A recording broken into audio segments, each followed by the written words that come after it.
Good morning, ladies and gentlemen. I just want to let you know that today we're going to go till 5:30, so I just want to let you know at the beginning of the day that we'll be going till 5:30, okay? All right, thank you. All right, your next question, yes, ma'am? Thank you, Your Honor. Amber, when we finished yesterday, we were talking about the Bahamas and the yacht and flying off in a helicopter. I'm going to just ask you to take a look at, Michelle, if you can bring up Defendant's Exhibit 1091.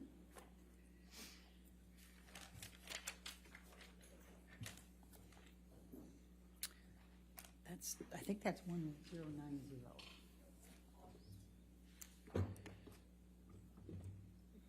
Scary that I would know that.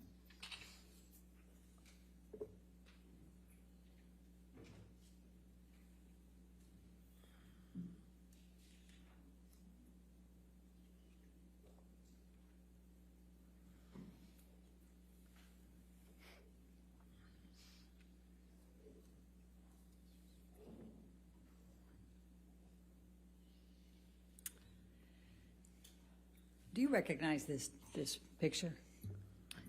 Yes, that looks like the picture I took of Johnny in July, around July 2013. Okay, and why did you take this picture? Because at the time, I was already sensitive. I'd been in a relationship with Johnny for over a year, coming up on 2 years, and I had already noticed that there was this pattern of behavior changes with him that would make my life significantly more complicated or peaceful, difficult, or wonderful, depending on what he was using. And I only could tell what he was using because I would have to look for clues, and he would pass out and get sick and lose control of himself. And then people would pick him up and clean him up and fix it. And he wouldn't either remember, or he would deny it, or he would accuse me of saying that this had happened when it didn't. And there was no one to back me up. There was just his employees and everyone who had been taking care of him, versus my word. And so I started to take pictures to say, look, this is happening. This is, I understood enough about addiction to know that you have to hit rock bottom. Like, you have to have some consequence for your actions or for your behavior if you ever change to get better. And it seemed to me like that was not happening. So I noticed a behavior pattern change, and he started to, instead of, fits of rage, he started to pass out a lot and fall asleep mid-conversation. And it was just a pattern change. So I started to pick up on the clues so I could figure out what I was dealing with. Your Honor, I'd like to move the admission of Exhibit 1091. Any objection? No objection, Your Honor. 1091 in evidence, you can publish. Thank you, Your Honor. And Ms. Hurd, and what is depicted in this picture? Please tell the jury. Johnny passed out on the island where we were vacationing. He had a bit of a stint of sobriety right before this, and it started to change with his friend Paul Bettany. And yeah. Okay. Now I'm going to ask you, Michelle, can you bring up Defendant's Exhibit 1095? We talked about March 2013 yesterday, and I just wanted to bring this up quickly.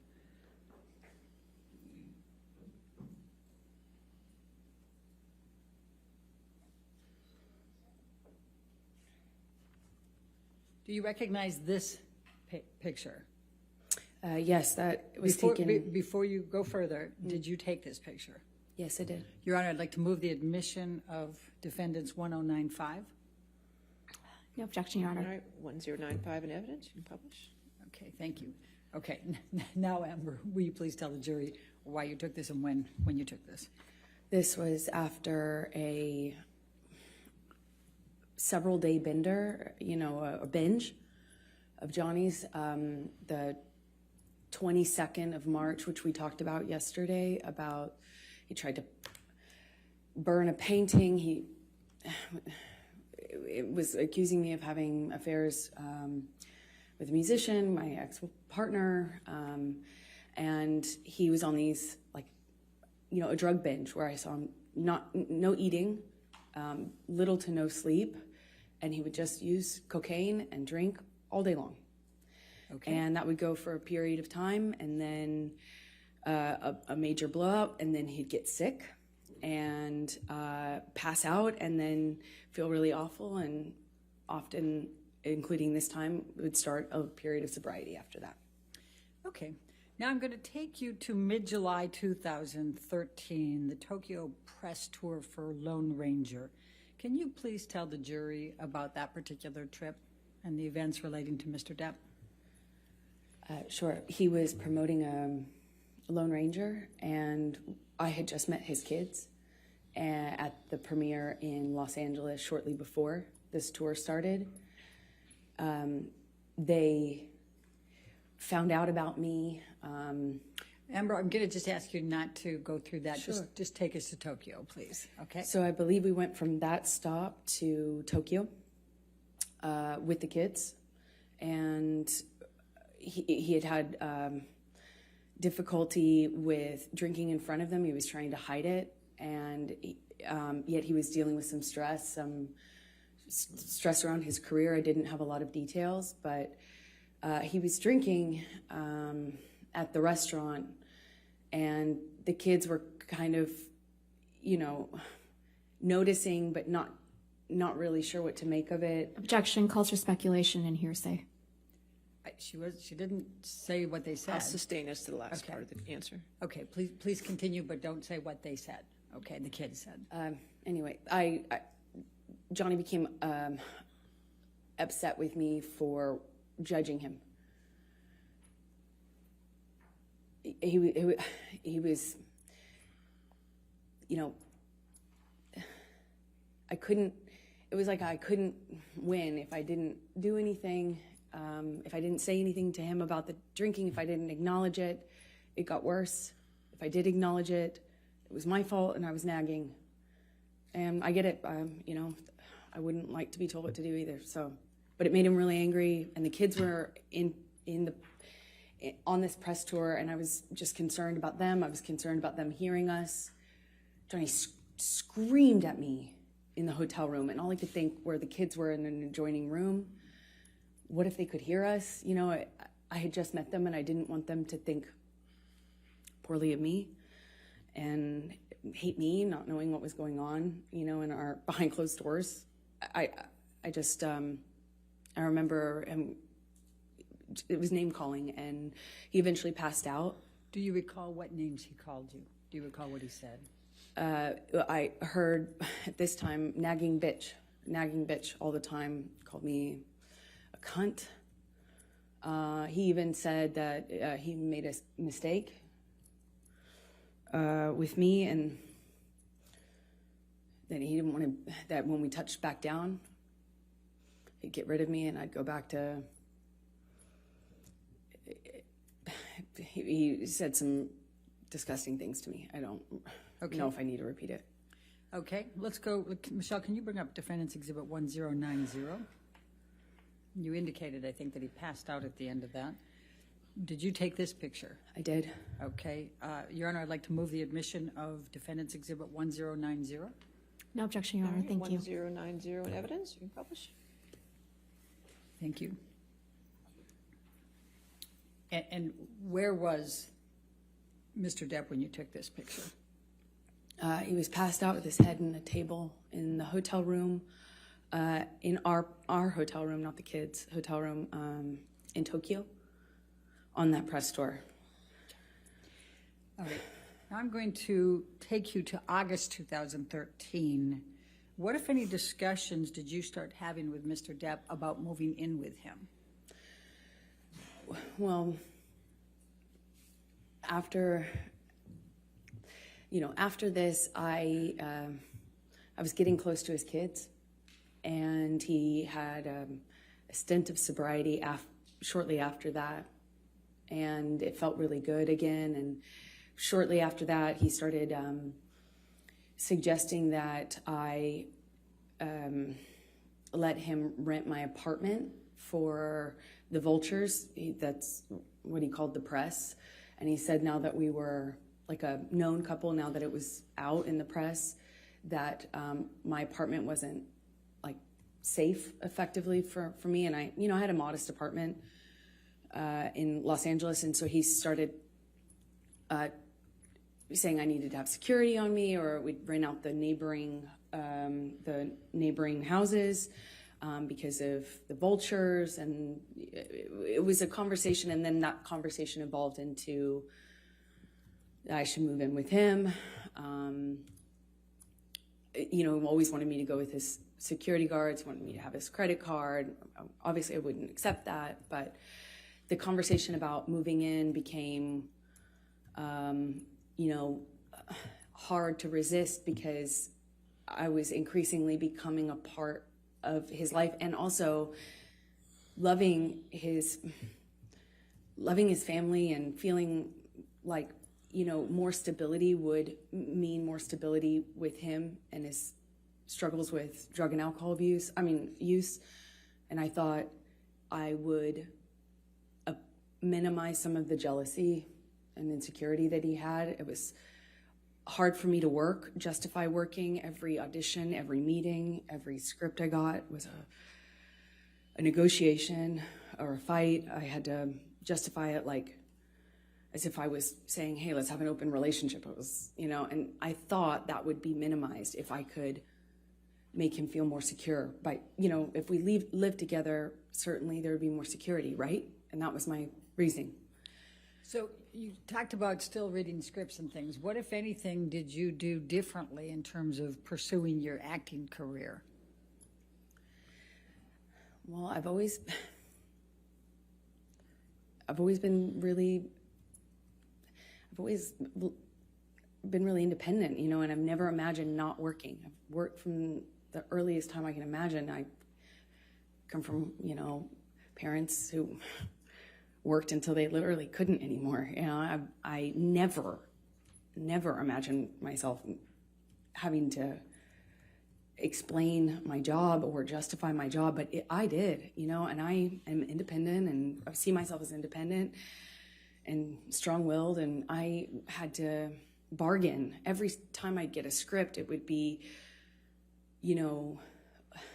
I thought you weren't taking another job. I'd always say, are you kidding me? That's crazy. I have to work. I support my family. When I moved out to LA, I'd get a check for, a gig, $600 or something. I'd save half for me, send half to my family. I kept having to justify taking work by saying, I'm supporting my parents, I'm supporting my sister, I'm supporting my family, I have to work. And he would say, you don't have to work, kid. Let me take care of you. My woman doesn't have to work. And that sounds really sweet and really romantic in some way, but it became a real fight. Every time I got a script, it was what kind of, how I was dressing, what kind of behavior I'd have, how did I have a sex scene? And then I started saying, no, I won't take the sex scenes, or, I'll take the part where I don't play, that kind of character. Or then I started minimizing the kinds of kissing scenes that I had. And eventually I had to change the wardrobe that I could have in the movie. I couldn't have a sex scene, but that all, it didn't happen all at once, of course. It was little thing after little thing after little thing. And eventually I found myself pushing as many scripts off my desk as I could, picking the ones that had minimal makeup, dress as conservative as possible, finding ways to minimize the scenes I had where I had a romantic involvement of any kind. It was a constant battle and negotiation. So let me take you back. Did you, as a result of your discussions with Mr. Depp about moving in, did there come a time that you did move in with him? Objection leading. Overruled. Thank you. Yes. Please, and let me ask you this. You've talked about penthouse. We've heard a little bit about penthouse appointments and suites. Could you just explain to the jury the different places that Mr. Depp had in Los Angeles and what they were called, just so we have some context here when we're going through all this. It's a little confusing, I imagine. He had about, I think, 4 or 5 mansions in this beautiful,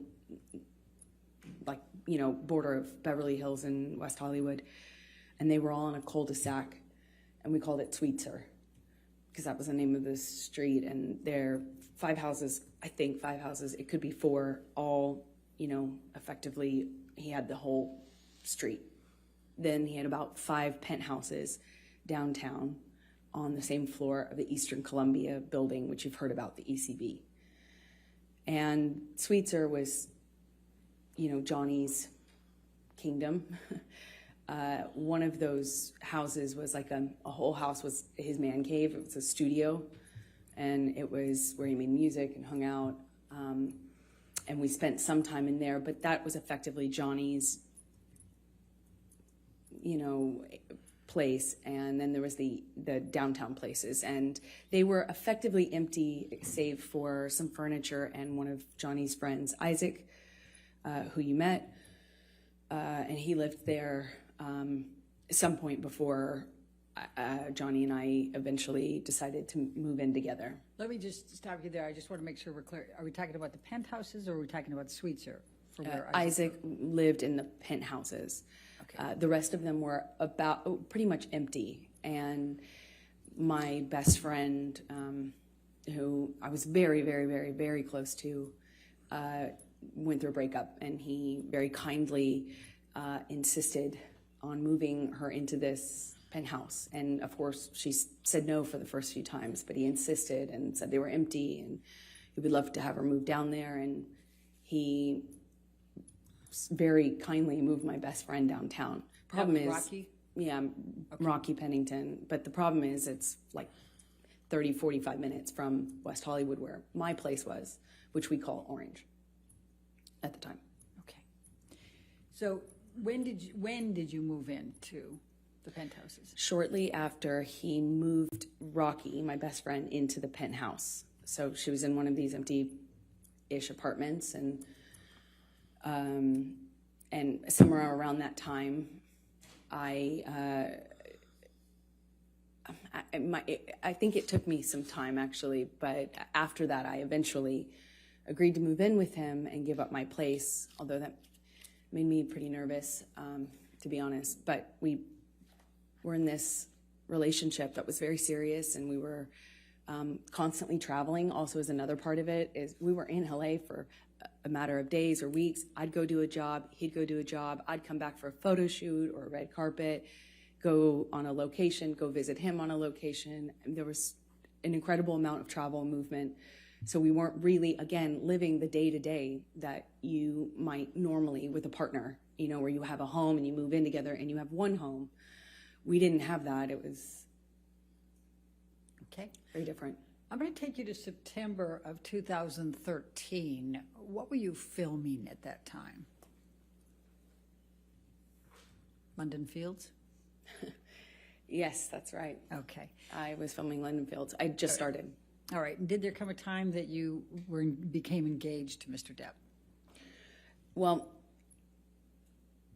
yeah, it was difficult because in that role was a very difficult role. I mean, every time, every scene that involved sexuality or romance was like, I'd look at that on the page and it felt like I'd feel my gut tighten because I knew it was going to be an issue. But Johnny dropped me off. I gave him the script. I sent him pictures of what I was wearing in my wardrobe fittings. I sent him everything. I shared my script with his team, and the fighting eventually kind of minimized. It was clear I was going to do this job, and I told myself I had to do this job. And Johnny had to go to London, I think, for some pre-production stuff for a movie he was going to do a smaller part in. I think it was called. I think this was Into the Woods, is my best guess. So he dropped me off in London, and when he dropped me off in London, we had a few days at this hotel that we first, consummated our relationship in, as when we were on the London press tour, and our relationship developed. That was the same hotel, and we were in this same room, which is Johnny liked to be in the same room. And it was really sweet. He got down on one knee and said, I want you to be my girl forever, my woman, my girl. I want you to be the rest of my life. Say yes to me. He said he wanted to spend every day. He promised me that every day when I woke up, that I would wake up and he would make me smile at least once. And that would be his goal.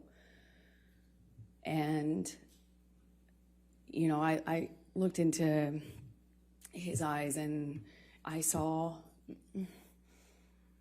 my future, hope, like blind hope. I was so in love. It was one of the most, I can't describe that kind of joy, I thought, if we were married, then this is real. This is real. This isn't a thing of, this isn't chaotic, and this will change. I had so much hope in that moment. And I just said to him over and over again, are you serious? Are you real? Are you serious? Are you sure? Because he didn't have a ring, so I thought, is this an impulse thing? My experience, Johnny, could be very impulsive, and he said over and over again, be my woman forever. I want you to be my wife, my wife, my wife.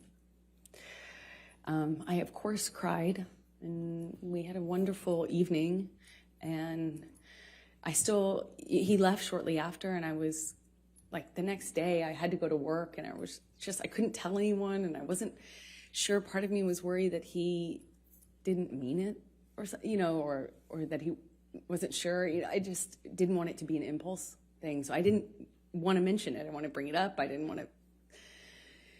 And I kind of I walked around for a few days like I had butterflies under my skin. And then he brought my dad out to London with my best friends. And my dad told me, Johnny has asked me permission for your hand in marriage. And I felt like the luckiest woman in the world.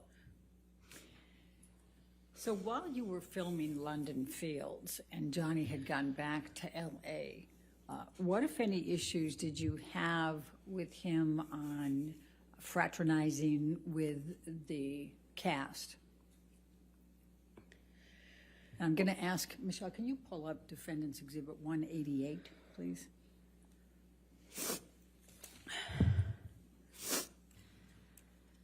Your Honor, I'm going to object on hearsay. Your Honor, I'm going to, let's pull up 188A. I've redacted everything but what Mr. Depp says. All right, let me On just take a look 188A. at 188A. That's admission against interest.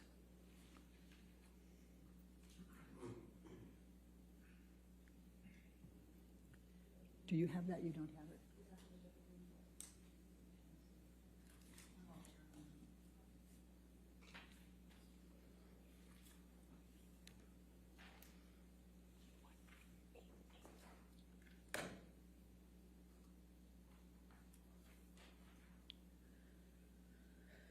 Give that a minute. While they're working on that, can you tell us what transpired between you and Mr. Depp when you wanted to do something with a cast member?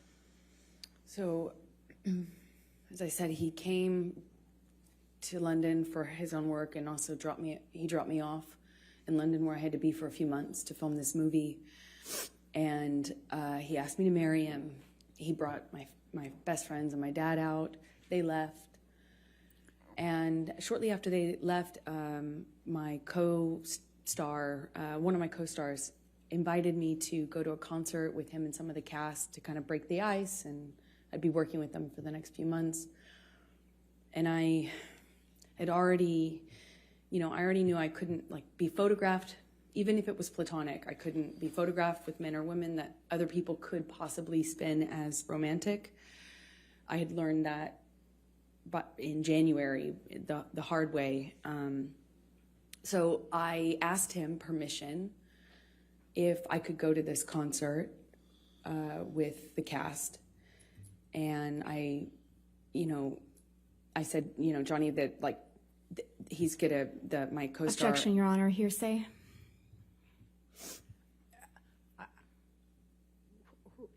Don't tell us what the co-star said.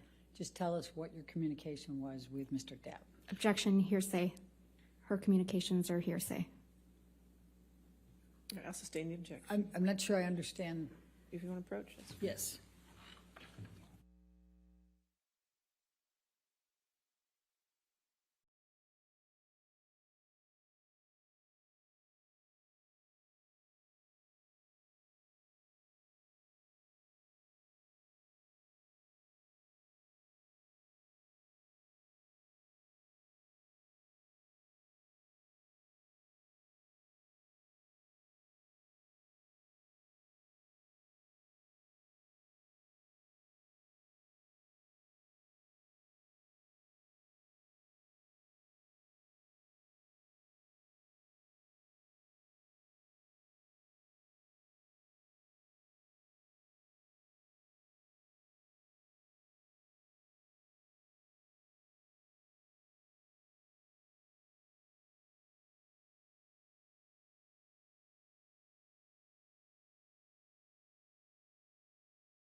Off, that the relationship would be off, and that I was foolish, naive, for thinking that people could invite me to a concert in a platonic way. I tried to say that it was fine. Objection, that hearsay. She's testifying about what Mr. Depp said. I don't understand. All right, I'll overrule that objection. Please continue. He said I was foolish and naive, that no one could invite me to. How could I be so dumb to think that somebody could just invite me to a concert? Why would they want to hang out with me? Obviously, it was because they wanted more from me, and that I probably wanted more too. I was basically asking for it. You're going to go backstage. What are you going to say to the band? And then I know how this plays out, and who's the other girl going to be there? And how could you be so stupid? How could you be so foolish? You're more naive. You should be smarter than this.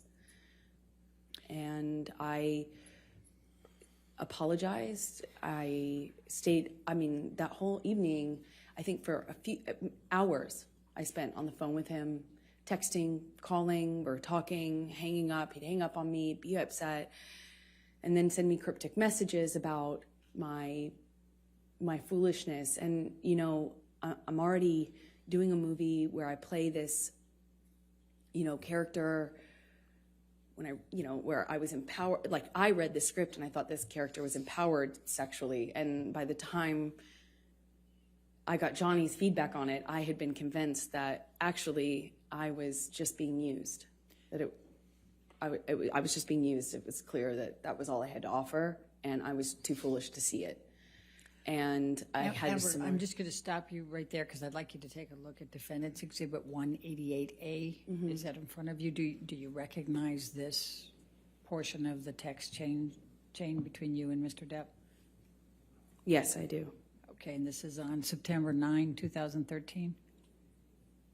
Yes, it is. Okay, and are these statements Mr. Depp made to you during that evening that you just described to the jury? Yes. Your Honor, I'm going to move the admission of Defendant's 188A.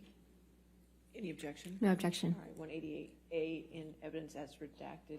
Do I have that redaction, or is that something you need to give me? I think we're going to need to give it to you Okay. hard copy. All right, thank you. Thank you, Your Appreciate Honor. And if I You can publish. And if I can draw your attention to it, he first says, I don't want to make anything an issue, baby, but I literally have been on the ground just 14 fucking hours from leaving your side. Do you see that? Yes. And then he says, you know what I want, who I am, and where I want to go with us. You know very well what type of fucking man I am, and yet you lay a gauntlet before me that you know is the very species of danger that will always attract me into a very tempting test. What's behind that door? Almost impossible to, I think he meant not take you on. You want me to roll the dice? This sounds more like an aggravated ultimatum than soft words that could help us make both feel better. Don't test me, please. Did he tell you that? Yes, he And did. what did you understand that to mean? It was clear. It was a threat that if I wanted to be. Objection, speculation. I think she can say what she understood it to mean. I'll sustain the objection. Okay. All right. Let's move on then to the filming of Mordecai with Mr. Bettany in October, November 2013. Where did that take place? In London. Okay. And what, if any, involvement did you have? Were you there for any part of that filming? For part of it, I happened to be in London already for the film I was just telling you about. And Johnny came to London shortly after to film his own movies. He did the smaller, I think it was a smaller role in Into the Woods, and then he was filming Mordecai after that. So after I finished my movie, I moved in with him into his house in London, a rented house in London. Okay. And describe your experiences during that time period with Mr. Depp. It was really touch and go. He was filming with Paul Bettany, and there were days when he wouldn't come home, or they couldn't get him up out of on set. He'd be asleep in his trailer, sleeping whatever he'd done the night before off. I remember he missed a few days of work that way. It struck me because in my experience in our job, you don't miss work. It doesn't matter how sick you are. You go. It's millions of dollars every single day they're filming, and I had not experienced someone who could effectively just control the set like that, to that extent. And one day he didn't come home, and I was worried sick. I found out that he was in a hotel room with Paul Bettany. Objection, hearsay. Okay. Move forward, because When he came home, they had to carry him home. Objection, hearsay. Did you see them I carry watched him? it. Okay. Go ahead. Okay, please continue. I watched. I was shocked that he could do it. One of the security guards carried Johnny like a baby into the house, and I looked at that, and his boots were hanging over the security guard's arm, who had to negotiate getting through the doorway, carrying Johnny like this. And I watched this. His assistants and the other security guards shaking their head, just shaking their head, acknowledging this is how bad it is. And I remember thinking, this has got to be it. Like, this has got to, change. This is it. And he was understandably very, very sick for at least 2 days, is my recollection. And in that 2 days, I had a lot of conversations with this team. I won't say what they were, but I felt at that juncture very encouraged that everybody and myself were on the same page. And I felt encouraged that we were in a new chapter, that Johnny had finally hit rock bottom, and finally he felt like changing for good. And I felt buoyed, supported by these conversations I was having with people that he was close to, that he trusted. November 2013, did you have any contact with Lily Rose that led to any discussions with Mr. Depp? Objection leading.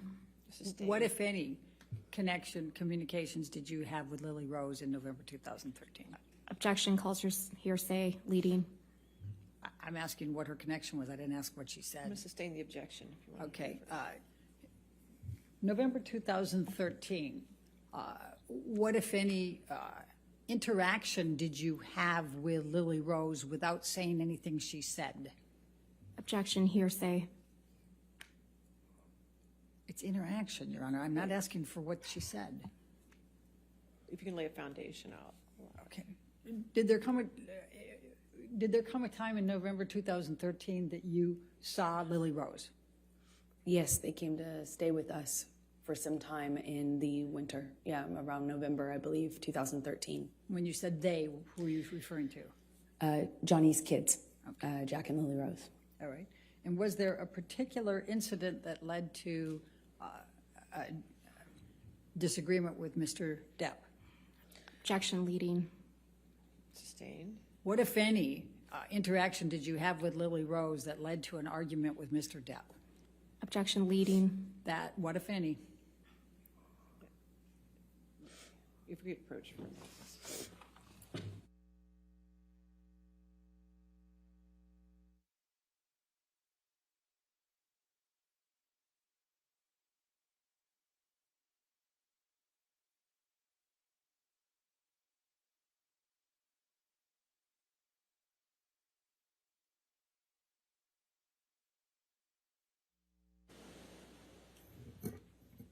Did you have an argument with Mr. Depp relating to Lily Rose in November 2013? Yes. Can you please describe that? Well, I was, these kids were, I found them to be these beautiful, wildly intelligent little weirdos in the best way. They were, I was falling in love with them. And, they were in my life at that time, a short amount of time, but I loved it, and I started to feel very protective. And, Johnny's sobriety meant that he was there and then he wasn't. And the nature of our lives with the travel and work meant he was there and then he wasn't. And Lily Rose, at some point, had a crush on a. Objection hearsay and lack of foundation. I'll overrule for them. Thank you. Please continue. This argument happened because Johnny was. I didn't agree that this gentleman, it was a famous musician, over the age of 18, spent the night at the house, and I felt protective over Lily Rose and concerned. And naturally, they were not my children. It's not my place, and I understand that. I know it's a sensitive subject, so I understand why Johnny got so upset with me. But that and the introduction of the weed with his daughter, she was so young, I just felt protective. Again, it's not my place. I understand that. And I made him really angry by weighing in on that. Okay. Did there come a time that there was a family engagement gathering? Well, we celebrated Thanksgiving out in London. The kids were there. There was a stint of sobriety following how sick he got on set with Paul Bettany after one of his drug binges, and he kind of just came alive again. You know, he even like played a prank on me about having like relapsed when he hadn't relapsed. You know, I started to kind of feel that with the kids being around.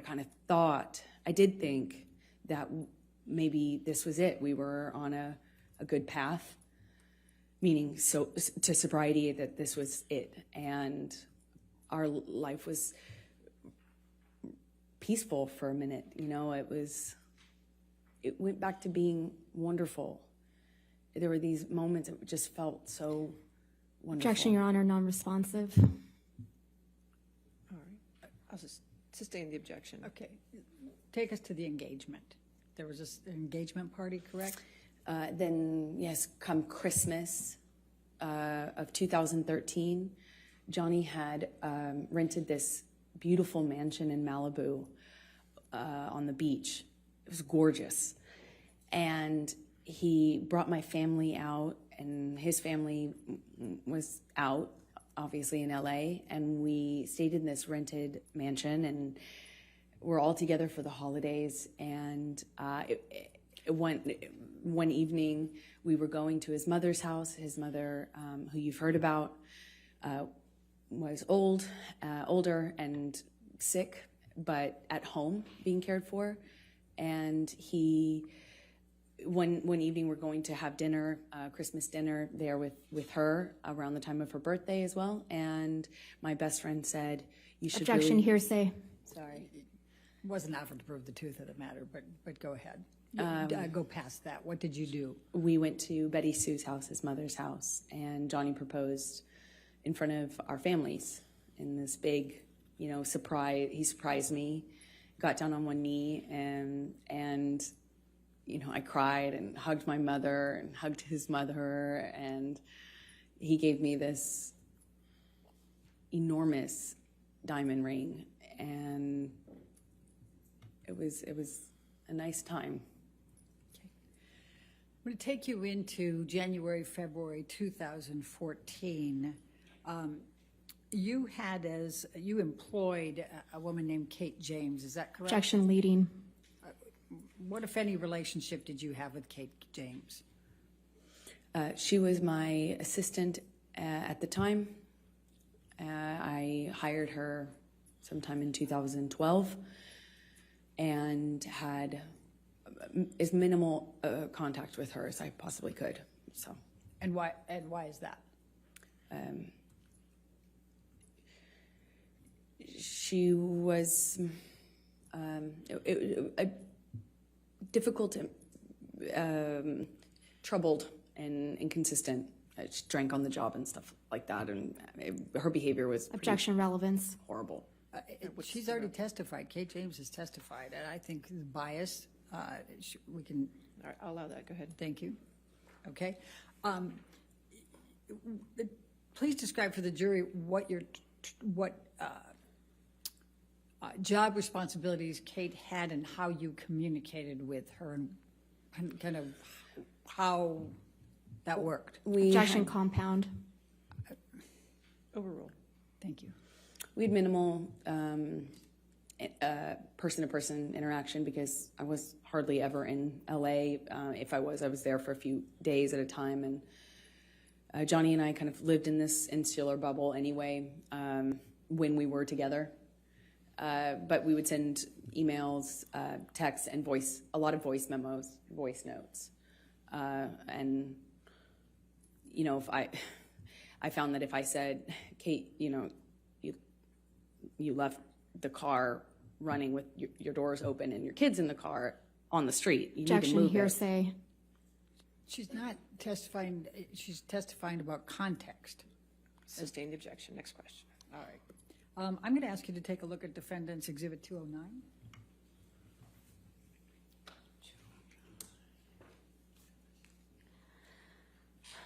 Your Honor, I'm going to object on hearsay grounds.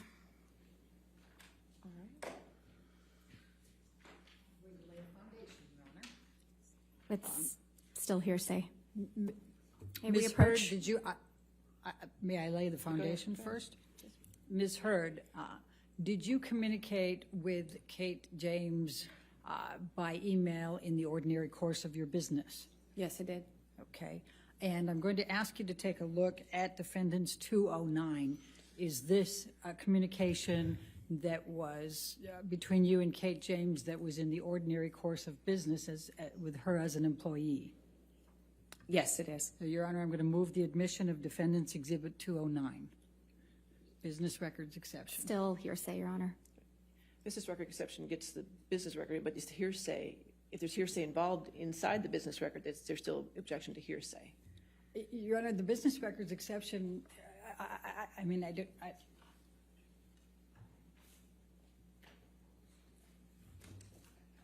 agree. I think that's the point that hearsay can. Approach.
What, if any, communications did you have with Kate James about your issues with Mr. Depp?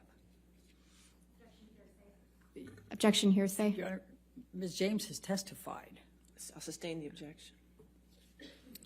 All right, well, we can take that down, Michelle. In the February, I'm going to jump to February, March 2016. What, if any, communications did you have with Mr. Depp about a prenup? Well, after the engagement, but before the engagement party, I started to feel like it would make, you know, I know that he earned significantly more than me, he's a successful actor. I wanted to eliminate any doubt in his mind and in other people's minds, so I brought it up to him and brought it up to my therapist. Objection hearsay. She's just saying that she brought it up to her therapist. She's not saying what she said. But please focus on Mr. Depp, okay? Of course. Johnny said he would tear it up. He said, if you ever brought one up to me, or if I ever saw one, got my hands on it, I'd tear it up. Only way out of this is death. Only way out of this is death. And I thought it would, like, I didn't care either way, but I did feel that it would eliminate suspicion, or doubt and it would make things easier. And I told him over and over again, you know, are you sure? Are you sure? Maybe we should do this. And one time he said to me, he's like, kid, are you already thinking of how you're getting out of this? Are you already planning to get out of this, kid? You already planning on leaving? It was around the same time as the moving in together conversation. He accused me of having 1 foot out. And they kind of were happening around the same time. You know, I still had my apartment and we're engaged now. He was asking me to redecorate Sweetser, his main house, and kind of move into the ECB building downtown where my best friend was living at this time. While the decorations and the remodeling had been done on Sweetser. And so these conversations were kind of happening about how to build our future together and how we were going to move forward together. And I would have forgotten about the extent that we had those conversations early on in the engagement if it hadn't have been for my therapist's notes. I'm sorry, if it hadn't been for your what? If it hadn't been for my therapist's notes, which were Okay. taken at the time when I was talking to her about this and my conversations with Objection, hearsay. Okay. I'll sustain the We'll move objection. on. Okay. Let's take it to March 2014. Did there come a time there was an engagement party? Yes, so it was March 2014. Please describe for the jury. We had an engagement party, and we decided that when we did get married, we'd have a small wedding, you know, something intimate. But, you know, our lives were kind of big. His life was extremely big. And we needed to we wanted to have a bigger engagement party than a wedding, you know, and kind of get our guests in, our family, our friends, and have a big event of it, as opposed to making the wedding something that was big. And, you know, so we kind of put it on the engagement party and had a bunch of people, a lot of friends, business acquaintances, a lot of family. I had all of my family friends and my childhood friends come out for it, and I even invited my therapist. It was, you know, a big event. Okay. And describe what took place at the engagement party. Well, we walk in together and we took some pictures and said a few hellos, and then Johnny disappeared upstairs in, I guess it's like a coat room or something. It was in a big abandoned building that was rented out for events. And he had disappeared upstairs almost the entire party, I would say. It was kind of came down at the end when we were leaving, and came down once because he was at the time sharing drugs with my dad. Objection. Speculation. Lack of foundation. How do you know that he was sharing drugs with your dad? I was there. I watched it. Please continue.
the jury what a Met Gala is and what's involved in that? Objection compound. Overruled. Met Gala is a big event, annual event, celebrity event in New York. It's a fashion event, but it's just a major red carpet event. And you have to be invited, and it's kind of a thing, you know. And we were invited that year, and I had already gone for the previous year or two, and this year we were going to go together. And at some point in the evening, we're sitting across the table, and Johnny starts asking me about this woman. He thought I was looking at this woman in a sexual way, and I kind of turned it around on him and said that exact Objection same. hearsay. All right. It's context, Your Honor. This is I'll context. sustain the objection. Okay. Just say what Mr. Depp said then. I guess you can't tell us what you said to him. Okay. He was accusing me of flirting, and that's how the argument started. I don't recall what other accusations I was fielding at that moment, but typically in my experience with him, it wasn't just one. So you'd make a point, and then he would go on to a different accusation. But I remember that what started it is this accusation that I had been flirting at this event. We get back to the hotel room, and Johnny shoves me and kind of grabs me by the collarbone area, like not really my neck, but top of my neck, above my collarbone, below my neck. I think at that point, when we were still in the living room, I shoved him back, but I don't really recall too many specifics. I remember he threw a bottle at me. It missed me, but it broke the chandelier. And at some point, I remember maybe this was the shove that I was talking about, but at some point, Johnny and I are in a struggle in the living room, and he kind of like shoves me down on the sofa, and I get up, and I'm trying to get him off of me, and it's just stronger than me. I don't know how else to describe it. And at some point, he just whacks me in the face. And I had not, at the time, been, I think that was the first time I was like, is this a broken nose? At the time, I was unsure what that feeling was, but I suspected I had a broken nose. And other than that, I was relatively unscathed. But I remember my nose being swollen, discolored, red. And I took a picture of my face at some point and made a joke about it to my friend about how bad I looked compared to how the red Objection carpet. hearsay. It wasn't offered to prove the truth of the matter. Yes, I'll sustain the objection. Okay. Okay. Just don't say what you told a friend. Okay. Okay. Let's take you to the Adderall Diaries. When did you start filming the Adderall Diaries? Believe May. I filmed another movie in New York, March, April, May. I went straight from that movie to another movie, an independent film with James Franco. The one I had previously shot was with Christopher Walken. That's right. Okay, so I went from one to the other, and saw Johnny in these, in between. Like if I got a long weekend, or, I'd fly home to be with him and then fly back. It was kind of like that. Fly back from where? Where were you filming those? In New York. Okay. And where was Mr. Depp at that time? Johnny was in LA at the time, and then eventually went on location for his movie, Black Mass, in Boston.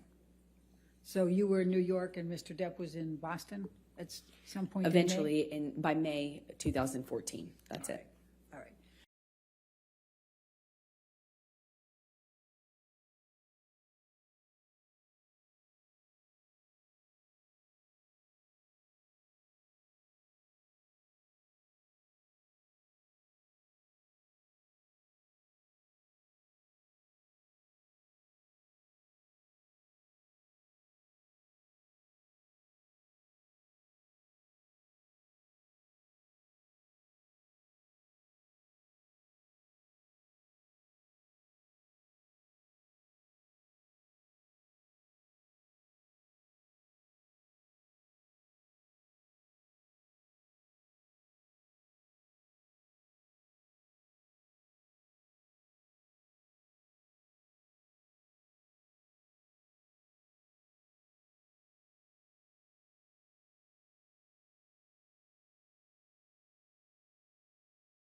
So tell the jury what Mr. Depp said. He was mad at me for taking the job with James Franco. He hated James Franco, and was already accusing me of kind of secretly having a thing with him in my past since we had done Pineapple Express together. Okay. So I'm going to take you to the Boston plane incident. We've heard about that earlier, May 24. Can you please describe for the jury what took place on May 24 relating to the plane incident? Well, I had spoken to Johnny, you know, he's in Boston, I'm in New York, and I spoke to him. He had already been upset with me and accused me in like many arguments about not telling him about scenes that I had. If I had a kissing scene, any sort of romantic scene, and I wasn't explicit about what I was going to do, then I was accused of having withheld information and hiding it from him. So I didn't want the fight, of course. I didn't want the argument, but I had to kind of eggshell tiptoe around how to tell him when I had any sort of scene like that. And I did tell him in this occasion. Objection, hearsay. We need to stay with what Mr. Depp said, okay? Okay, so he was upset with me, but he didn't sound coherent so much on the phone. He was yelling at me about how could you tell me this? How could you tell me this when I'm filming, when I have this scene that I'm doing? How could you tell me this when I'm working? Obviously, I couldn't tell him any other time because we were both filming, and I told him as soon as it was relevant, but he kept saying, how could you tell me this? How could you just tell me this? And it was like I had told him I was having an affair or something, you know, it was that angry at me. But he kind of started to sound less connected to reality as these like arguments would happen on the phone. This is in one day. Eventually, he hangs up on me in the conversation, screaming at me. I talked to his assistants. I won't say what they said, but I had conversations and felt encouraged that I could continue on with the plan, which was for me to get on the plane, go to Boston, pick him up, and we would go back to LA for his daughter's birthday. I was nervous because the conversation I had had with him, and he was so upset with me on that conversation, but I figured I assumed he had passed out and that he would have been kind of sobered up the next day, assuming that the work would mean that he felt pressured to kind of pull it together. And I get on the plane. He sent the plane, so I assumed he's not that mad at me. He's over it. We're moving on. He's sobered up. There had been a lot of talk about a sober plan, like a full detox, a full recovery, a doctor, a whole plan. You know, there were talks of that following what had happened in London. So I was feeling like, okay, well, maybe we're here. And I get on the plane. It touches down and the SUV pulls up and it sits on the tarmac for a very long time. He knows I'm on the plane waiting for him. So I kind of started to anticipate that things weren't as I hoped, meaning that he was sober and had slept it off. And I'm sitting on the plane for a very long time waiting for him, and he finally opens the door, and I see him get out of the SUV, and I can guess by how he's moving, how he's walking. I didn't realize that at the time I had already become really sensitive to these little changes because my life changed depending on what he was on. And he gets on the plane, and I just knew in every cell of my body something was wrong. And he comes straight up to me, doesn't say anything to me, but is looking at me. He's got these glasses on, and he takes them off in this kind of aggressive manner and sits down across from me, not in the usual spot. We'd kind of have our places on his plane, you know, where you get used to sitting. And I remember I got up and moved to accommodate him getting by so he could sit in the normal seat as per usual. He didn't. He sat across from me. At some point, and I don't really remember the exact sequence of it, we take off, and at some point he's asking me what's wrong with me, what do I have something to tell him? Do I have something to tell him? You want to talk to me about your day yesterday? And then it gets, I already know that he's drunk. I already know he's using, he reeks of weed and alcohol. I mean, his breath smelled so bad, and I could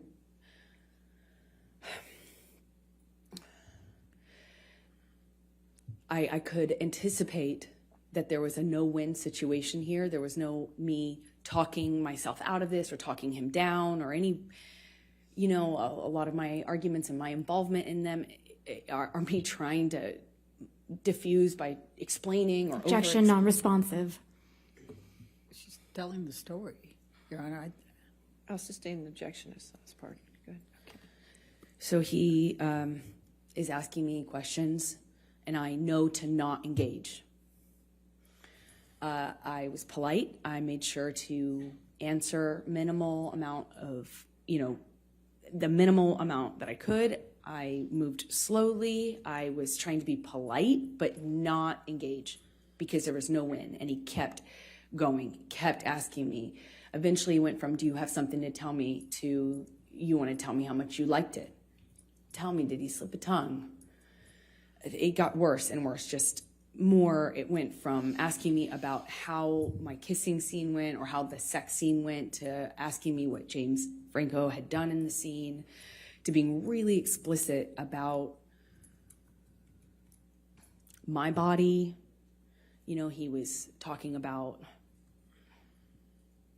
he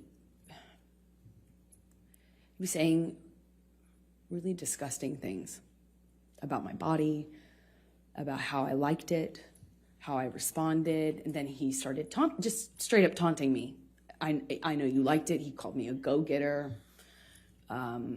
He called me a slut in front, and also this is happening with security and his assistants on the plane. And I remember I felt I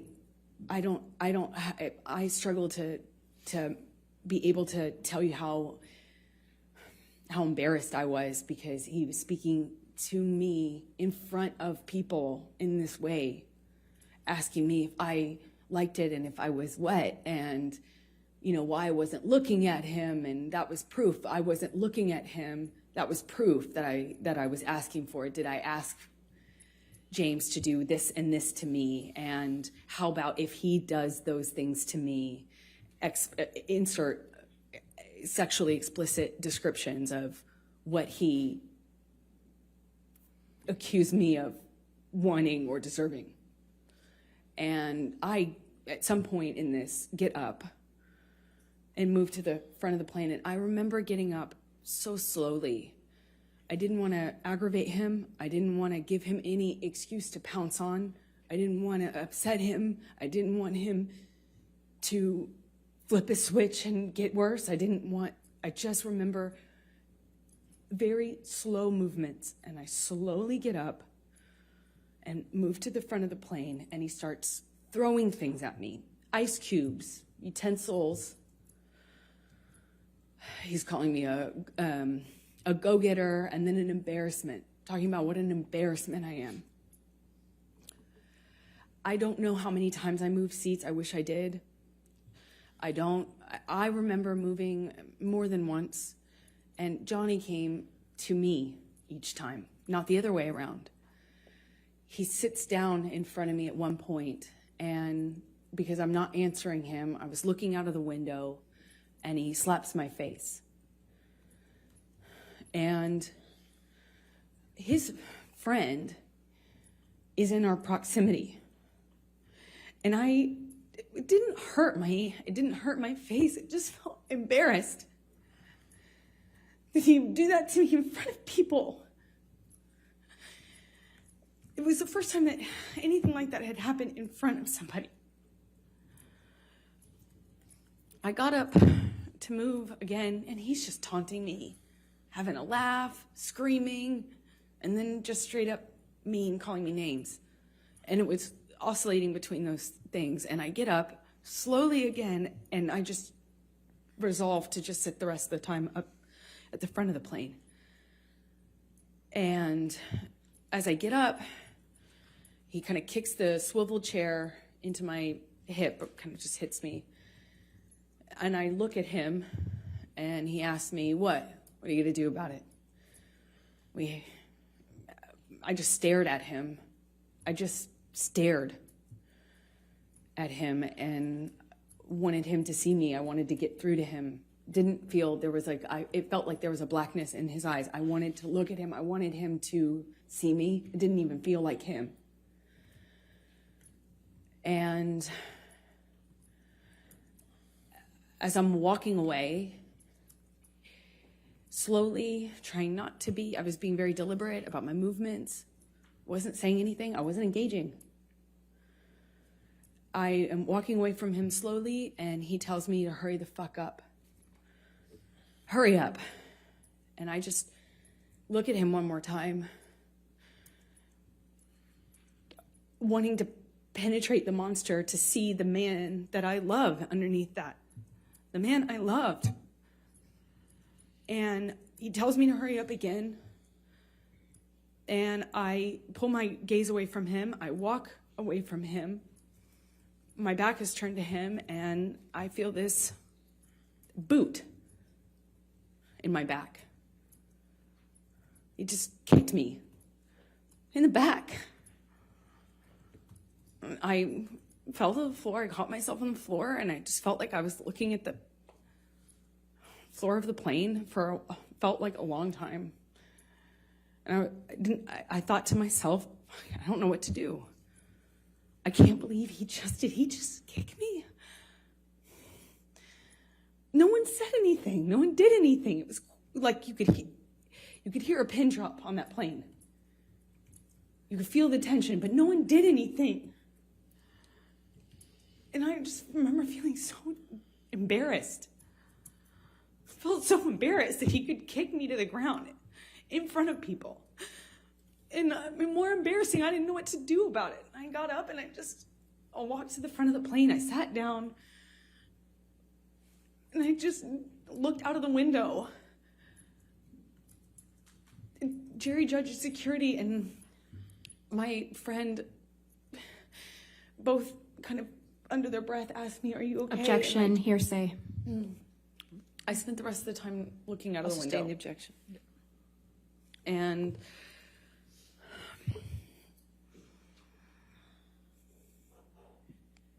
Did there come a time that you tape recorded Mr. Depp on this plane?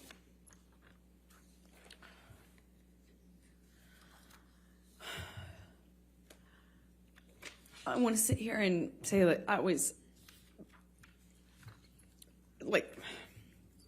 telling myself I needed to leave him. But as he got worse, he demanded the oxygen tank from the flight attendant, excuse me. And he continued to drink and then eventually started howling like an animal and passed out in the bathroom with the door locked.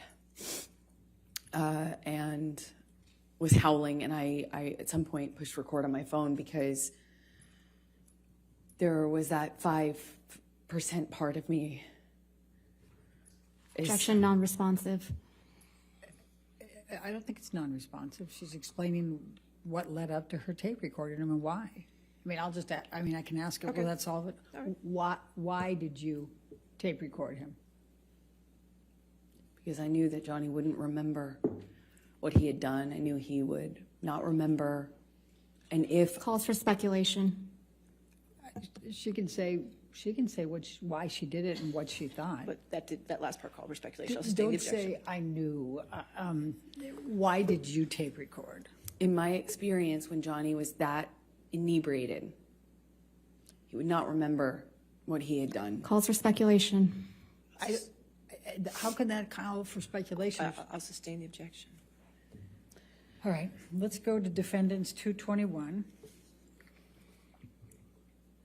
And I'm going to play 3 different parts for it. Your Honor, if may we we can- approach, please? Okay.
So we're going to start with 221, and we're going to call it A, and that'll be 0 through 1 minute.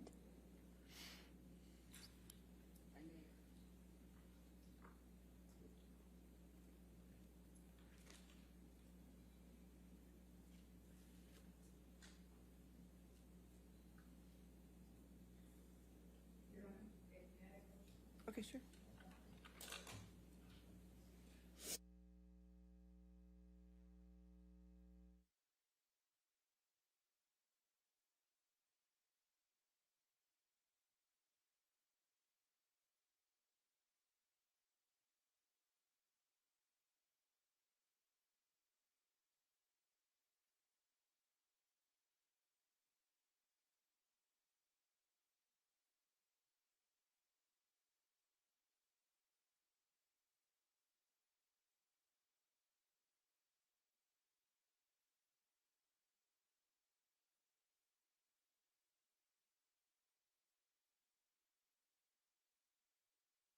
With the first one with 0 to 1 minute. And can we turn up the volume just, I mean, there's part of it that the noise of the airplane is a little bit loud, but to be able to pick up the noise. Keep an eye on it.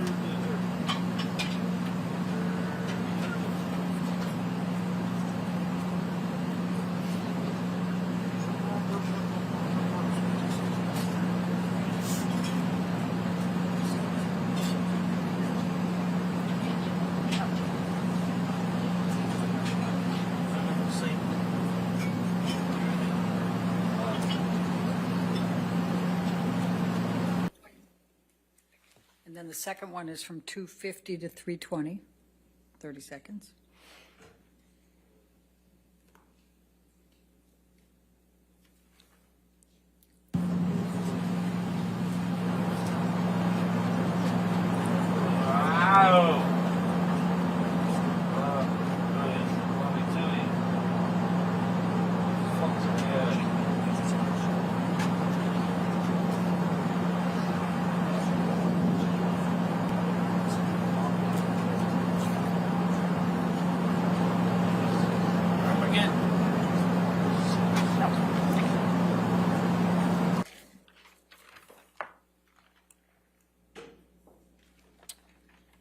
221 is in evidence. All of 221 is already in evidence. So may I play the third one then, and then we Yes. can take the break? Yes. Thank can you. play- That would be at You can play 9. all of it if you'd like. That's fine, thank I you. think that'll torture the jury if I do that, Your Honor. 9:30 to 10, just 30 seconds more.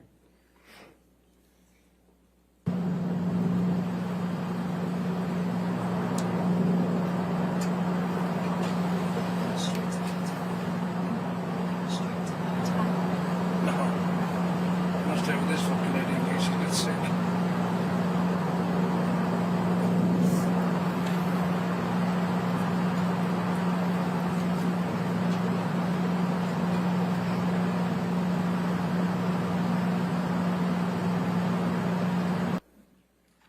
All right, and you can be changing gears after that, or do you have any more questions for this issue? No, I think this would be fine Okay, for a break. all right, ladies and gentlemen, let's go ahead and take our morning break then. Just do not do any outside research and don't discuss the case with anybody.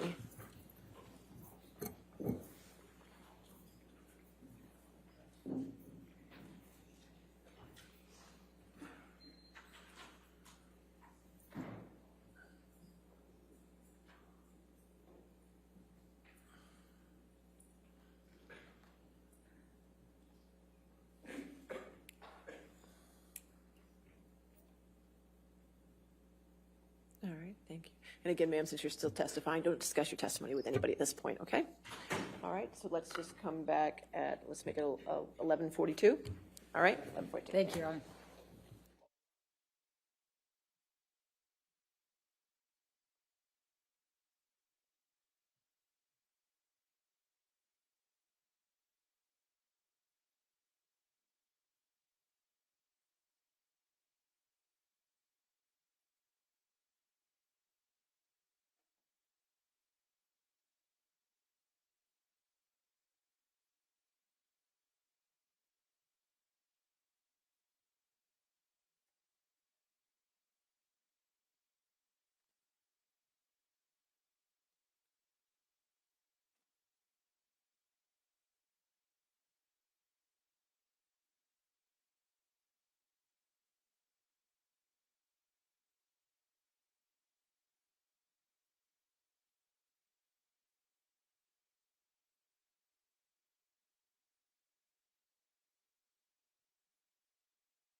All right, we ready for the jury? May we approach?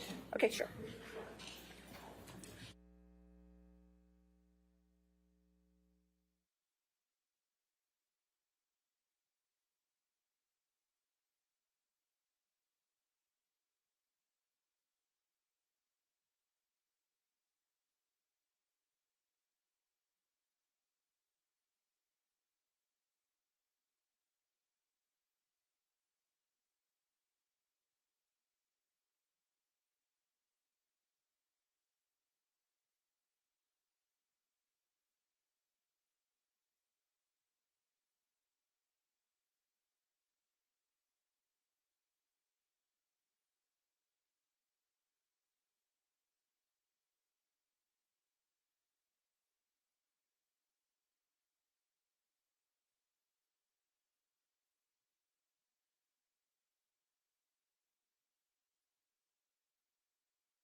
All right, we ready for the jury then? Yes, Your Honor, Okay. thank you.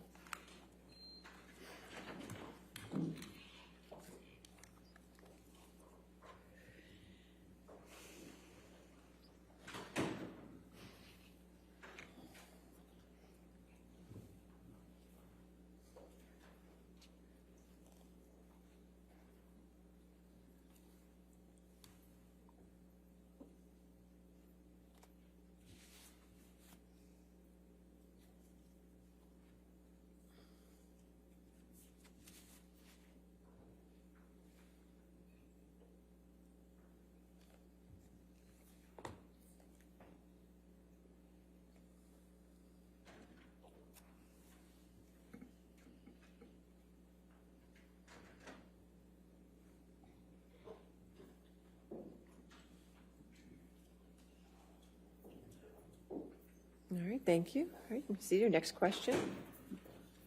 Thank you, Your Honor. Amber, following the plane ride, what did you do once you arrived, once you landed in LA? I called for a cab, a car to pick me up, met me at the private airport, and I left. I got straight off the plane as soon as we touched down. Johnny had been saying what he would do to me once we got on the ground, and I didn't know how long this cycle would last, so I wanted to just get out of there. I went to a hotel and called my friends to join me, which was my coping strategy at the time. Okay.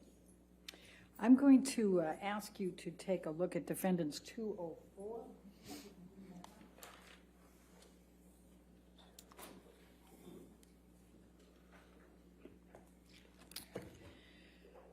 Did you reach out to, Objection, Your Honor, hearsay and bleeding. Your Honor, I would direct Your Honor's attention to the first one in blue and the third one in blue, and I would say present sense impression and the state of mind at that time. All right, if you want to approach. Yes.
All right, let's go to 205.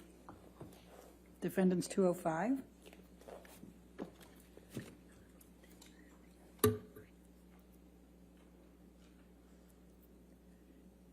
And this is a communication between you and Rocky Pennington, your best friend, is that correct? That's correct. Objection, hearsay.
Needs to be redacted.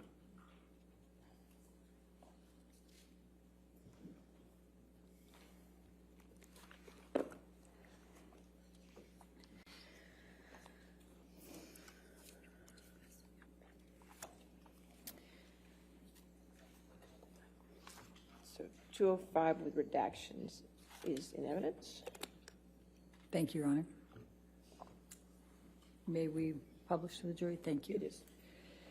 So, Rocky, on this is Rocky Pennington, your best friend, is that correct? Yes, it is. Okay. And when did you send this communication to Rocky? Once I had touched down in LA, Okay. And you said, I'm not good. What did you mean by that? that I needed help, that I was scared. I was scared of what had just happened to me. I was scared of what was going to happen to me. I was scared if I left him. I was scared if I didn't. And I needed help. I just needed support. And I didn't feel safe going home. I still had my place in Orange. He had keys. I was scared. Did you text your mother and your father about this incident? Objection, hearsay. If you want to, What, if any, communication did you have with your mother or your father following this incident? Objection, hearsay. sustain that objection. Well, let's go to defendants 222, and Your Honor, I suspect we're going to be back up at the All right, you bench want on this to one. approach? That's fine. Thank you.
What, if any, communications did you have with Kate James following the Boston plane incident? Objection, hearsay.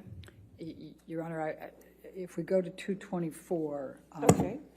224. my argument would be business records exception. All right, you want to come forward? We can do it.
So what, if anything, did you do the evening of the 24th of May?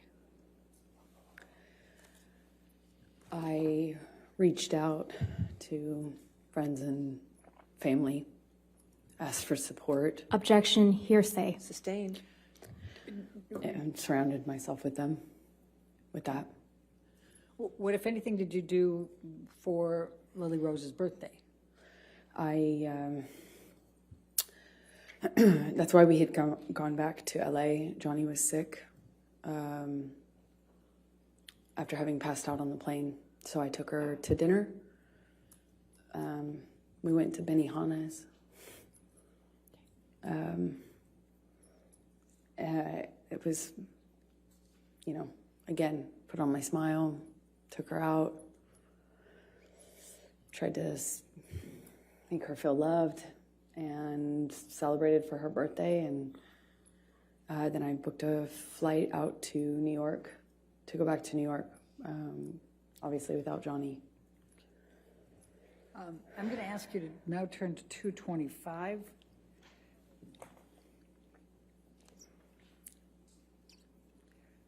And Your Honor, I'm going to be referring to the last two blue spots on that page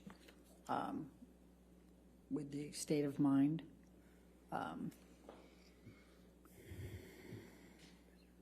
Mental condition. All right. It doesn't, it's still hearsay, Your Honor. May we approach? Yeah, you want to approach?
I'm going to ask you to turn now to 228.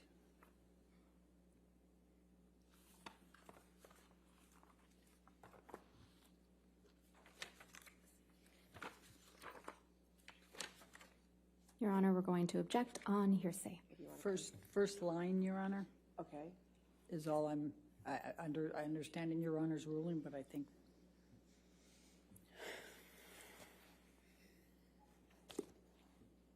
All right. If you want to come forward, that's fine.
So tell us please tell the jury what you did then over that night, the next day, and at the hotel.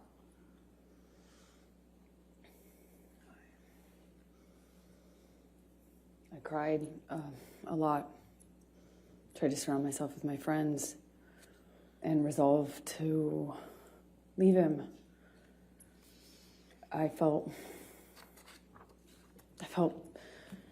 powerless. Nothing I did made a difference. You know, on the plane, I was so careful. Objection, non-responsive. Please just tell us what you did, and you can tell how you feel, but don't go backwards, okay? I tried to, the strength to commit to leaving him. I knew I had to. I knew nothing else would make a difference. So I got myself back to LA. New York. And started going to Al-Anon meetings every day. It's a support group for people who love addicts and alcoholics. What, if any, communications did you have with Stephen Deuters? Objection, hearsay. Your Honor, let me ask it this way. What, if any, communications did you have with Mr. Deuters communicating on behalf of Mr. Depp? Objection, hearsay. I would say agency on that, Your Honor. You have to lay a foundation for that. Okay. All right, let's go to 229A.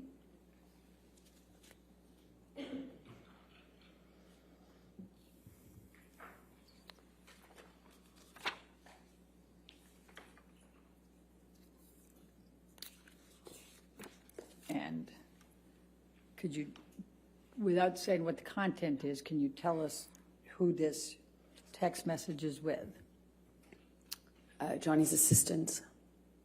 What's his name? His name is Stephen Deuters. Okay. And what, if any, communication were you having with him following the Boston plane incident? Objection, hearsay. May we approach? All right, Ms. Woods.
Did you communicate at all with Mr. Depp in the days following the Boston plane incident?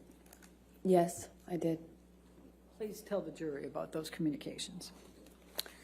I heard from him directly. I also heard from him through his assistants who were texting for him. Objection, Your Honor, hearsay. I'll sustain the objection. You're not allowed to testify about the text messages with his assistant, but can you tell the jury about your communications with Mr. Depp? Okay. It's kind of confusing because he was texting through them. Objection, Your Honor. I'll sustain the objection. I'll strike that from the record, and you'll I disregard that understand. testimony. Please answer the question. Just confine it to the communications you had with Mr. Depp, please. That he was sorry and told me that he was in a blackout. He didn't remember everything, but what he did remember, he was ashamed of. He begged me to forgive him, said he understood and forgave me if I never wanted to speak to him again. He texted me at one point and then I didn't respond right away, and he texted me again that he understood that I had made my decision to move on and good luck, and I was better for it, and then continued to contact me. I spoke to him when I was in New York on the phone, and he said that he was he had a chip, or that he was going to meetings, that he I think at the time mentioned another celebrity that was kind of advising him on sobriety, or not advising him, but, you know, encouraging him. And he was saying, well, look, you know, me and this person, we even went to a meeting. I've got 3 days sober, 4 days sober. And that was the last time. The monster will never come back. Monster will never come back. And because it felt like such a different, it felt so much worse than it had ever been before. And because I had, you know, I went to New York and I was trying to get my strength to leave him, I actually thought that it kind of would be the turning point. I thought I had effectively... Objection, Your Honor, non-responsive. Overruled. Oh, go ahead. Thank you. Go ahead. Please continue. I thought things would change. Okay. Did you draft any kind of email to Mr. Depp to express your emotions and how you felt about all this? Objection, hearsay. Well, let's go, I'll lay the foundation, Your Honor. Let's go to Defendants 239. 239.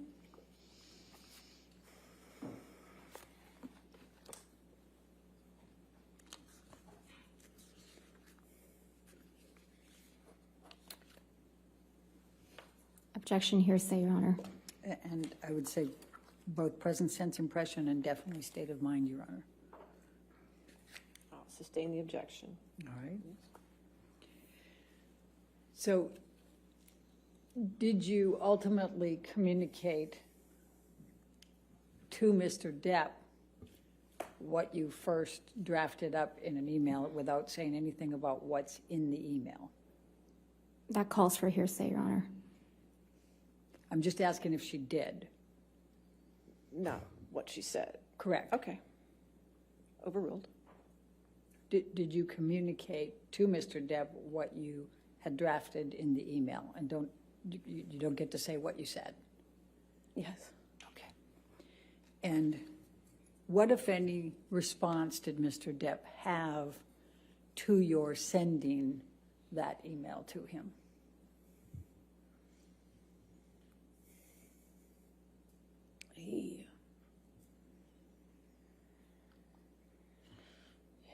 He came to New York to fight for the relationship, for me, to prove that he was sober and he was committed to changing.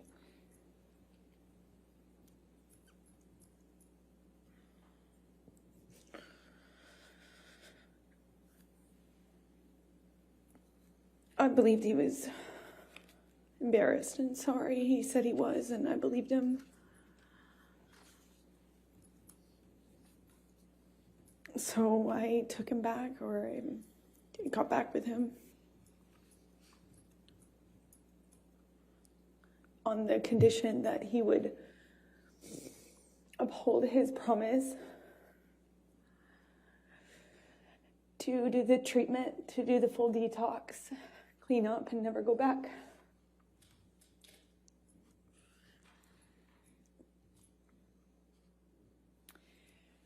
So I'm going to take you now up to the June through August 2014 time frame. And I think you testified earlier, and others have as well, that Mr.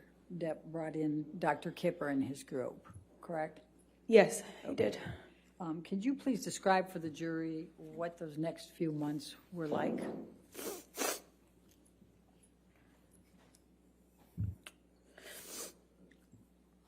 All of a sudden, this doctor gets brought on that we had been talking about. I had heard this name before. And all of a sudden, this doctor, Dr. Kipper, who apparently wrote a book on addiction and was this doctor was going to be the solution, the cure, and he got brought on board, and all of a sudden the plan was that this team would be involved in Johnny's recovery. So it felt real, it felt serious, I felt like protected. I had already by this point heard a million times, it seems like, promises to get clean and sober, but this felt like a change. And they were going to come to Boston and start working with Johnny, and the plan was to keep Johnny on the same level of drugs that he was on since he was filming. They needed him to finish filming the movie, so he was going to be maintained with his with prescription pills, including the painkillers. And the plan was he would obviously abstain from alcohol completely and all other drugs like weed and coke.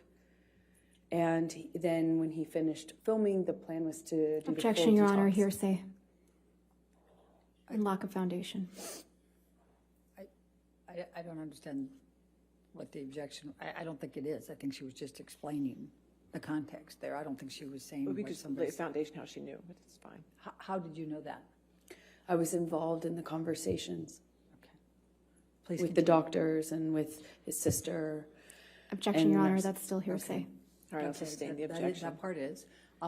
So what happened next? As a result of these communications, without saying what the communications were? A nurse came to Boston where Johnny was. I just would come for short periods of time in between, on weekends from filming until I wrapped my movie, which I did, I think in May, if I am not mistaken. And then I went to Boston and I was there and saw a nurse was flown out to Boston, Debbie Lloyd, and I believe Kipper came out too. And they put Johnny on a bunch of new medications, which they shared with me, told me about. Objection, Your Honor, hearsay. Well, we have to be careful about what other people told you, okay? But you can testify to what you know, okay? So what happened then? I saw his medications change. I know the amount that Johnny told them he was on was so that they could maintain him for the filming, meaning not make a drastic change in the amount of painkillers he was taking. But his behavior, his whole personality changed drastically. He would be speaking to me, and at the time I was staying in Boston with him, having wrapped my movie, and he would, in mid-sentence, mid-word, fall asleep. One time I was sitting across from him, and he would come in and out of sleep, being awake, or completely what appeared to be asleep while talking to me, and he had a cigarette in his hand, and Johnny constantly smoked, and he just sat the cigarette, as he fell asleep while speaking, down on his leg. They're hand-rolled cigarettes. They don't stay lit very long, thankfully, but it was things like that, and I didn't understand it. Even though I had experience with drug use in my family, I hadn't seen anything like this, and it was so dramatic, the change, that I was trying to figure out with the nurses and doctors what happened, what changed, how we could explain the change and what medications were causing it. I knew there were new medications involved, so, I was constantly worried and in communication, and Johnny's behavior got worse and worse, more of this passing out, nodding off, waking up in the middle of the night, screaming, waking up in the middle of the night, sometimes crying, and the emotions would change from one to the next, like by the second. I remember we were on a long weekend when he was filming in Boston, and we went to this like a resort retreat hotel, and you know, he was just bawling. You know, it broke my heart. There was just a lot of changes, and I really didn't know. I felt so bad for him, and I thought maybe it was just what Kipper had introduced into the regime, the medications.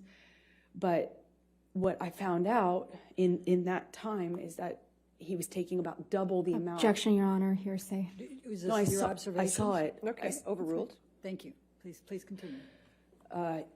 It was taking about double the amount that he told them was his normal when he started the process with the doctors. So after a few, you know, it's, I think, months of going, what is wrong? And, you know, turning him over when he vomited at night or checking his pulse.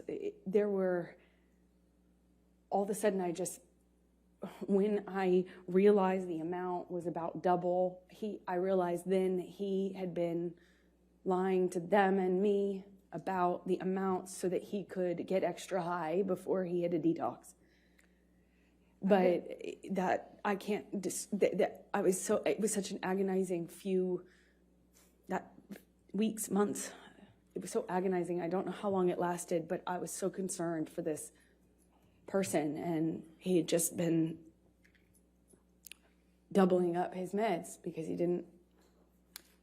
So, Michelle, can you pull up 1092, Defendant's Exhibit 1092?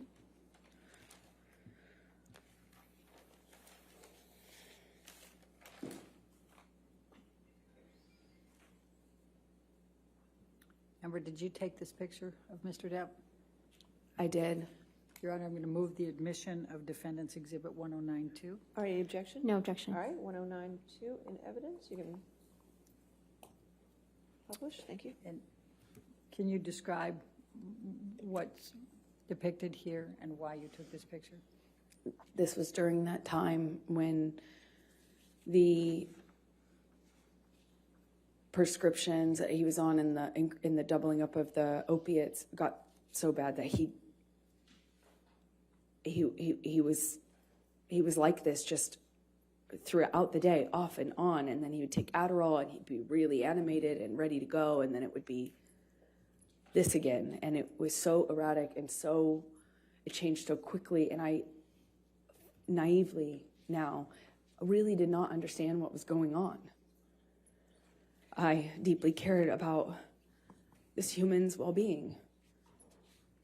All right. And it was very confusing and scary.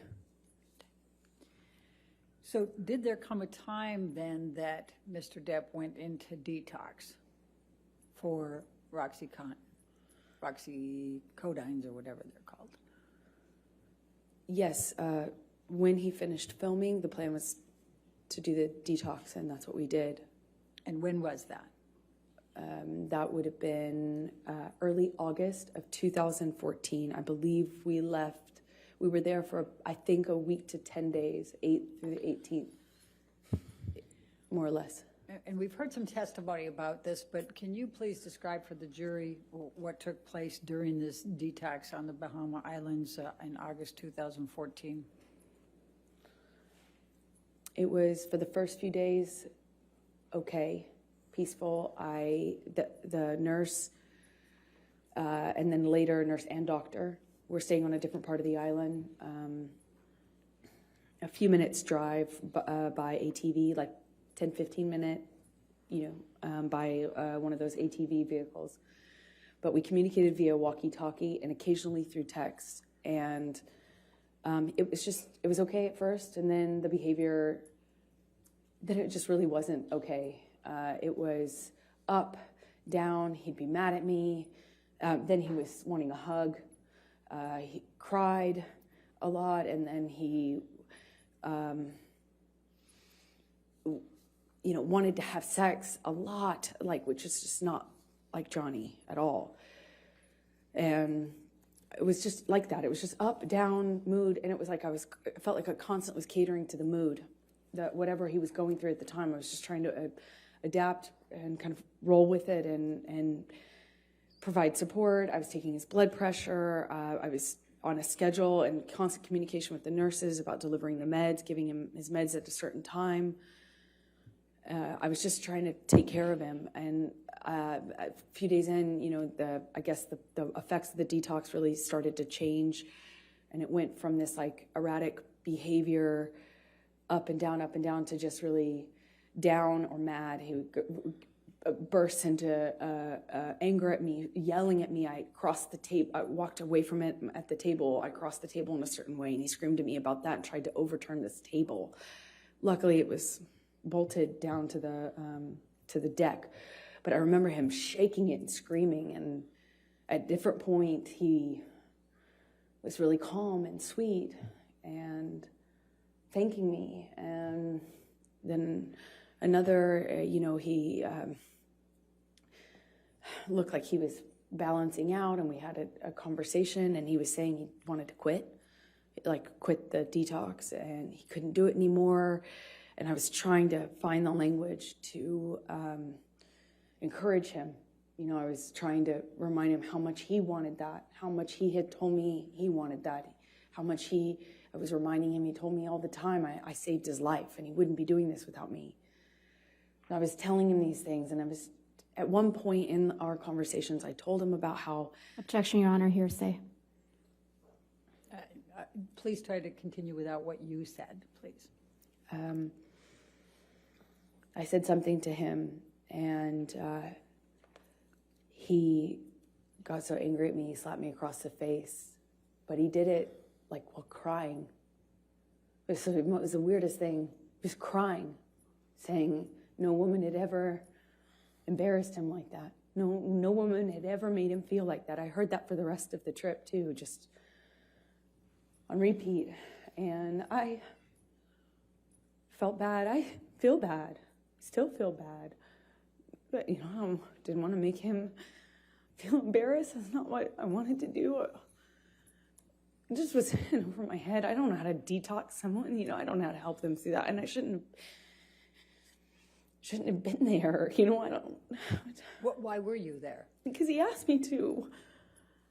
And I didn't know that was a phenomenally dumb idea. I don't know why why the doctors and nurses didn't tell me not to. I had no idea what that was going to look like or be like. And it was hell. You know, we're on an island. I'm trying to take care of him, and he was hallucinating and... Objection, Your Honor, non-responsive. Overruled. Screaming at me for things that I said when I didn't say I hadn't said anything. I would tell him, Johnny, Objection, Your Honor, hearsay. Well, I think in the context, Your Honor, it's not offered to prove the truth of the matter asserted. What's it for? It's just telling the context of... I'll sustain the objection. Thank you. Please continue and just say what he says and what he did and what your observations were. He was accusing me of having a man in the house with me. We were in a single, you know, in a cabin. It's basically one room with a closet and a bathroom. I mean, there's nowhere to hide, really. I mean, there's a closet and a bathroom. And he, at one point, told me that I was hiding somebody in the house. Another point, he was communicating with someone not in the room. It would yell at me and then yell at someone else. It wasn't there. And I tried to ask for what I should do. I didn't know what to do. It was terrifying and strange. The whole week was... So after you left Bahamas and finished with the detox there, where did you go from there?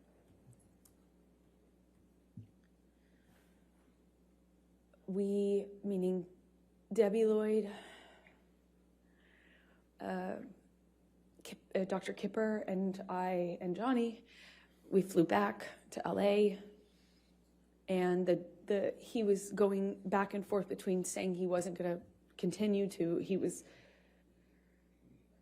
committed. It was back and forth. Everything was up, down, erratic, like changing every second. And we got to LA, and Debbie and Kipper communicated with me. I won't say what they said, but I decided it would be probably in everyone's best interest if I went away to a hotel. Johnny put me up in this room in this hotel while he finished the process of detox in LA, and I had my friends out with my girlfriends there to support me as per usual. So Michelle, can you pull up 272, please?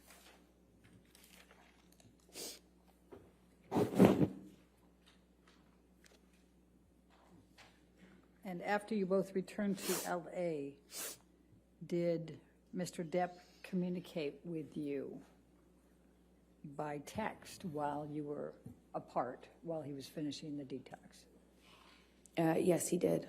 Your Honor, I'd like to move the admission of 272. Any Defendant's objection? Yes, Your Honor, to the first message. Excuse me, Your Honor, to the You second. mean the response? Right. Okay.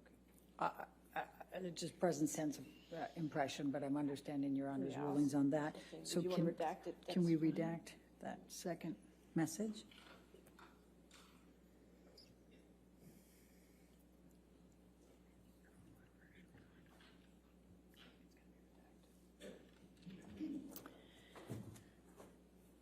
All right, Your Honor, All right. Any objection to 272 redacted?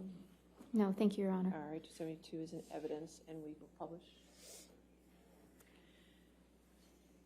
and Amber, I'm going to show you now what is Defendant's Exhibit 272, and this is on August 20, 2014. It's a text message from Mr. Depp to you. Do you see that? Yes, I do. Okay. And just so that we can highlight here, he's calling you, he says, just to let you know that I'm fine, my angel. I miss you, of course, but this was the right thing to do to speed up the process. I love you more than life. Yours, Steve. Do you see that? I do. So what, if any, expressions was Mr. Depp giving you at this point that he was angry with you ever having to help participate with the detox or to be on the island or anything along that line? Objection, form, compound. I'll allow it, but just for trying to keep the record clear, 272 has already been entered into evidence without that redactions, and there wasn't any objection. So I would wish if I could have both sides to keep track of their evidence. It's not my job to keep this. Thank you, Your Honor. I just got a note to that effect. So Okay, so 272 is in evidence without, you can clear the redaction and publish it. It's really the party's responsibility to take care of the record, not mine. my apologies on that one, Your Honor.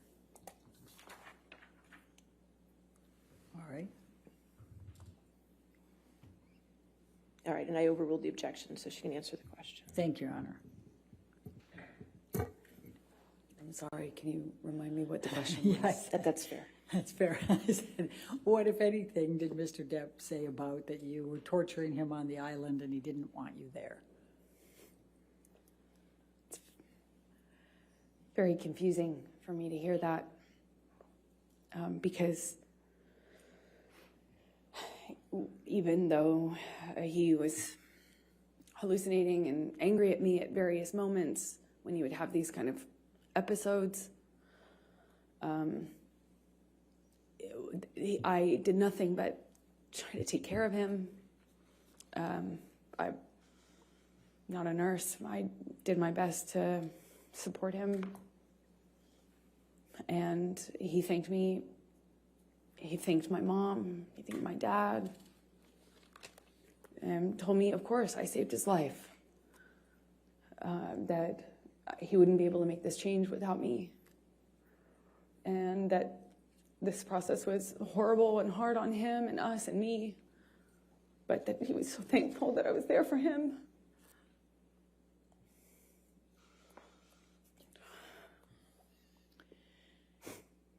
Okay, we can take this down now, Michelle, thank you. And I'm going to take you up to September, October of 2014. Do you remember filming Magic Mike 2 in that time frame? Yes, I do. And what, if any, connections did you have with Mr. Depp in that time frame? Well, I bargained with him about me doing the role. He told me he would call the actors. It was a mostly male cast. But I bargained with him. Objection, Your Honor, hearsay.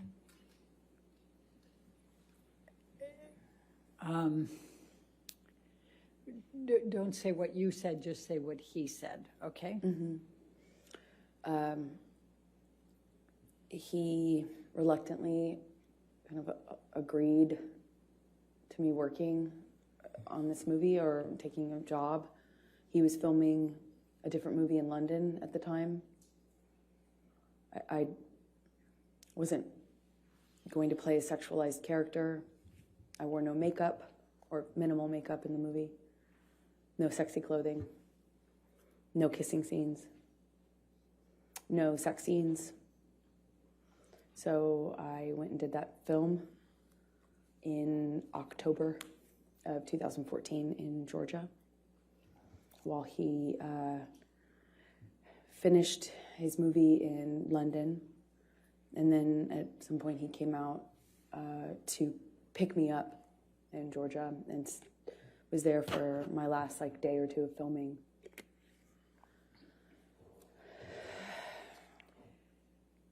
I'm going to ask you to turn to, Michelle, can you bring up 310, please? Defendants 310.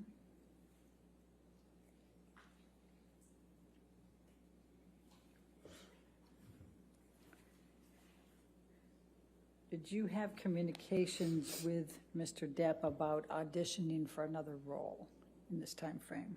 Objection, Your Honor. I'm going to object to the exhibit as hearsay.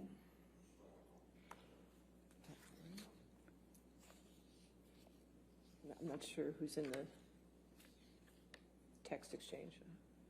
It is a text exchange, Your Honor, so, but the green is Mr. Depp. And the one I'm most focused on is on the second page, Your Honor, the top. The green bubble on the second page? Yes. All right, so just that text? Based on Your Honor's rulings, yes. Any objection to that text? No, thank you, Your Okay, Honor. if we can get that redacted.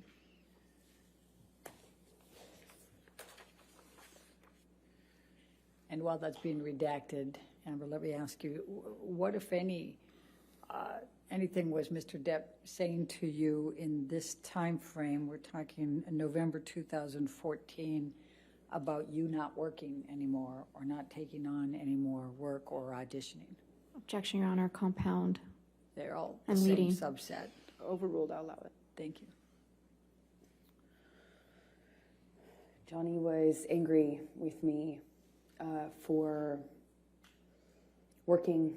I had finished my job and I needed to eventually find another job, meaning a movie, to work on, and he was furious at me for, he found, we call them sides, they're just pieces of an audition, pages, and he found something that had been sent to me to consider auditioning for, and he blew up at me for, I think what he said to me is that I didn't tell him, that I didn't ask him, and that because he didn't know about that audition that I hadn't done yet, that I had been hiding it, and was furious at me. I ended up not doing that audition, I believe. Well, there was a few, one or two in that time that I did audition for, and one or two that I didn't. I'm going to ask you now to take a look at what is Defendant's Exhibit 310. Do you recognize this email from Mr. Depp? Yes, it's a text. Your Honor, I'm going to move for the admission It's of... it's in evidence, 310. Oh, okay. It's Thank- evidence thank with you. redactions, so I published it. Please tell the jury about this text and the context. This was Johnny's response to me apologizing for having an audition. Thank you.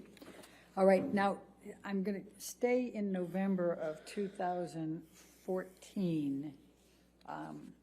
And did there come a time that Mr. Depp told you that he understood that you were not going to accept any more jobs, that you were going to stop working? Well, Johnny said this to me in an argument, in a fit of rage, is the best way I can describe it, and kind of alluded to me having agreed to not work anymore, which if you don't know me, is preposterous. There's no way I would agree to that. Although I did make concessions and gave up a lot of Objection, these Your Honor, fights. hearsay. That wasn't, Overruled. thank you. Please continue. So he reached out to other people and to me to that effect, furious at me for taking meetings. There was one in particular I wanted, one meeting I wanted to take because it was a project in development with a sci-fi writer. And I remember I wanted to take that. These things were just, they were just constant fights. But in between them, when things were good between Johnny and I, he would be, he would word it to me like, I'm trying to look out for you. You say that you don't want to be objectified, but you're doing it to yourself. But at first it was because I dressed a certain way or had sex scenes, and then it just got more narrow and more narrow and more narrow what I could do without being the blame for why the industry, Hollywood, the entertainment industry, was putting me in a box and objectifying me. So it became my fault. I mean, I believed it. I believed it. I adopted a lot of these changes myself, not because Johnny, said you have to do it this way, but because of all the other things that he said and did, I eventually found myself making decisions about my own career, about how I dressed, about how I wore my hair, how I presented, where my eyes were cast when I walked into a room. And I believe those were my own decisions. Amber, did there come a time in November of 2014 that you engaged in some couples counseling with Dr. Cowan and you and Mr. Depp? We attempted to. I had stopped seeing my therapist in 2014. I couldn't sustain seeing her and be in the relationship with Johnny, and I chose Johnny. Eventually, Dr. Kipper introduced me to his close friend, Dr. Cowan. And I met with Dr. Cowan and agreed to let them share communication about my care, my treatment, both what I said to Cowan and what I said to Dr. Kipper, who had become my physician as well. He also put a nurse on me that would be my travel companion, and that travel companion would keep tabs on me and report to Dr. Kipper, who reported everything to Johnny. Objection, hearsay. Calls for speculation. I'll sustain the objection. Okay. So tell us about the couples therapy in November 2014. So Dr. Cowan, this man who is friends with Kipper, who's treating me, agreed to see Johnny and I together. And I don't know how many minutes of that went on before Johnny stormed out, knocked something off the table on his way out, and rolled a joint in the bathroom before storming out of the office, slamming the door. All right. So I'm going to take you up to December of 2014, and specifically December 17, 2014. And I'm going to ask you to take what, if anything, do you recall of an incident with Mr. Depp relating to Clive Barker? He was the sci-fi writer that I liked. Well, fantasy sci-fi writer. I kind of had a dream project based on a book that I loved of this author.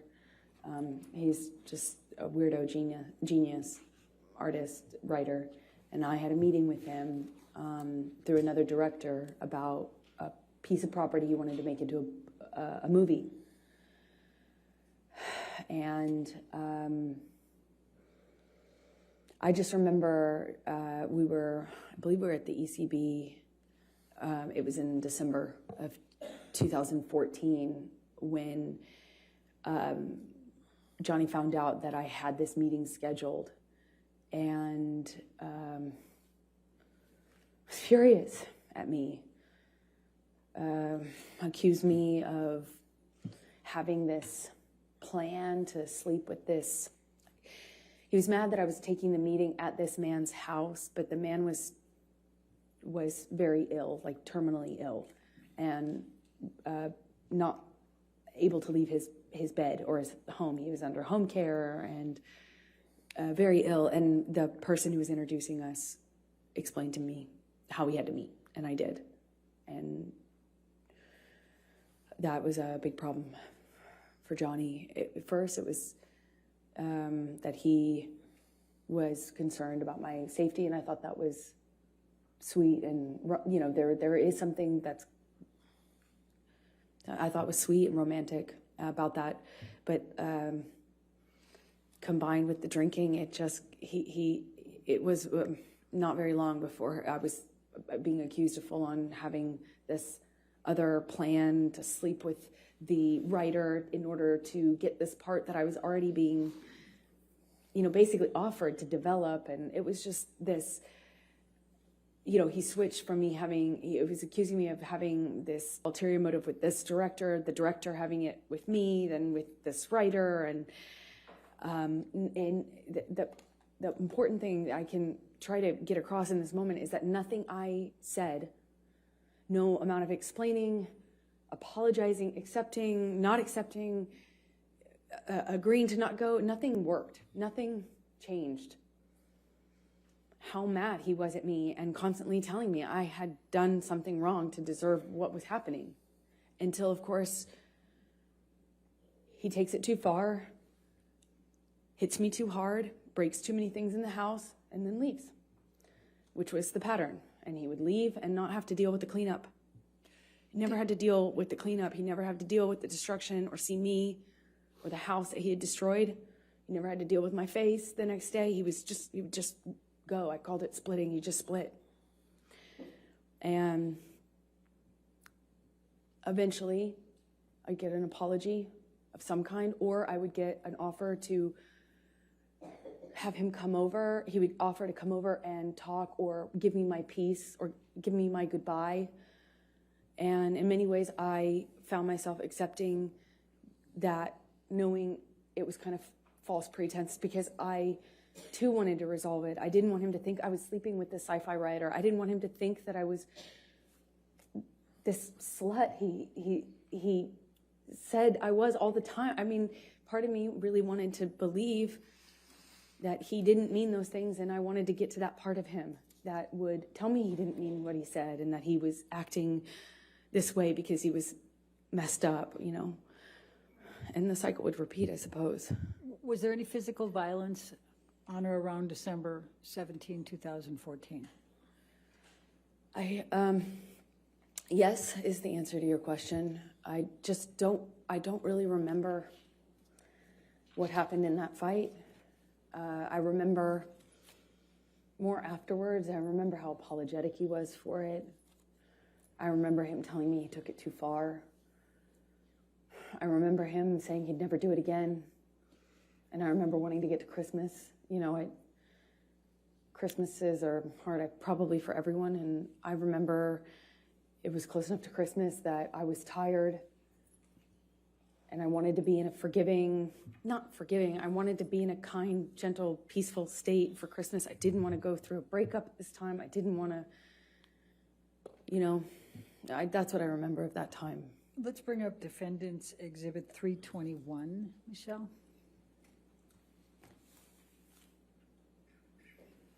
And this is on 12/17/2014. Is this a text message exchange between you and Mr. Depp? Yes, it is. Your Honor, I'd like to move the admission of Defendants 321. Any objection? Sorry, Your Honor, just a quick minute.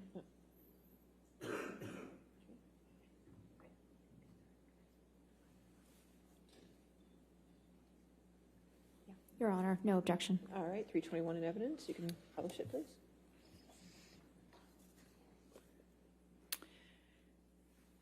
Amber, I'm just going to turn your attention to this. This is an email exchange between you and Mr. Depp, and he says, I am truly sorry to have upset you to the degree that I have. I couldn't be more sorry for yet again ruining your day. I do, of course, take your generosity, your selflessness, your affection, and your sweet doting deeply into my heart, and I think that I've been reciprocal. Agony is never the answer to any equation or occasion, nor is rage. Please know that my apology is sincere and solid, and as stupid as it sounds, I hope your meeting with Clive Barker is excellent. You see that? Yes. Okay, and then you respond, thank you for your words, and you indicate you just left Betty Sue's, that's his mother? Yes, and I then had a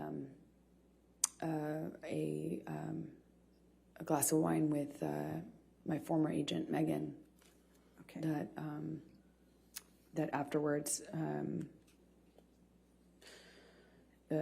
she encouraged. Objection, hearsay. Yeah. Okay, thank you. Sure. All right, and we can take that down. Let's bring up 325, Defendants 325, please.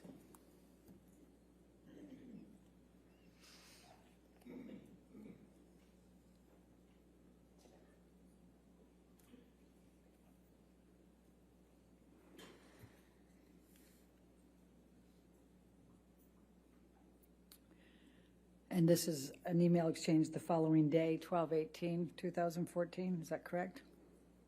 Yes. Okay, Your Honor, I'd move the admission of Defendants 325.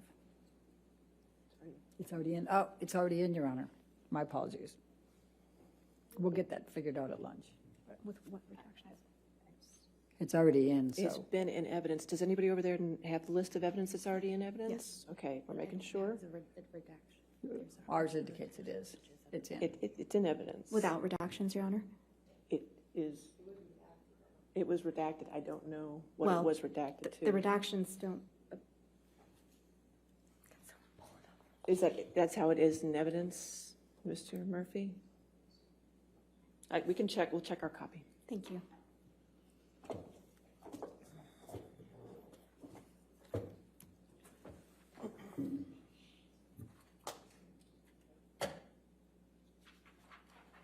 It's fine, Your Honor. We've confirmed. Yes. Thank you.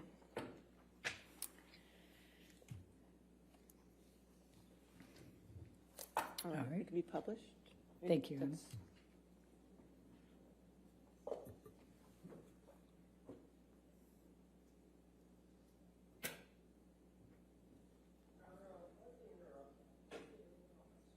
You can't see it on your screen?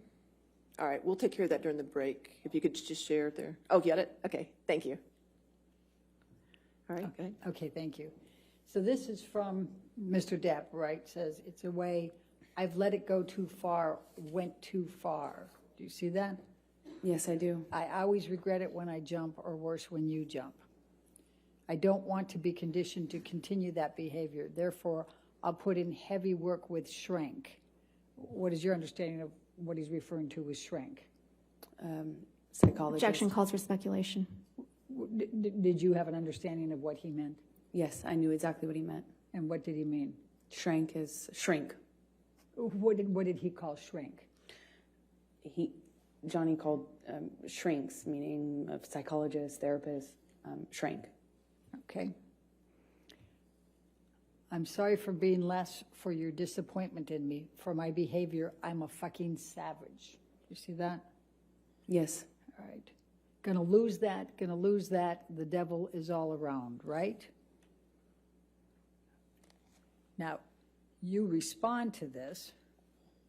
And of course, before you go there, and he says, I am well aware I should have been bigger at the moment and that it will never again manifest in negative experiences. It can be done. What a killer concept to visualize. Do you see that? Yes, I do. And you respond, I love you, I miss you already, correct? That's right. Right. And what, if anything, is that consistent with the cycle that you have described? Well, the language he used after particularly violent episodes was savage, monster, devil. And so we ended up both calling his other side, the side of Johnny that would do and say unbelievably horrible things. It was very different from the other Johnny. That was, in my opinion, exact opposite. And this is typical of the apologies that I would get when he took it too far physically. I was encouraged because I thought it meant he understood that he could really hurt me. Sometimes I didn't think he understood how much he could hurt me. Physically, I mean. So after this, I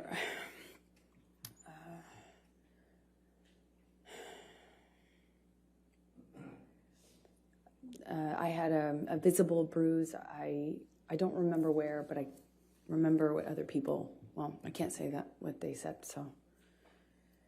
Anyway,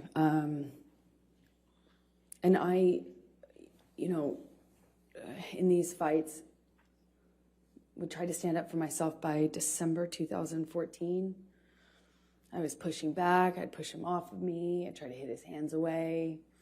I tried to always get back up, which almost always made it worse. Always seemed to provoke him. But I tried. And worse, I would yell at him. I'd scream at him. I'd call him ugly names. So ashamed of the names we'd call each other. It was awful. It was awful. We both got into that pattern. It was so, I felt so angry that this was happening to me, and it just felt so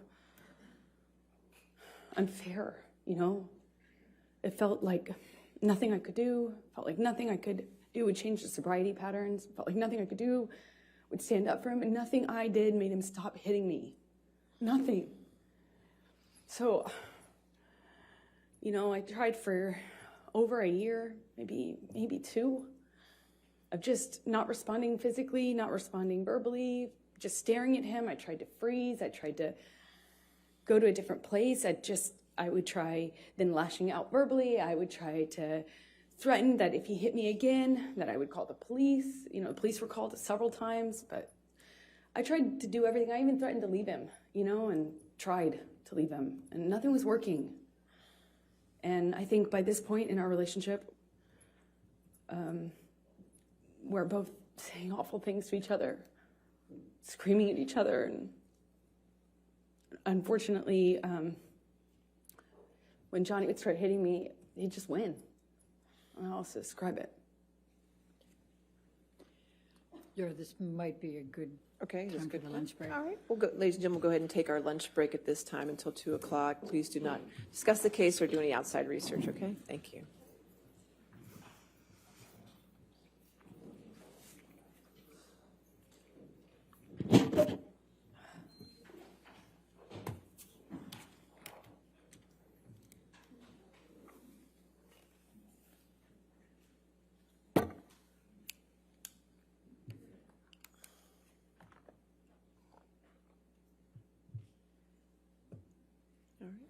And again, ma'am, just don't discuss your testimony with anybody this time, okay?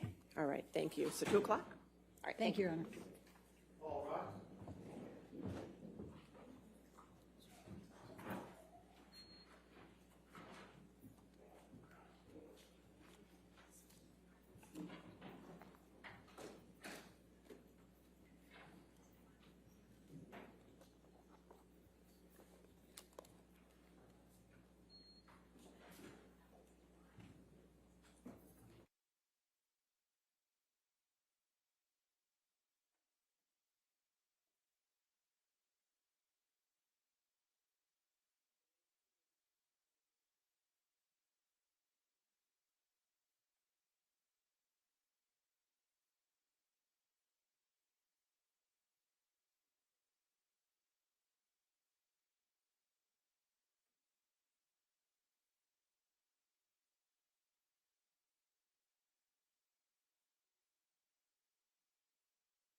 All right. Okay, are we ready for the jury? Yes. Okay.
All right, thank you. All right, you may be seated. Your next question? Thank you, Your Honor. Michelle, can you bring up Defendant's Exhibit 236, which has already been admitted? Thank you.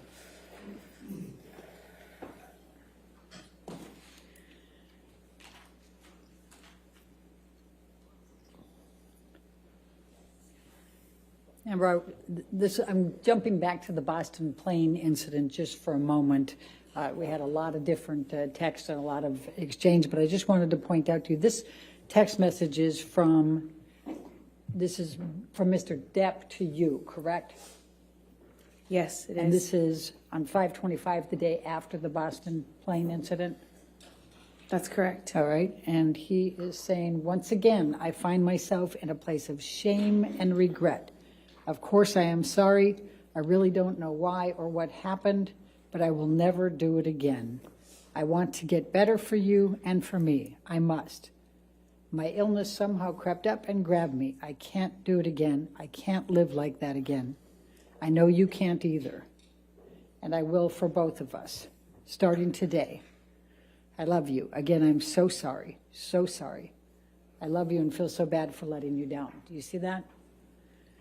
I do. And was that the message that you testified to, that he gave you? Yes. Okay. All right, now I'm going to jump back to where we left off. We're up in January of 2015. Danish girl, you're filming in London, is that correct? Yes, that would have been January 2015. Okay. Now, we heard some testimony from Isaac Baruch earlier about a telephone call that you had with Mr. Depp. Do you recall that call? I do. Can you please tell the jury and remember to tell them what Mr. Depp was saying on that call? And you can give the back. I didn't mean to cut you off on the context. Go ahead. Is it okay to... The nature of the conversation was pleasant.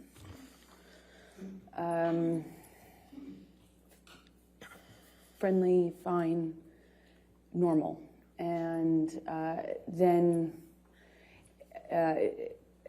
Johnny stopped making sense with this. Like, he'd start a sentence and then trail off and act confused when I would be confused. And that pattern kind of increased pretty dramatically in a short amount of time. And I was in a hotel room in London speaking to him in Los Angeles. And the phone, what I assumed, cut off. I thought it was a connection issue. And I remember getting out of bed and walking into the bathroom to get something, and I was redialing him. And in the span of that short amount of time we had been disconnected, it was minutes, not even minutes. I called him back thinking the phone had been disconnected, and he answered and he said, how could you tell me that? How could you say that to me? Who the fuck is he? Who the fuck is he? And he asked me that a few times, and I was so confused. I didn't understand what he was talking about. I expressed that to him. He says, "Who is the guy, the one in New York that you're fucking?"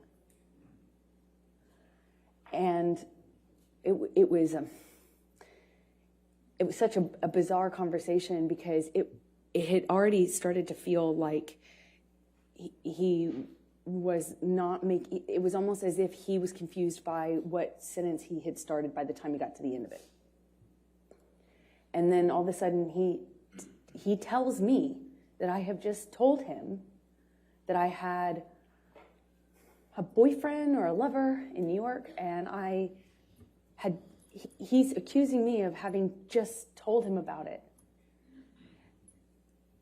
which was crazy to me. Not only was that not accurate, I would never have communicated with him like that. More or less called him on the phone to do it and then call him back and wonder what the connection issue was. It was just the most bizarre thing. But he was so worked up, incoherent, and accusing me of having had this conversation with him. Eventually the line drops out, and I spoke to the person who picked up the phone.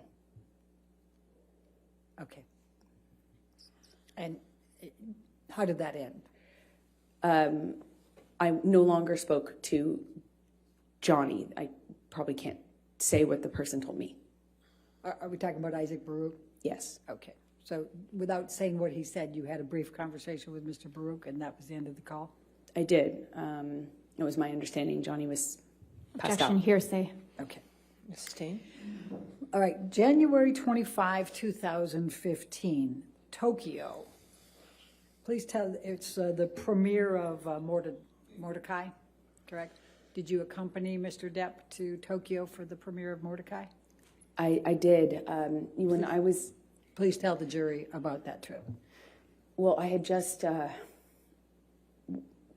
started to pick out the wedding dress right before that trip, and plans were moving for us to get married shortly after this trip. So we took this trip to promote his movie.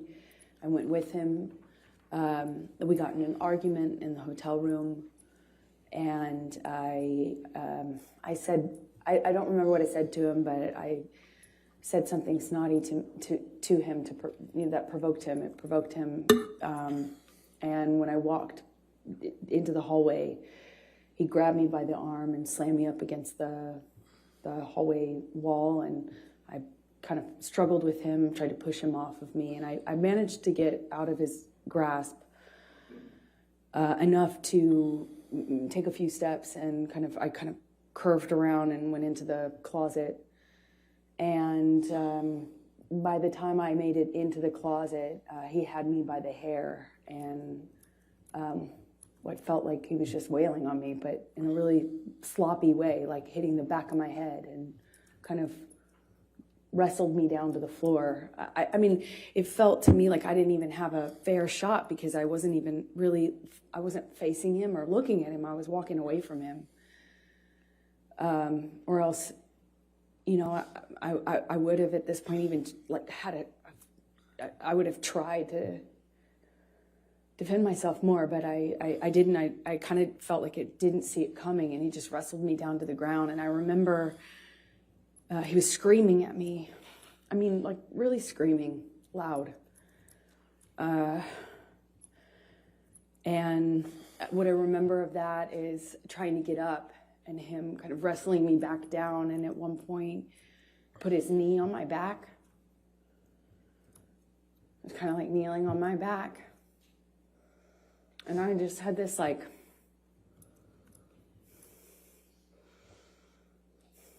struggle with him. And I look at him, and he's still got his glasses on.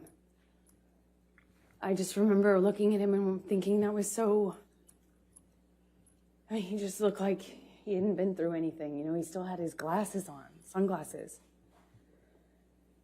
And he was screaming at me that he hated me, that it was over, he didn't want to marry me. He was disgusted. He he made this mistake. It was a big mistake, and everyone hated me. And I remember crying on the floor. Just, more than anything, I was heartbroken. I thought maybe he was serious. I thought maybe, God, he doesn't love me. Maybe he really feels this way. It broke my heart. Broke my heart. I wanted to marry him so bad.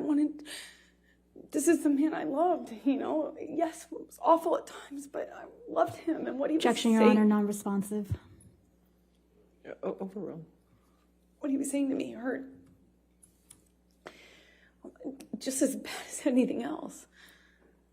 I just remember that he left me on the closet floor, and as embarrassing as it is to say,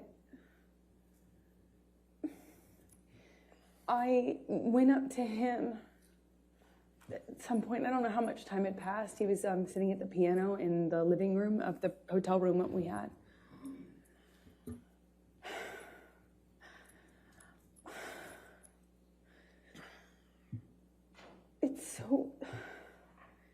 I know it may be hard to understand. It's hard for me to hear myself say, but I just wanted it to stop. I wanted things to just be okay. And I just sat next to him on the piano, and I just leaned my head on his shoulder, and of course I was mad. Of course I was mad and felt it was horrible what he'd done. But on the other hand, I wanted us to be okay. I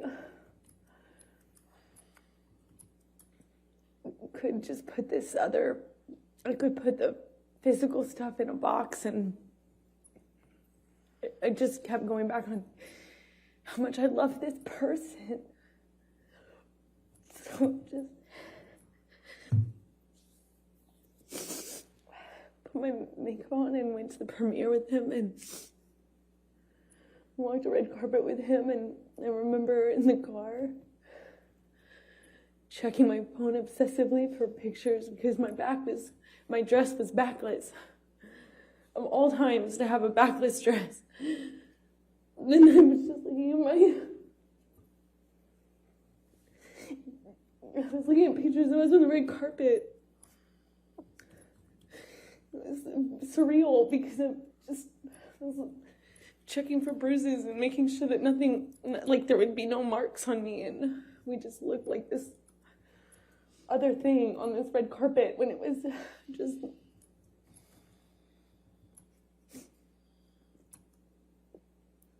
It was not like that. It's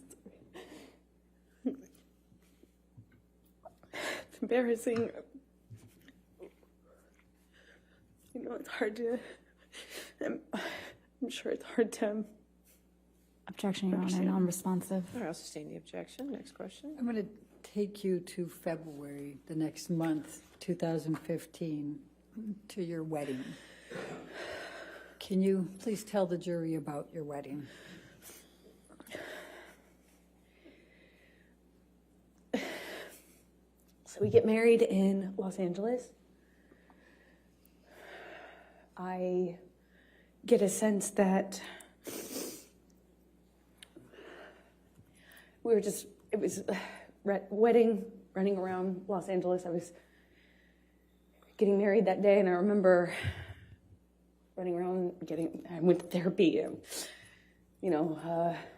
got ready, and Johnny and I met at the penthouses downtown, and I wore a white dress and a veil, a bobby pinned in my hair. And I walked out of that penthouse. I met with Johnny in the hallway, and I thought he looked so handsome. and he seemed happy. And I felt we were making the right decision. I was so looking forward to having this. I thought we'd get married and we'd have stability, safety. So we get in the car, we get into actually Johnny's car, and for the second time since I've known Johnny, he drove drove us in his truck. It was weird being in the car with him alone. You know, we didn't have that. And we drove to his mom's house, and a justice of the peace arrived, looking kind of surprised. And she married us in the living room of his mother's house, Betty Sue, with our families together. My best friend, my mom, his mom. We ate food with the kids. They were there. And we had a wonderful evening, and then got up and got on the plane either the next morning or the day after, and flew to Johnny's Island. And we had what we had planned for the better, we had planned for the better part of a year or so, maybe 8 months, for this 3-day wedding on his island with our close friends, about 12 people, maybe 15 people. We had these little houses built, like not tents, but not houses, these little, for the guests. We had them built and designed on the island, and we had people come out, and it was magic. I was marrying the love of my life. It was complicated, but I thought it was the love of my life. And we had our friends and family out, and we had this 3-day event. The first night of which was supposed to be he and I separate with our relative parties. So me with the bridal party and him with his fellas. The bridal party, we had planned to do a cuddle puddle, have mushrooms and drink wine, and have our own girl party separate. And then the next day have the wedding festivities. We were going to be married around sunset, and on this beach, not the beach that Johnny had named for me, although I think we originally planned on having the ceremony on that beach, but it was changed at some point to the other beach, and we walked down the beach aisle, and said our vows, and the sunset behind us, and we took pictures with our family, and we shot the bird, meaning the middle finger, up at the paparazzi helicopter plane circling around us while we were on the altar. And we danced and celebrated. And then I left the island because I had to go work. When you say you left the island and you had to go to work, what were you working on that required that? I was filming The Danish Girl in London, which is the film that I had been in London for in January when Johnny was hallucinating on the phone with me. I was there doing kind of prep work for that film. And what, if any, film was Mr. Depp going to at that point? Well, the plan, why we did the wedding when we did it, is because he had always had this commitment to do Pirates 5. And he was going to shoot that in Australia, and I was going to shoot The Danish Girl. And I started The Danish Girl in early February, and he was going to fly out mid-February to Australia. So his movie was going to take the majority of the year, meaning until August. So maybe longer. So the plan was to do it when we did it so that we didn't have to wait until the fall of the following year. So shortly after I left, Johnny returned to Los Angeles and then flew from Los Angeles on to Australia to shoot P5, Pirates 5, excuse me. Okay. And what was the plan for you when you finished with Danish Girl? The plan was always for me to wrap on my movie and then come and join him in Australia, where he was filming P5, Pirates 5. Okay, and when approximately was that? That was March 3rd. March 3rd that you wrapped, that you finished with Danish Girl? I believe, I can't recall the exact date, but I believe it was around that time, yes. Okay, and then tell the jury, where did you fly to get to Australia? How long of a turnaround was it for you to get to Australia? It was about 24-hour, I think it's about 24 hours. I could be mistaken on the exact amount of time, but I remember it's quite a distance from London. I was filming in London, he was filming in Australia. Effectively, you have to fly 12 hours, stop, get on a different plane and fly, I think, around the same amount of time, if I'm not mistaken. Okay.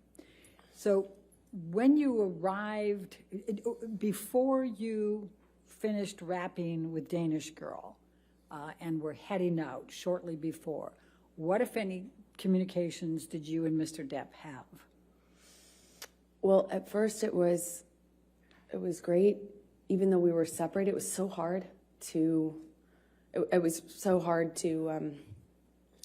leave leave right after you get married, especially considering that in Johnny and I's relationship, it was always so much worse when I went away to work. That's when problems started. So that was hard, but we communicated pretty consistently, and it was positive until it started to change. And I got the sense that he thought I was sleeping with the director, and then it was with the actor I was filming with. Who was the actor you were filming with? Eddie Redmayne. Okay. I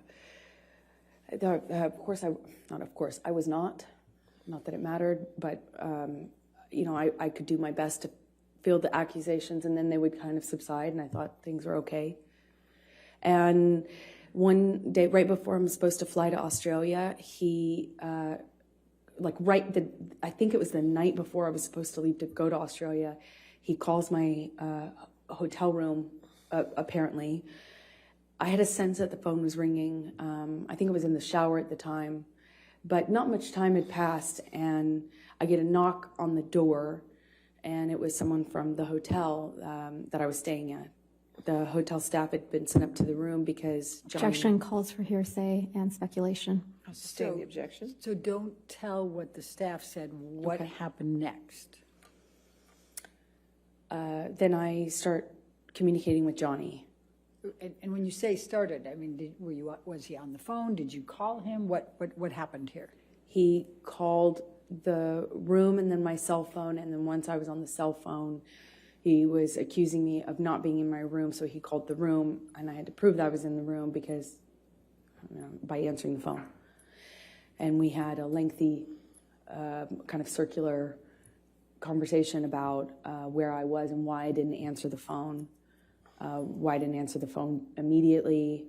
He didn't sound like he was connected to reality. It just didn't seem like, to me, it seemed like a previous pattern.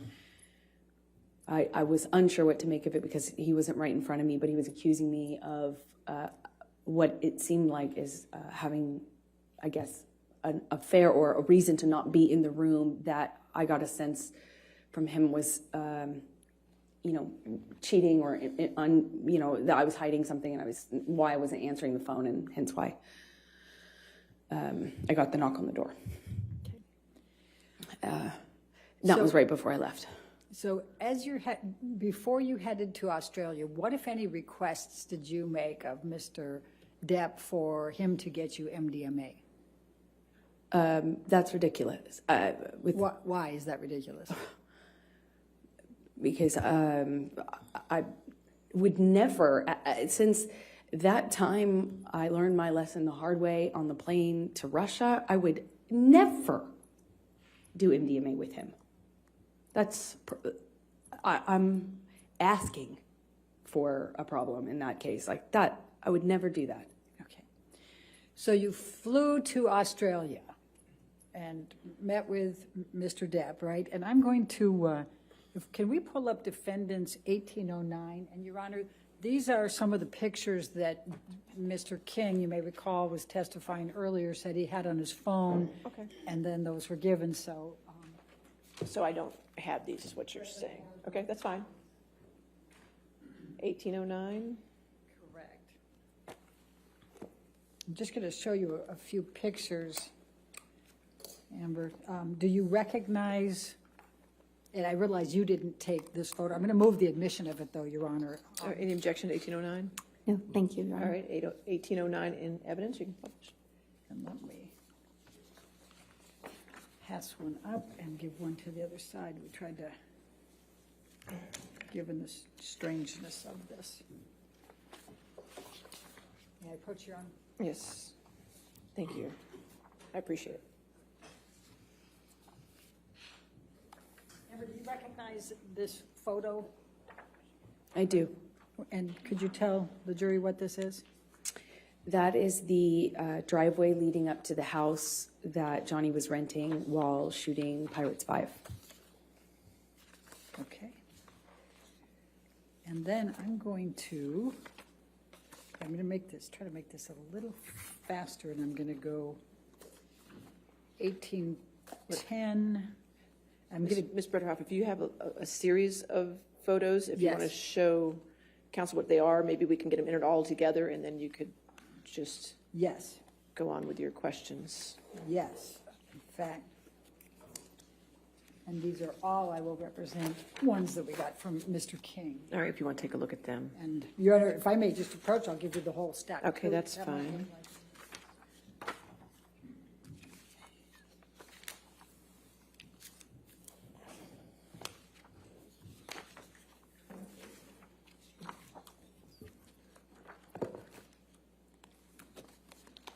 We can keep that up if you want.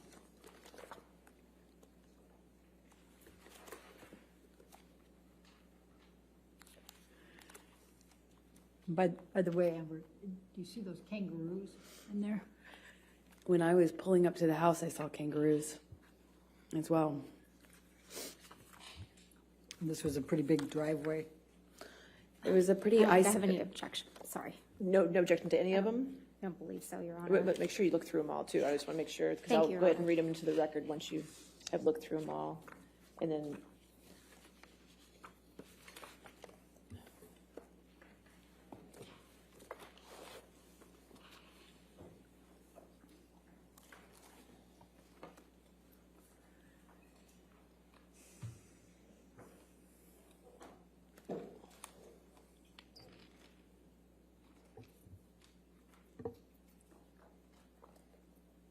Thank you, Your Honor. I've reviewed them. I have no objection to all any right. of these photographs. So we'll enter into evidence defendants 1804, 1805, 1806, 1807, 1808, 1810, 1811, 1812, 1814, 1815, 1816, 1817, 1819, 1820, 1821, 1825, 1827, 1828, 1829, 1830, 1831, 1834, 1835, 1837, 1838, 1839, 1840, 1841, and 1842. Did I get them all?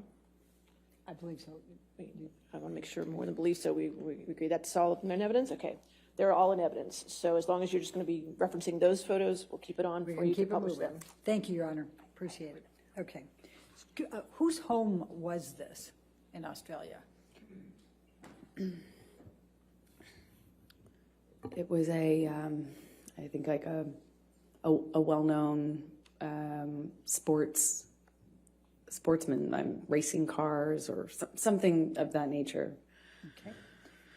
Let's, Michelle, if you can pull up 1810.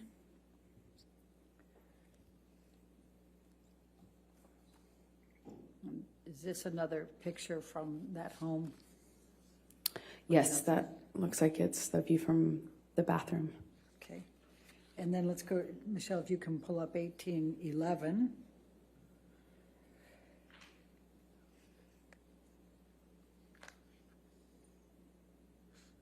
Is that a picture of the home? That's the house, yes. Okay. And let's go to 1812.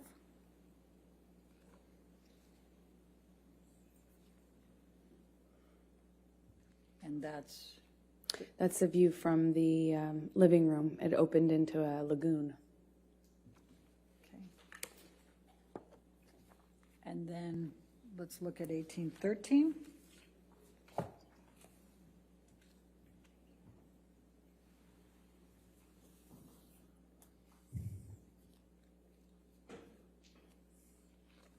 I guess that's just another view, little over of the swimming pool, correct? Yes. Okay, and then let's do one more, 1814.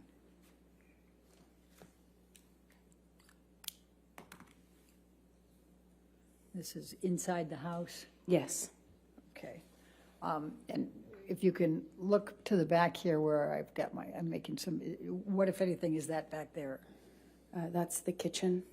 Okay, and this is the dining room, and this is on the main level? What we're looking at is the dining room table on the main level with the kitchen in the background. Okay, thank you.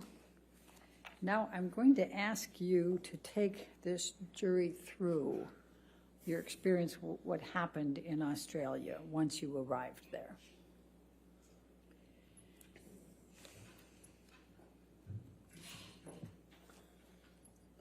Well, I was nervous because of the conversations that I had with him before I left, and then in transit, I stopped in Dubai and spoke to him too. So I was a little nervous, but he indicated me that he wanted me to come. He said, I miss my wife at the end of the phone call that we had in the airport. I called him from Dubai. And he said, I miss my wife. I felt, okay, safe to, it's good. And I missed him so much, that's all I wanted to do is see my new husband. I flew in, I arrived early. I walked into the bedroom. I was so excited to see him. And he was so, he had lost a ton of weight. So I just knew something was up. And he kind of quickly, kissed me and kind of, we had some interaction. It was brief. He was leaving to go work. He had to work that day. But then after the plan was he would come back, which he did in the evening, and then he was supposed to have a 3-day weekend, a long weekend. So he comes back that evening, and the chef had kind of prepared some things for the fridge, mashed potatoes, I think spinach as well. There were some steaks in the fridge, but he had kind of prepped some of the sides. And I was looking forward to having this kind of, our style at-home date. We'd just been, we're a new married couple. We hadn't seen each other for basically a month after getting married. And I start dinner and am happy to see him. And at some point early in that evening, he pulls out a bag of MDMA. I asked him what it was, and he told me it was MDMA. And I was surprised because at the time, that was, there was no question mark as to how I would respond to that. or so I thought. It's like, why would you even think that that's okay? He had already gotten clean and sober. I was, touch and go. But for the wedding, he was drinking Beck's. I think at some point he did have wine on the island, but it wasn't an issue. Right? Just moved ahead. So I was surprised that he would even pull out this bag and, well, frankly, not hide it from me. And he kind of seemed to suggest that we should do it together. And I was like, absolutely not. Like, I just got here. I want to see you. I want to spend time with you. It was the exact opposite of what I expected, what I wanted. And it just seemed delusional at the time to me that he would even suggest this to be something that I could participate in with him. If you had been through what I had been through at that point, it's crazy. And at some point, he drinks in front of me. At first, I think it was like a Malbec or a wine or something. And I remember we hadn't, it kind of started an argument. And that was upstairs in that room that we just looked at a picture of, by the sunflowers. That's more or less where we were standing, just closer to the kitchen. And we get in an argument, and I shove past him, just stomp off. And he grabs me. We have an argument about me walking away, and am I walking out of this? And in my head, I was like, I actually wasn't thinking of leaving yet, but that would later be going through my mind. We had a brief interaction, and I don't remember the exact sequence of things. I wish I did. I have a lot of flashes. It gets a little bit more confusing from my ability to recall everything in a linear way a little later on as things got crazier. But for this part, the first night, what I distinctly remember is at one point, I don't think I had gotten very far, or maybe I came back into the room, but when he shoved me, I went flying across these parakeet floors. I mean, just skidding across these floors. And I remember thinking it just looked so easy for him to throw me around like that, I just slid, screeching my skin against this beautiful wooden floor. And we had another argument that was a spin-off from that. It was just kind of this on-off sort of thing that I remember eventually in this interaction, he shoves me up against the fridge. He has me by the throat, and he just was holding me there by my throat. And I wondered if it was the drugs. I wondered if it was him. It hadn't, in my recollection, it hadn't been that long. He has me up against the throat. He's kind of bashing me against the wall next to the fridge. We're kind of moving in that area. And at some point, I'm in his face. And I don't know if he had let go of my neck or loosened my grip, but I remember slapping him across the face, screaming at him, screaming at me. I got my hand free when he tried to grab me when I walked off. I stormed off. I slammed the door upstairs. I don't know if it was in that instance or if it was in a later one that I eventually barricaded the door.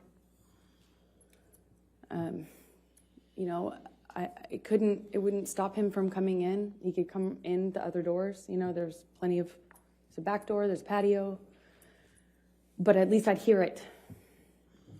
And this is March 2015 by this time. I'm being medicated by his doctor. He's giving me anti-anxiety meds, giving me had already tried to give me antidepressants. They didn't work for obvious reasons, I hope. I wasn't sleeping. I had insomnia. I'd wake up with panic attacks. I needed to sleep, but my ability to do so was really, really compromised at this point. And I kept thinking that I just wanted to hear him or know if he came in so I could be aware, so I could be ready for what was going to come in with him. And at some point I go back downstairs. I don't really know at what point I gave up and stayed behind my barricaded door, but I managed to go to sleep. I took some sleeping pills. I woke up, and when I came downstairs, he was still up. He confirmed when I asked him that he had not slept. He had not eaten, so I tried to get him to eat. We get in an argument. He was accusing me of Eddie Redmayne, and by this point, he thought I was working with Billy Bob Thornton on the movie I had just shot, but I had already worked with him a year earlier. But he was very upset about him and the gentleman that invited me to a concert in London. My co-star, he was upset about these people, even though I had done that movie a year prior. Who was that? It was Billy Bob Thornton, Jim Sturgis, and Eddie Redmayne that he was upset about. And let me just stop you for a moment. Have you seen Mr. Depp take any drugs by this point? Oh, yeah. Sorry if I left that out. That when we had the argument about the MDMA, he suggested to me that it wasn't on the no-fly list, like it wasn't on the no list. That was his that was his defense. Like, this isn't the... You didn't say I couldn't have this. And over and over again, Johnny told me I wasn't the reason he was getting sober, but I was the reason he was staying sober. I had saved his life and all this stuff. I wasn't like, it wasn't my job to police him, but I kind of ended up being in that situation, it seemed like, in his mind, when he would express that to me. So he took a handful of pills, and I didn't count how many, but when I came back downstairs, I did the math on the amount that was left, and I think it was either 8 or 10, I can't recall as I sit here now, either 8 or 10 pills of MDMA. That he had taken or that were left? I remember we had a conversation about the amount that he took. So I remember saying, you Objection, took all hearsay. Okay, I'll sustain the objection. Okay. There were only a few left in the bag, so I think it was what he took. And I said, Johnny, Objection, hearsay. He confirmed that he took that amount and that he could take that amount. And what amount? At this point, there were 10. He had taken 10, 8 or 10. I can't recall. And when you say at this point, is that the first night? Is that the second day? This is the second day. This is after I've already fallen asleep for the night in the room upstairs. Come back downstairs. He was still awake. Okay. Please continue with that second day. He was accusing me of being mean to his sister. He was accusing me of not liking his sister. Something about the wedding. I was trying to put out that fire, as you will. I was trying to say, no. First of all, I'm not filming with Billy Bob. No, I wasn't filming with Jim Sturgis. Yes, I filmed with Eddie Redmayne, but he was a lovely gentleman. Objection, Your Honor, hearsay. Let's not offer to prove the truth of the matter. Overruled. Thank you. And then when it came up with his sister, he was accusing me of kind of having this animosity with Christi. I tried to defend myself, explaining why her and I had kind of become cold to one another. I don't know how else to describe it, because we never had any sort of direct interaction that was negative. We never had any sort of confrontation or anything, but I did my best to explain to him what I could answer to that accusation. And at one point he, I mentioned that, well, I can't say what I mentioned. He, as a result of that phone call, picks up the phone and calls his agent I don't know why, still to this day. He calls a few people. I don't know who was on the other line. I just heard his side of it, and he's screaming at them. I got a sense that it was money, that he felt people had been stealing money from him, and that the studio had been ripping him off, and that he was calling himself like a whore, or he had been whored out. He seemed like he was upset, but I did not, at this point, this is maybe early evening, it was before the sun went down on the second day. I remember he took the phone at one point and called my divorce attorney.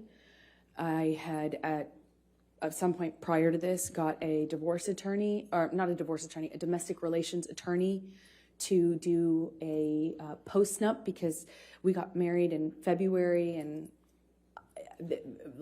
there was never any mention or talk from Johnny about a prenup, but I had interactions with his sister, and so I thought, okay, I'll get a lawyer and let's do a post-nup. When Johnny found out about that, or when I reminded him of that in Australia, he went outside and called my divorce attorney and fired her and said the only way out of this was death. Again. And I heard that already at this point, March 2015, probably 25 times. So he's screaming at her. He calls his agents. I hear him talking incoherently, screaming incoherently at my lawyer and his agent. He comes back inside, and I genuinely didn't know if he was still mad at me or if it was about me at all. I didn't know. It didn't seem like it was connected to reality at all. At some point shortly after that, I have been saying to Johnny, you need to sleep. Let's eat some dinner, baby. Let's relax. Please, like, calm down. In my head, I was thinking that it would genuinely change if he just got some sleep. He needed to sleep it off. He needed to come down off the drugs. Clearly, the combination of what he had taken pill-wise with whatever else he was hiding from me was not good. I had recognized that sort of delusion. I had recognized that sort of unattached to reality rage. I had recognized the patterns of those kind of loops where he's yelling about things that aren't even being discussed or talked about. I knew already that he just needed to sleep it off, clean up, sober up. And I thought we could. I remember I went to the fridge. I got out the steaks so that they would be ready to cook. And I got out some of the food I was going to put together for dinner. I went upstairs. I don't know if I came back down in my nightgown at that point or if that was shortly after, but the next thing I remember is coming downstairs and looking for him. We had an interaction that I can't really describe. It didn't make a lot of sense to me. He was just belligerent, throwing things, screaming at me. And I realized I was back on the chopping block. I realized it was back. I realized that the arrows were pointed at me again. And I tried to defend myself. I was explaining, trying to say that. Objection, Your Honor, hearsay. It was not for to prove the truth of the matter. She hasn't even said it yet, but try not to say what you're saying unless it needs it for context or something. Try to say what he's saying. I'll sustain the objection. Okay. He was just belligerent. I don't know how to describe to you because it wasn't making sense. It wasn't making sense. I don't know how. I don't know how the immediate next string of the next part of the violence actually even initiated, but again, he has me up against the wall, and I remember this time he slams me up against the wall hard. I mean, I hit my head hard. And this is a wall next to the, I say kitchenette, but it's more of a bar. I remember there were these cooling fridges, and I remember kind of being slammed up against those. I remember pushing him off of me. I remember the name calling, the whore, the slut, the fat ass. I remember a lot of name calling.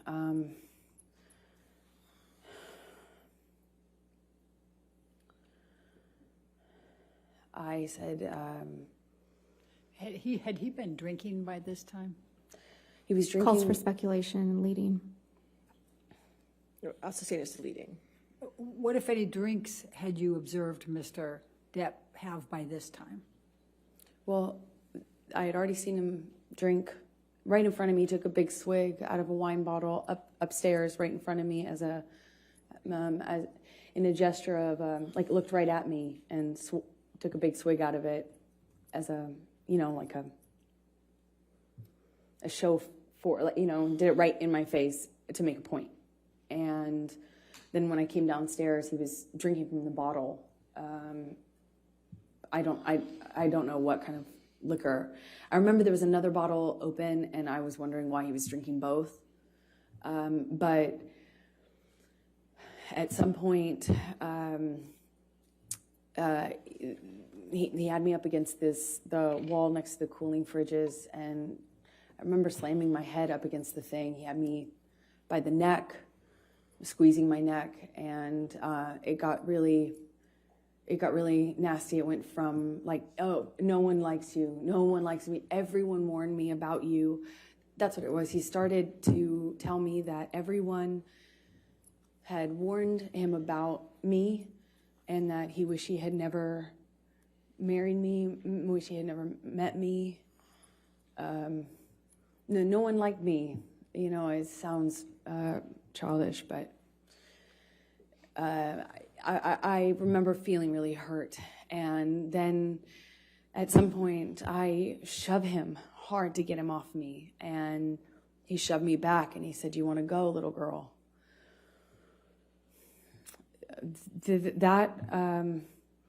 I couldn't, as I sit here today, tell you if that happened before he choked me up against the wall, but at some point, I am in a struggle with him where I'm holding his shirt lapel, and he kind of just flings me, for lack of a better way to describe it, throws me across the room. I land on a games table. It's like a ping pong table. And I don't know if I was holding on to him or if he pursued me separate, but he gets on top of me on the games table and is just whacking me in the face, like repetitive. We struggle on the games table. I don't know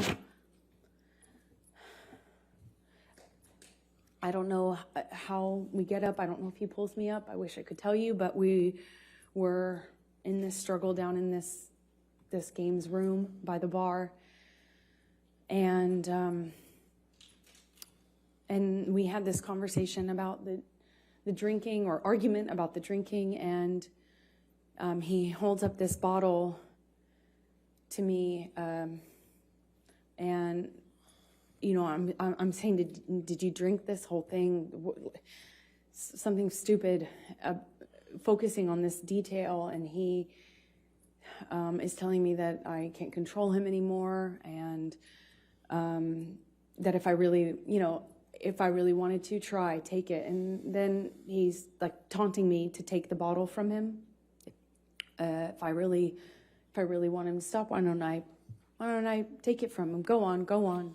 Kept saying, "Go on," and kind of gesturing with the bottle towards me. And like he does that 2 or 3 times. I reach for it, he'd revoke it, kind of laugh at me.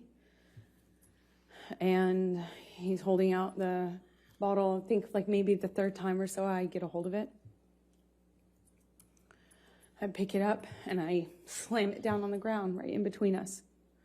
There's a tile floor, a white tile floor. And I smashed the bottle on the floor. And that really set him off. So stupid. Sorry. It was like a light bulb switch went off. And he starts screaming. I don't know if he backhanded me or hit me normally. I don't really recall, but I remember it sent me down to the ground. I remember by the time I picked myself off the floor, I stand up. He's got a bottle in his hand, and he threw it at me. It missed, thankfully, but I kind of pulled myself back into the bar area. I don't know how much time passed, but at some point he had a broken bottle up against my face, neck area by my jawline, and he told me he'd carve up my face. I don't know at what point in the evening. I couldn't tell you what sequence-wise when that happened, but it was terrifying. It wasn't the first time he said that to me. He said that to me on the plane as well. But this time he was holding a broken bottle to me. I honestly don't remember if I threw anything in his direction. I don't think I did. I just remember him having me by the nightgown. I remember him flailing me, throwing me around. I'm flailing. This is after there were some bottles broken on the floor. I think this is actually after, again, forgive me, I wish I could remember the sequence, but it's flashes. He's throwing these bottles at me. I remember retreating. There were also cans, like soda cans, beer or soda cans, and they're coming at me one after the other, and I keep pulling myself into the bar area. There's a bar behind me in like a, I don't know, like an L shape. He's standing in the only way you can exit, so I'm kind of trapped in front of this sink, surrounded by bar on three sides with him in front of me-ish, kind of front off to the left, and he's throwing these bottles one after the other, and I can feel glass breaking behind me. I remember feeling one of them go by my head really fast. I mean, a real velocity. I remember being terrified. I remember I couldn't move. I couldn't go anywhere. I eventually, I don't know, he ran out of things to throw. I think that's how I moved myself towards the exit. And I believe that's most likely when we got kind of in this struggle by the bar area, because I remember my feet slipping on the tile as he was slamming me from the wall to the countertops. At one point, he has me up against the wall, and he's punching the wall. He had my, nightgown, and it kind of ripped it off my chest. I remember at one point he's teasing me, taunting me that he has my breasts in his hand. My nightgown came completely off. It was ripped off of me. So I was naked, and I'm slipping around on this tile and trying to get my footing. And I remember slipping on this tile. Glass was underneath me, and I remember just trying to get my footing. I felt really destabilized and felt really vulnerable. I'm naked, and he's flinging me around, and at some point, I'm up against the wall, and he's screaming at me that he fucking hates me, that I ruined his life. I remember I ruined his life over and over. And he starts punching the wall next to my head, holding me by the neck. I get free from him. I kind of step back from him, and it's like his energy shifted to the phone. There's a wall-mounted phone on the wall next to where my head was, and he went from punching the wall to like realizing there was a phone there, and he picked up the phone and he's screaming. He's like at the top of his lungs, screaming, "I fucking hate you! I fucking hate you! You ruined my fucking life!" And screaming at the top of his lungs, he picks up the phone and starts bashing the phone against the wall where I was just being held. And I remember kind of having some distance on what was happening and watching him do this. And it was like his energy had shifted, and I was that phone all of a sudden.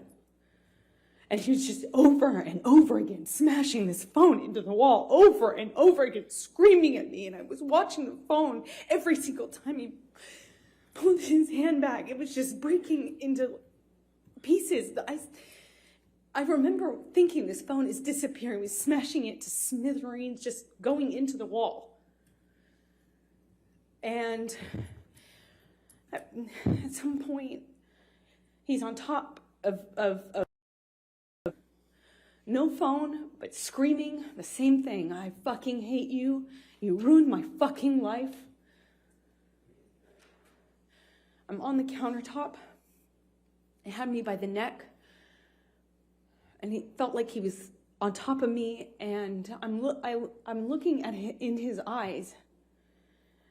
And I don't see him anymore. I don't see him anymore. It wasn't him. It was black. I've never been so scared in my life. It was black. I couldn't see him. And he was looking at me, and I was trying to get through to him. I was trying to say to him in some way that it was me. I was trying to get through to Johnny, and I couldn't see him. I couldn't see him at all. And my head was bashing against the back of the bar, and I couldn't breathe. And I remember trying to get up, and I was slipping on the glass. My feet were slipping, my arms were slipping on the countertop. And I remember just trying to get up so I could breathe, so I could tell him that he was really hurting me. I didn't think he knew what he was doing. I don't know how.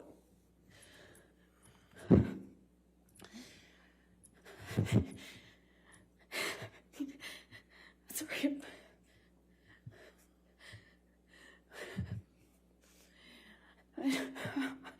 I'm sorry. I couldn't breathe.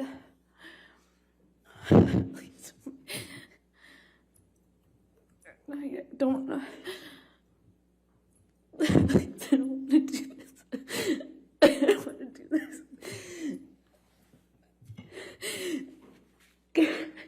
I couldn't breathe. I couldn't get through to him. I couldn't get up. I couldn't get up. And I don't know how that ended. I don't know how. I don't know what happened next. I don't understand this.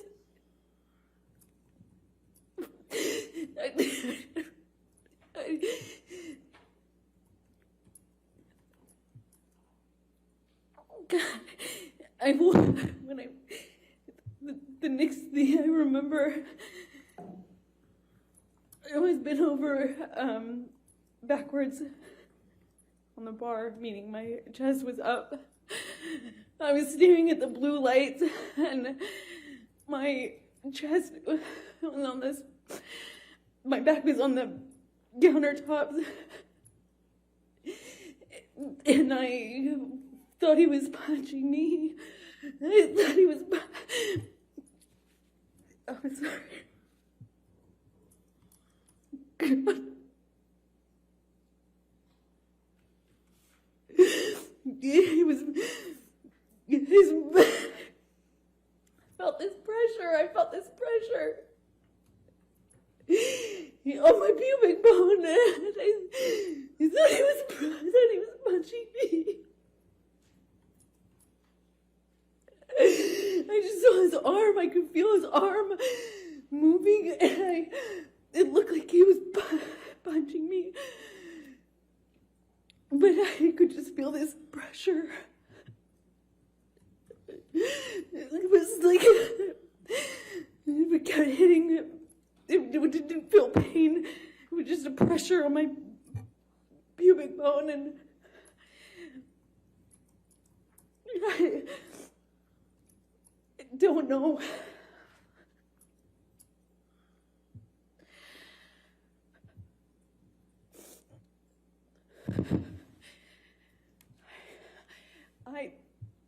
I don't remember what I said. I just remember being really still, not wanting to move. I remember looking around the room. I remember looking at all the broken bottles, broken glass. And I remember that it's just not wanting to move because I didn't know if it was broken. I didn't know if the bottle that he had inside me was broken. I couldn't feel it. I couldn't feel it. I didn't feel pain. I didn't feel pain. I didn't feel anything. I didn't want it. I looked around and I saw so much broken glass that I didn't know if he would know. If he would know, I didn't know if he would know if it was broken or not. And I just remember thinking, please, God, please, I hope it's not broken.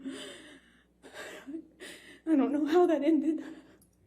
I don't know how I got off the countertop.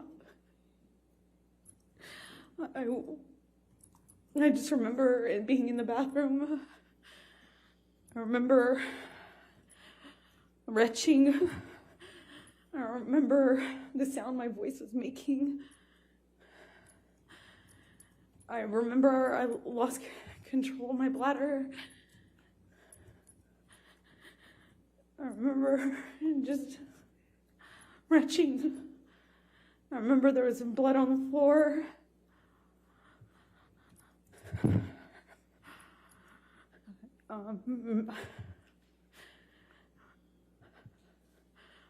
I got up at some point.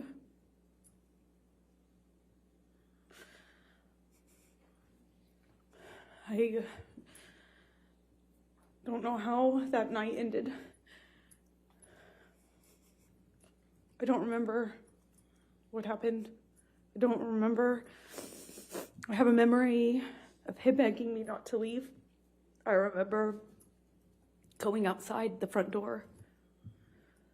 I remember him coming out to the front area, but I don't remember. If that was before or after this, I don't remember. I just have that memory. I remember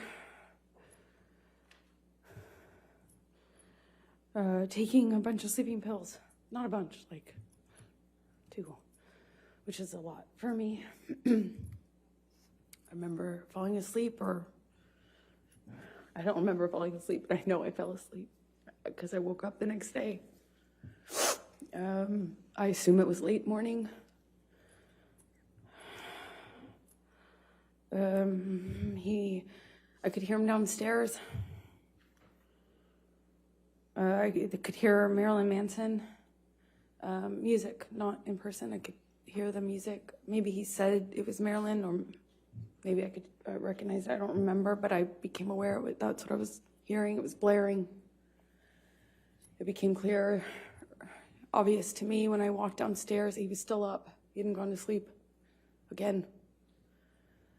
I walked downstairs and I saw this brown on the walls going down the stairs.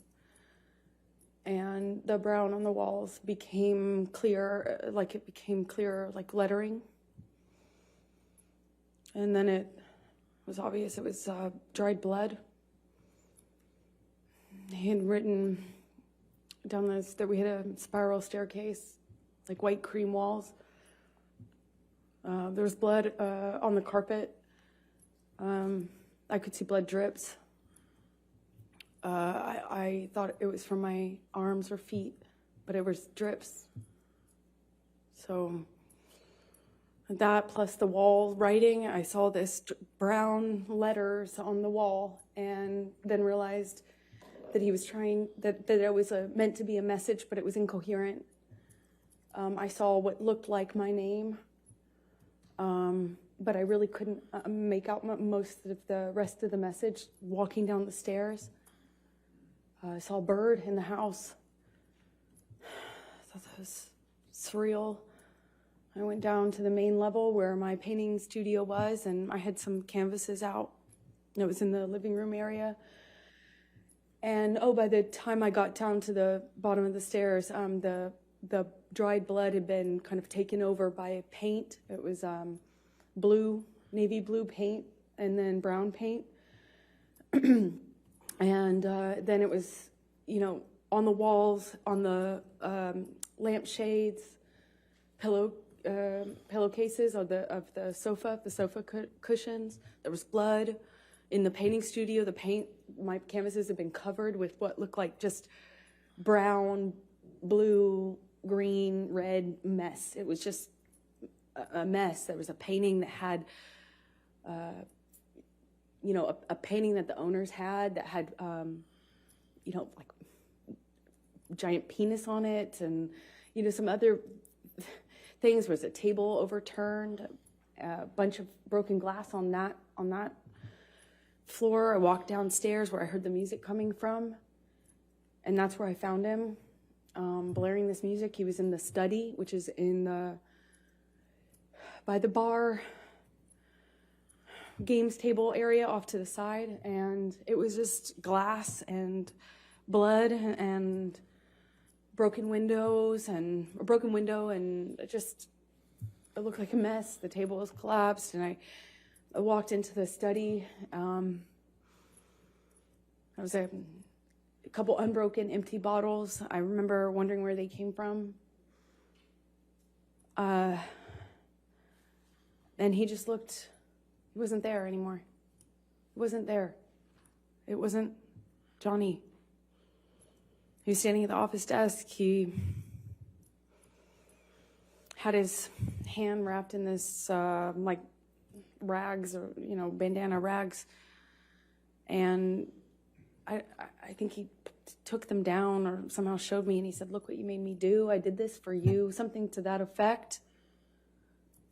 And I kind of put together, it was covered in paint, and I put together that's like he was using his finger. I quickly became aware that that's what he was using as a paintbrush, even though there was lots of paintbrushes around. And we didn't have any sort of coherent conversation, as you can imagine. I figured out he was missing a finger. He kind of held it up, and I said, "What did you do? When? What did you do? When?" And I realized in my head that there had been many hours since this probably happened, assuming that was happened with the phone. And in any case, I knew it had been way too long, that he had this blood, that he was bleeding. And I said, "I'm going to call 911 if you don't call Jerry now." I still don't recall which of us called Jerry Judge, his security. At some point we went upstairs. He came upstairs, but he went up to the third floor while I was in the main floor, the entry-level floor. I went to make him a cup of coffee because he was demanding more Red Bull. And I was thinking, that's probably not a good idea. I don't know why coffee would be so much better, but in my head it was. I thought maybe, I don't know, sober him up, or I don't know. Help was coming, though, and I remember I made him coffee. As soon as I handed it to him, he threw it at the TV and started screaming again. It was like back to square one. Shortly after that, security arrives. I don't know how long, maybe a few seconds or minutes went by, not long, but they kind of find Johnny, or Johnny finds them walking out of the front door. And they were trying to figure out what was going on. And as they were kind of looking at him and trying to figure out what the heck was going on, Johnny took his penis out of his pants and started trying to pee or peeing outside of the house, saying that he had more messages for me. And this is in front of security. And they kind of just looked at each other and looked at him and kind of not laughed, but kind of half, played it off and corralled him. It was how it looked. It looked like corralling a wild animal back into the house with you know, with his penis still out of his pants, peeing or trying to pee. That's what he was indicating. And he went to the wall of the house. And I remember him standing at the wall trying to leave me more, saying he had more information for me. He was going to leave me more messages, more information for me. It made no sense. And Jerry Judge, his security, and one of the nurses, shortly after, I think they put me in the theater room, but shortly after I remember talking to one of the nurses, and she was trying to give me drugs to sedate Objection, me. Your Honor. Hearsay. Trying to give her drugs, she Yeah, didn't say overruled anything. that. Thank Okay. you. Keep going. And I just remember crying and rejecting what they were trying to give me and fighting with them about how much they were trying to give me. I felt like I needed to figure out what was happening with my life, what was happening with Johnny. I didn't know if he was okay. I didn't know. I actually had no idea, like, could this be something he could die from? If anything, just the drugs and the alcohol. I mean, that alone, I didn't, you know, I just remember being scared and being in this theater room, this dark theater room, and not knowing what the heck was going on. And I eventually was taken up to my room by one of the nurses, and I'm sorry, Debbie, and or suggesting I go up to my room. I went up to my room, and I took a quarter of what she was trying to get me to take, and I eventually fell asleep. I came back downstairs to look for my phone, which Johnny had picked up before security came in. He picked up my phone and said, "We're going to get to the bottom of this." He wasn't making any sense at the time. Understandably, just different. Nothing made sense. But he picked up my phone and was saying, I'm going to prove this. We're going to get to this. We're going to get to the proof of this. Something to that effect. I don't remember his exact words. And he pushed record on my phone. I didn't actually at the time think that he had done that. I had no idea, but I did know that I didn't have my phone when I woke up and went downstairs to get it. It was dead. It was sitting out on the dining room table by where Jerry Judge was sitting. Jerry Judge was on the phone and talked to me, and I went back up to bed, took more of this sedative, and fell asleep. And then I think the next day, went to the closet and took out the clothes that he hadn't painted on. I guess when he went back upstairs, he had it looked like what he had done is dip his hand in a bucket of paint and just wiped it on my clothes. And he had picked up another portion of my clothes and put them in the bathtub. And I don't know if he added paint or if he just had touched them with paint, but it was this ugly navy blue brown paint. I packed what was packable, what hadn't been destroyed, and eventually left Australia with Ben King, who you met on the way there. Let me stop you there because I want to ask you some more questions about those 3 days, and then we can talk about Ben King and going home. So, do you recall what bottle Mr. Depp was drinking from and then had that back and forth with you and you threw on the ground? Objection, Your Honor. Compound leading. Sustained. Do you recall what the bottle was? No, I don't. Do you recall whether it was wine or liquor? It was liquor.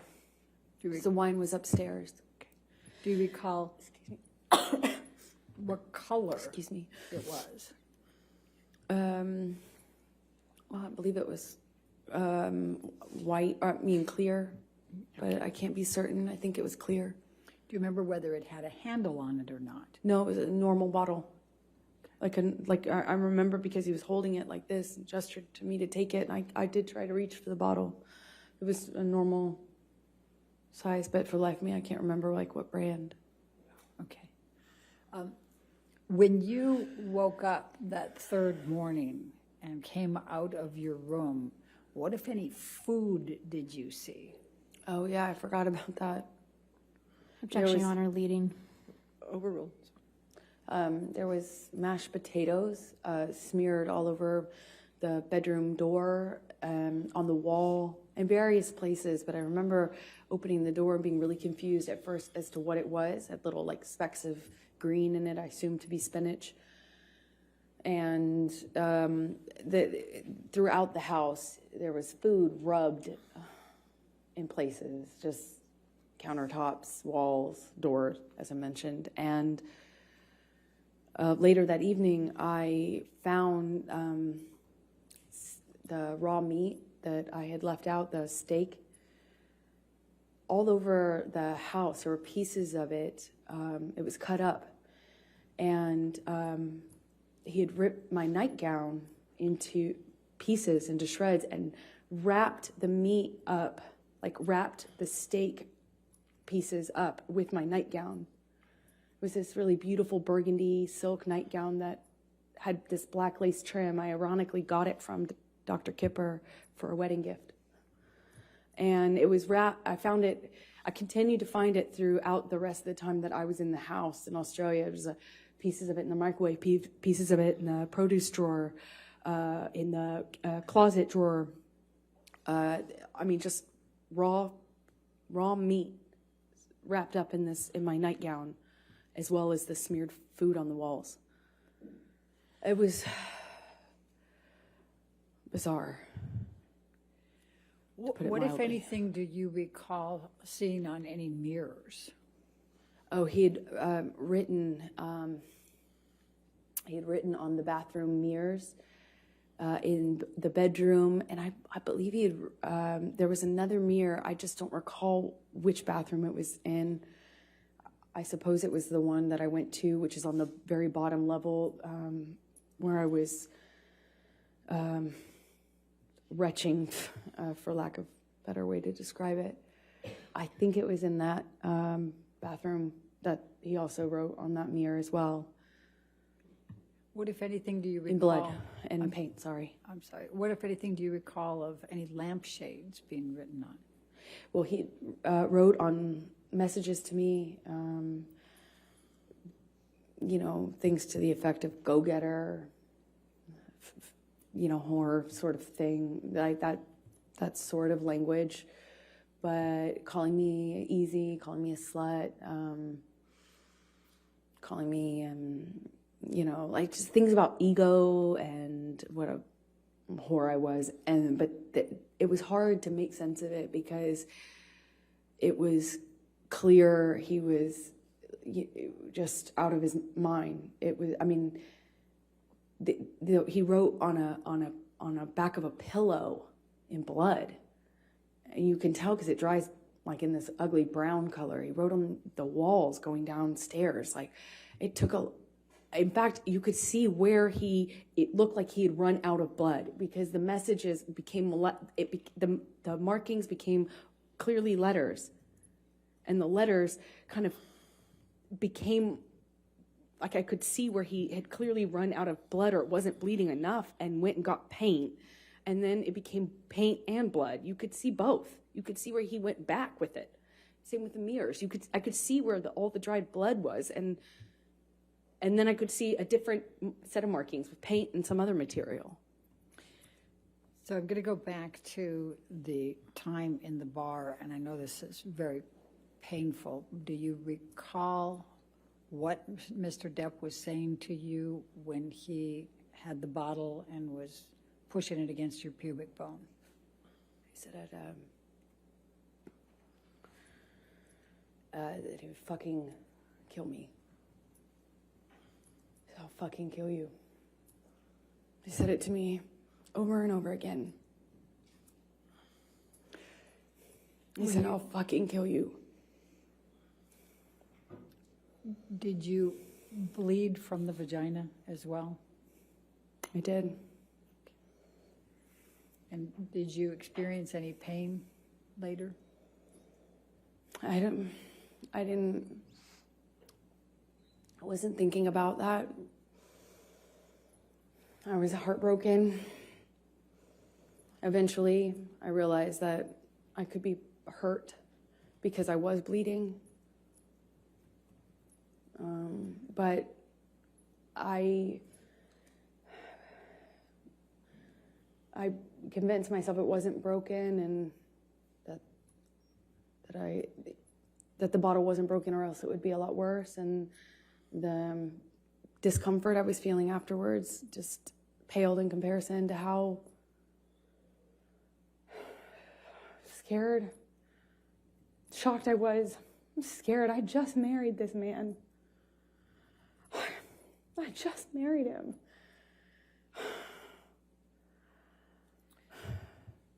And forgive me for asking this, but I need to just make sure the record's clear. You were penetrated up the vagina into the pubic bone, is that correct? Objection, Your Honor. Leading. Sustained. What, if any, penetration was there in your vagina with the bottle? I can't believe I'm so sorry. to do this. I am so sorry.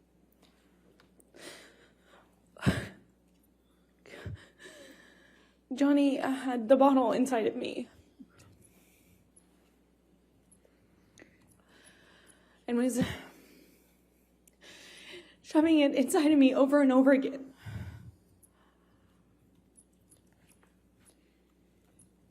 Did you experience any cuts on other parts of your body? My forearms were cut. My bottoms of my feet were sliced up pretty good. Did you have any other bruising or swelling? I had a bruise across my jaw, I suppose, from one of the many times he clocked me in the face downstairs. I think I just didn't make a record of anything else. I'm going to ask you to turn to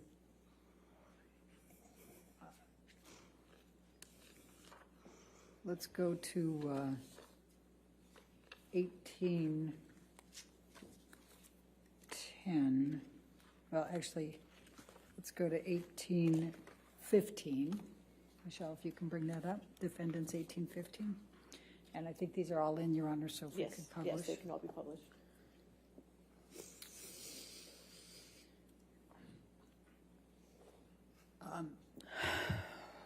Is this the game table? Yes, it is. Okay.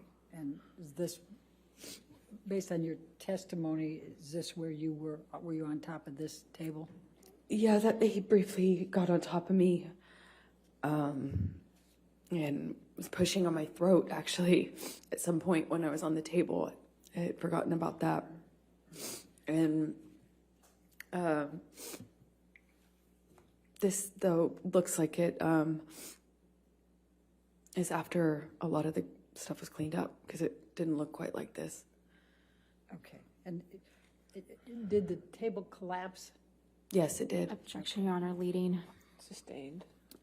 What, if anything, happened to the table? The table collapsed underneath me when Johnny threw me into it and got on top of me, or fell on top of me. I honestly don't know which one. If we could look at 1816, please, defendants.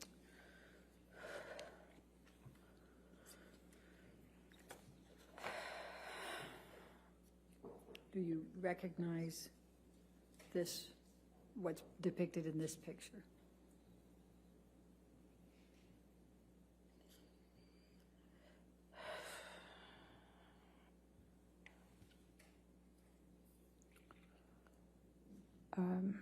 Yes, What is it?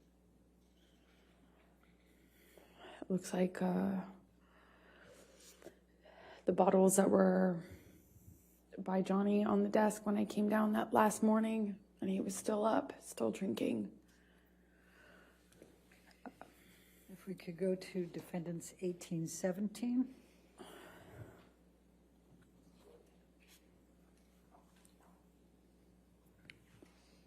The bottle shape. Oh, I'm sorry, go ahead. I don't, I have not, Go back to 1816, please. Your Honor, I had, is there a question? I've Do got you to, want to ask a question? What more do you recall? you had, sorry, it took me a minute to respond because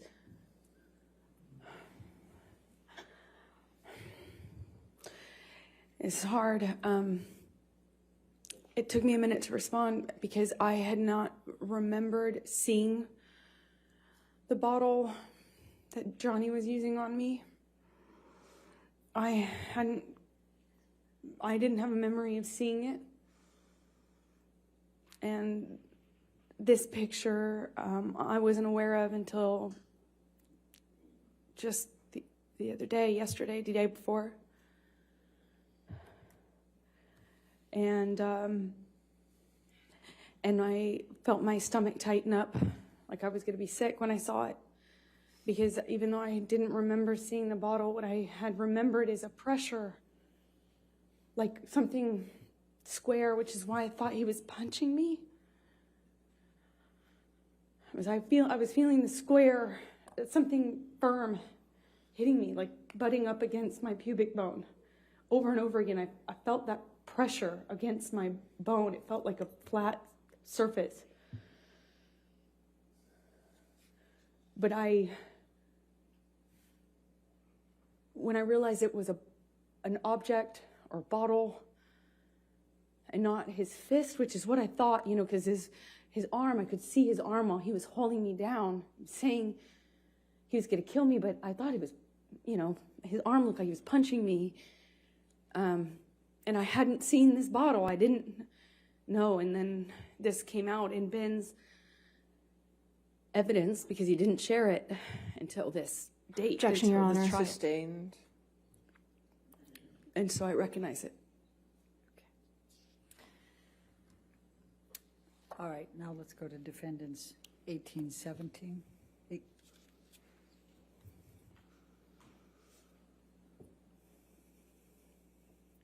Do you recognize this area or this picture? Yes, it looks like one area of the bar. Obviously, this is sometime later because all the liquid is dried up. It was quite slippery. I was slipping all over that tile. That's how I know.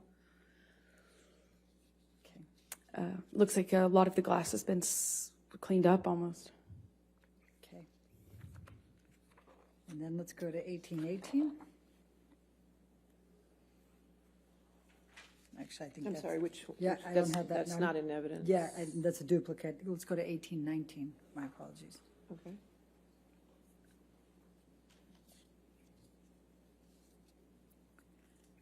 Do you recognize this? Yes, I do. What is this?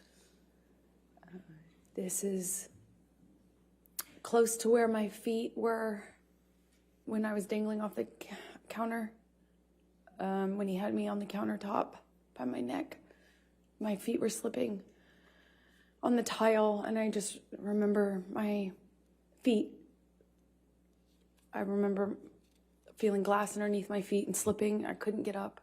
I couldn't alleviate the pressure on my neck as he was crushing me. That's that's next to that. All the way at the end of the picture is the bar where I was standing when he was throwing bottles at me.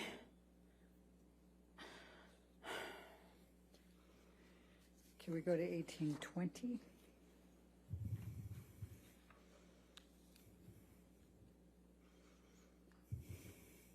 Do you recognize what's depicted here?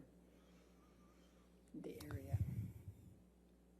Yes, that's to the left would be where the wall-mounted phone was. right to the left of that. To the right of that is the little L-shaped bar that I was telling you about, where I was trapped. And when you say to the left of the wall, I'm what do you sorry. mean? Is it off the picture or on the picture? so if you're looking at this picture, imagine up and to the left at person height, at site height, was I don't know if it was antique, but it kind of looked old-fashioned, like an old-fashioned heavy. Well, it looked heavy. I didn't pick up the receiver, but it looked heavy when I was watching it break. You know, it looked like these like really heavy glass. Excuse me, it's really thick, heavy, not plastic, but like a Bakelite or something heavy material on it. That's my best guess. So that would have been to the left, and then to the right would have been the very end of the bar that you just saw a picture of. All right, let's go to 1821, defendants.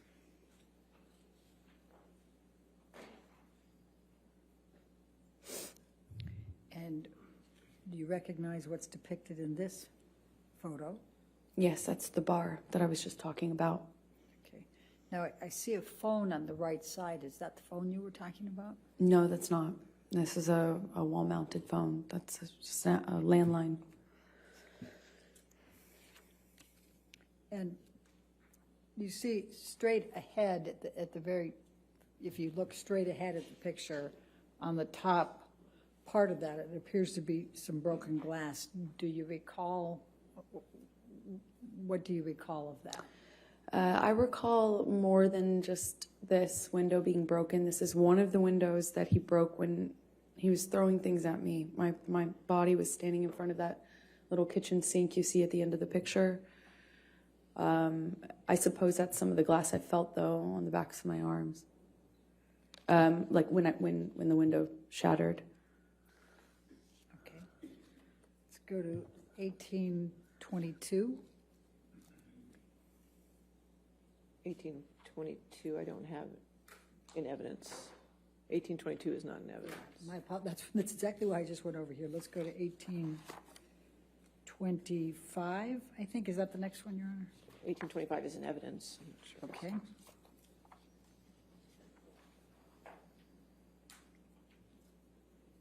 Do you recognize this picture? Yes, that's where Johnny was standing when I found him the last morning. That morning, it might have been like midday. When I say morning, it was after I woke up. It was certainly not early morning. And he was standing at that desk, behind the desk, with the Manson blaring. When I found him and told him that I was going to call 911 if he didn't call Jerry. If you look in this picture, there appears to be a lampshade down below. Do you recognize that lampshade down below the table? That's one of the lampshades Johnny wrote threats or messages to me on. Okay. Then let's go to 1827.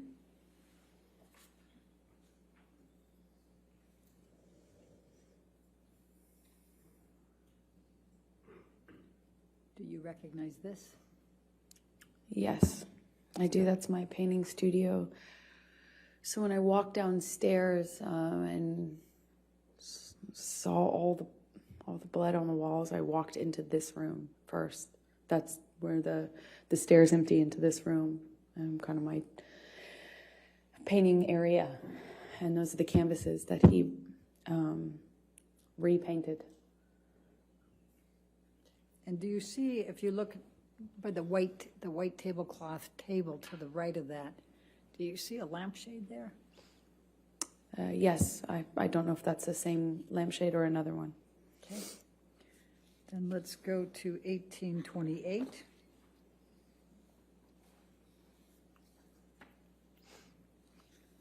And do you recognize what's in that one? I do. Those are were my paintings that I don't know when he did that, if it was before or after the writing on the walls, but he just ruined them. So I just want to make sure, so the painting canvas that's dark colored, there's two of them there. Well, there's 2 or 3, and then there's a smaller one in the center, and that was his daughter. I was trying to paint a portrait of, and that was untouched. Okay, and then, but just so we're clear, the one directly in front of you that looks like it's just a lot of dark colors, was that dark colors before, or? Objection, Your Honor, leading. I said, was that dark colors before? I'll sustain the objection. What, if any, change was there on that canvas? Oh, I'm a terrible painter, but I'm not that bad. That was not my painting. It was the start of a portrait, and he changed it dramatically. Okay. And then to the right side, on the other side of, more to the right than the one you already testified to, is that what that picture looked like before, or is that? Objection, leading. What, if any, changes were there to that picture? Well, the 3 canvases were portraits, so they looked similar to the one that's in the center that I was doing of his daughter. Okay. And the white that's below, what, if any, changes were there to that, the white canvas that you see there? It just looks like the painting was, it looks like once he destroyed. Objection calls for speculation. All right, sustain. Was there anyone else in the house besides Mr. Depp and you? Not that I know of, no, and no one was around. Okay. Do you have any reason to believe somebody other than Mr. Depp did this? Objection, leading. Sustain. What, if any reason do you believe that Mr. Depp did this? Objection, That was not, what, if any? What's the objection? leading. No, I'll overrule that objection. Thank you. It was just Johnny and I in that house over the course of those 3 days, roughly. There might have been somebody, his assistant or something, come on the first day or second day, I can't recall, but for the majority of for the entirety of what I've been describing to you, it was Johnny and I in that house. And did you do any of this? Did you No. create any of this damage? No. I'm also going to take a look at the white tablecloth to the right there. And also, Johnny was covered in paint, so to answer your question fully, that's also how I know. All right. So I'm also just going to draw your attention to that white tablecloth over there. Does it appear to have some paint on that as well? Yes, there was paint all over the place, to say it plainly. Now, the painting that you indicated, there was a large penis, I believe. Where was that? I believe it was just, like, if you're looking at this, I believe it was on the wall almost right next to the painting directly center that we're looking at. That's my best recollection, but I can't be entirely sure. Okay. Let's go to 1828. I think that was 1828. Oh, 1829, my apologies.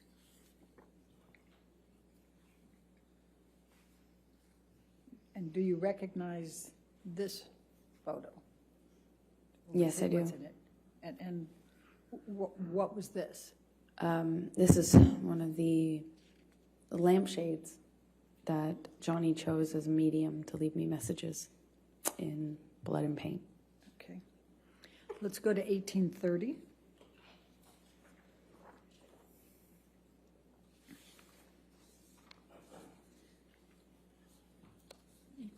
Do you recognize this? Yes, that's one of the bathroom mirrors. Okay. And if you could just look to the left, and I'm going to go ahead and circle it. over here. You see red and black there. Would you agree? Yes. Okay. And there were some questions that were asked earlier about that red. What, if anything, did you write on this mirror? I didn't write anything on the mirrors. I was as confused as anyone in hearing that testimony. And based on looking at this area that I have circled, is the black on top or underneath the red? Objection, Your Honor. Calls for speculation, leading. I'll sustain the objection.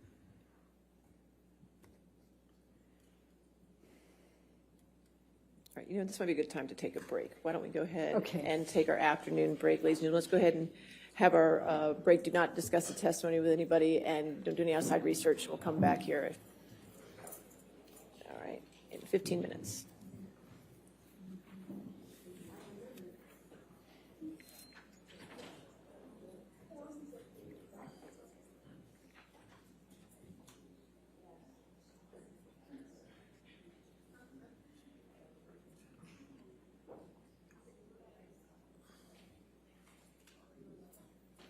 All right, so we'll come back at 4:02, okay? Thank you, Your Honor. All right, thank you.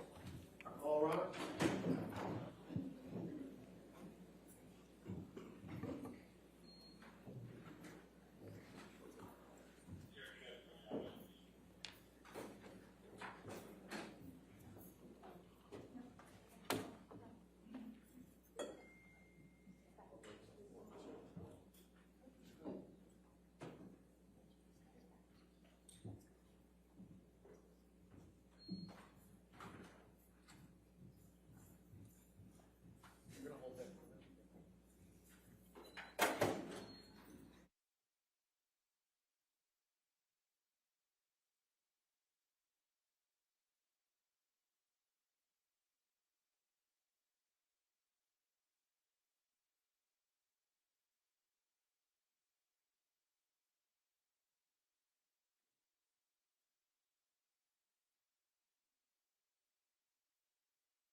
Okay.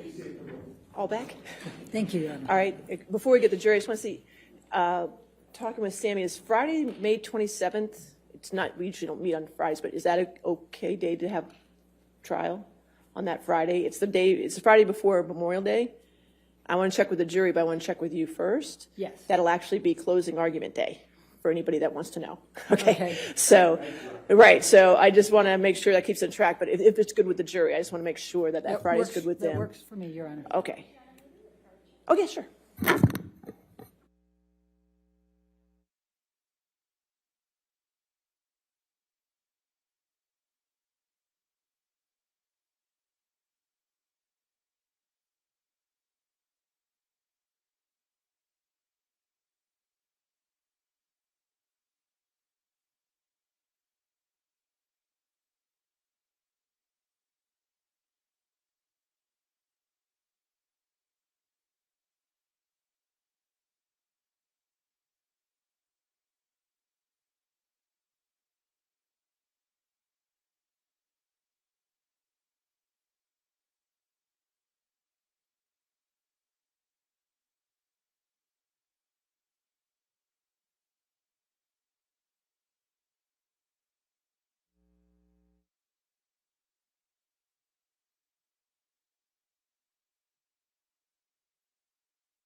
Thank you, Your Honor. Michelle, if you can bring back up 1830 for a moment. 1830, I'm sorry.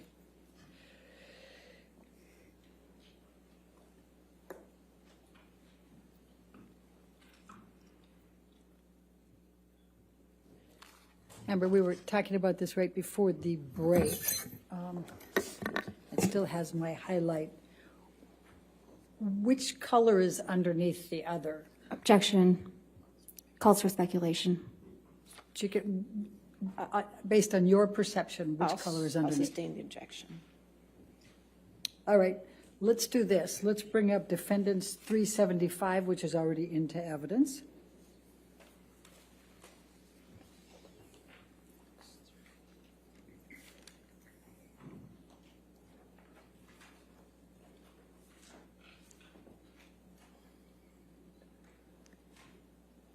I think I need to clear that highlight, Your Honor, but I don't have the control on mine. There we go. Thank you. It's in the top right corner if you need it, but that's fine. Thank you. Oh, there it is. My menu was hidden. Amber, I'm going to ask you to take a look. This is the picture that we saw earlier. And do you see the area that's written in red here? Yes. Okay. What, if anything, did you have to do with the writing of that red? Nothing. Do you, before this trial, did you know who Carly Simon was? I might have heard her music, but no, I didn't. Okay. Did you know what songs Carly Simon wrote or sang? No, you had to tell me. Thank you. All right. And then if you can just remember this picture, again, the red area there that I've circled, and then I'm going to ask Michelle to take this one down and put 1830 back up.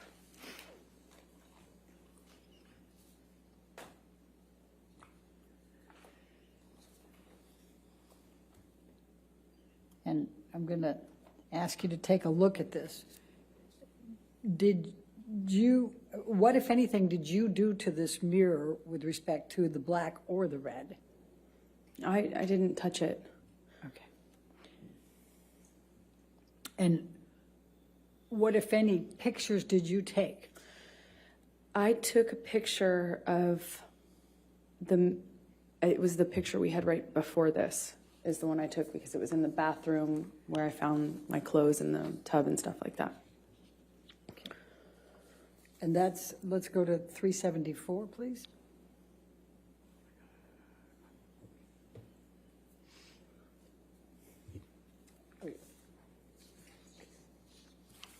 That's already in evidence.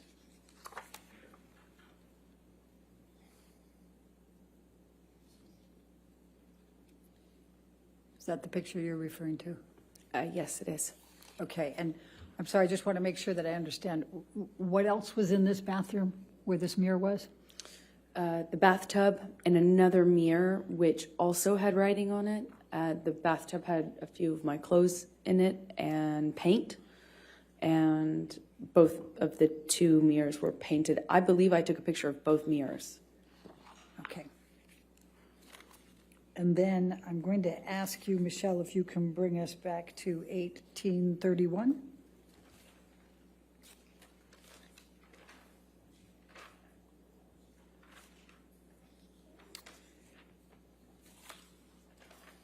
And did you take this picture? No. Okay. And do you see in the mirror there, can you see the bathtub in the back there? Yes, I can. All right. Was that the bathtub that you're referring to? Yes, it is. Okay. And that had your clothes in it? Objection leading. I'm sorry. What, if anything, did it have in the bathtub? A few of my clothes with paint on them. You can see I think that's what I see in the corner of the mirror. Okay. And then let's go to 377 for a moment. That was in evidence already.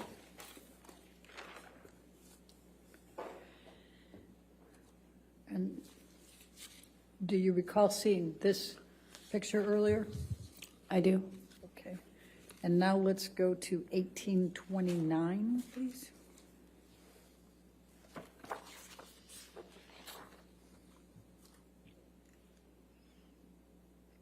Does that appear to be the same lampshade but in color? It does appear that. Okay, It is. thank you. All right, now let's just go through. I'm going to ask you to take a look at 1834.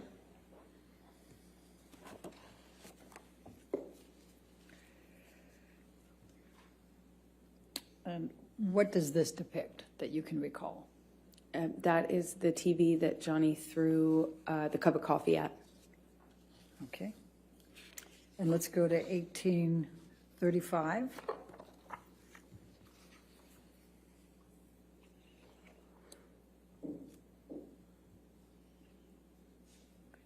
And what does this depict? One of the sofas in the living room next to the kitchen with blood on it. Okay. And then let's go to 1837.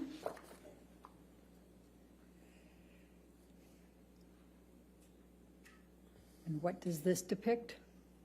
It's one of the guest bedrooms with Johnny's iPad on the bed and blood and or paint on the duvet cover. All right, thank you. Now let's do 1838.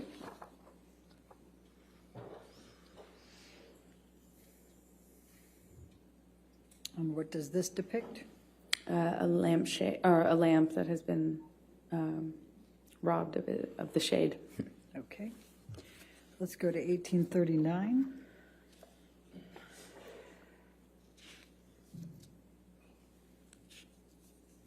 What does this depict? A different bed with more blood on it. Then let's go to 1840.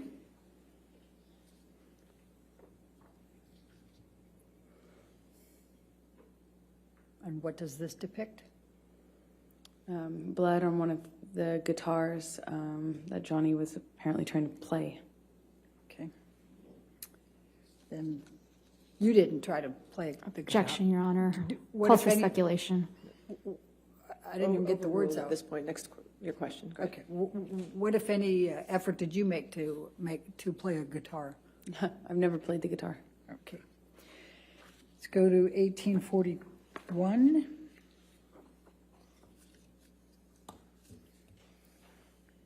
What does this depict? It is where Johnny slammed the end of a bottle into the wall while holding me up against it.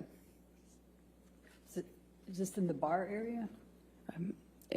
This happened in 2 rooms, so it's hard to tell. Okay. The bottle into the wall, the best of my recollection, happened in the kitchenette bar area downstairs, but I can't be 100% certain. Okay. And let's go to 1842.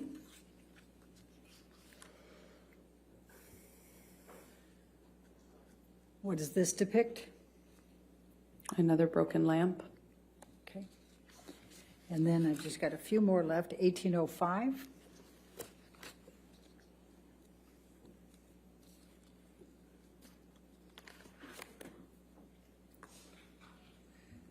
And what does this depict?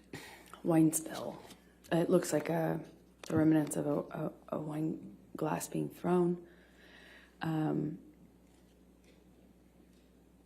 it looks like broken glass. Do you recognize where this was in the house? Well, it looks like a bedside table, but I can't be certain. Okay. Let's go to 1806.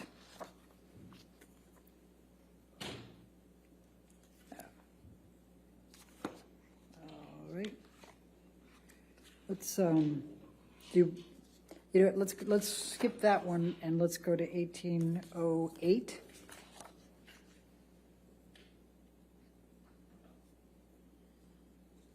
Do you know what this depicts? Wine spill. Okay. All right. Now, you started to testify about, well, before we go there, in these pictures, would you say they accurately depict the damage that you saw that third morning? No. What else, how are they not accurately depicting? Well, if you can believe it, this is it seems significantly cleaned up.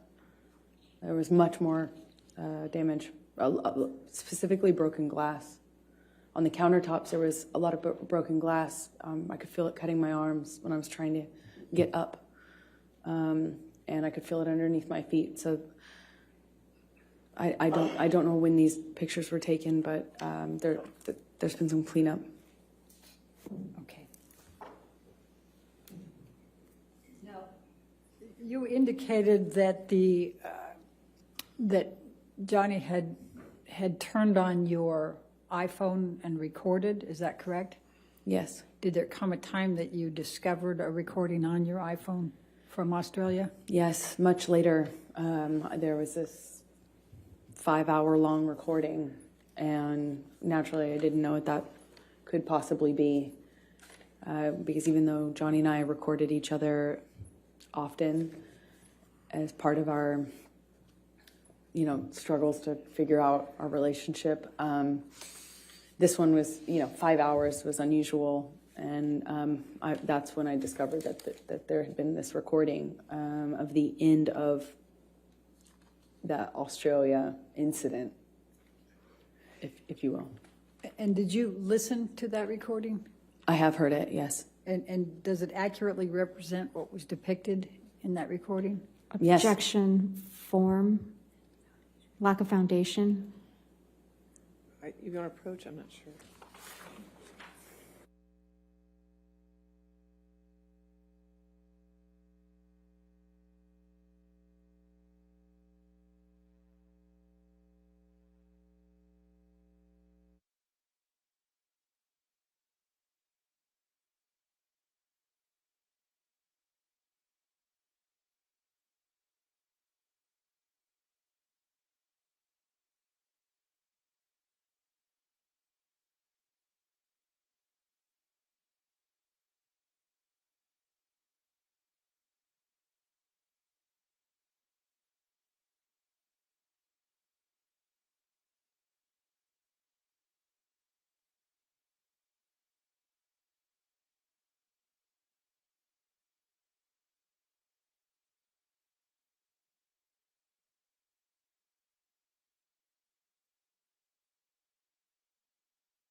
Ms. Baruch, just could you tell me the number of that, the exhibit number, so I can, 378. thank you.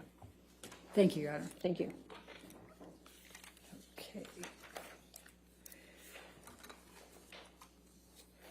Amber, you testified that you made arrangements to return home. Can you describe, let's take you to the point you left the Australia house to go to the airport and were accompanied by Ben King. Could you tell the jury what transpired during that period of time?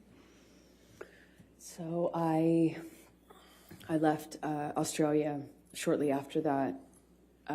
My understanding was Johnny was in the hospital for his finger, and Ben King was going to accompany me. And on the way to the airport, Johnny calls me, and we were just crying on the phone.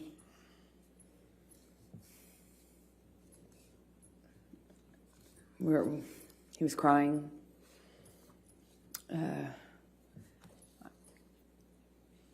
He asked if it was,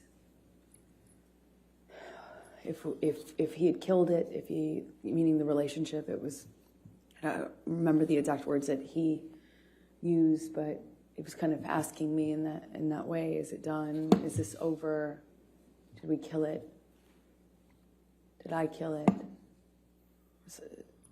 That sort of thing. I don't remember what I was saying to him, but we hung up as I went into the airport. I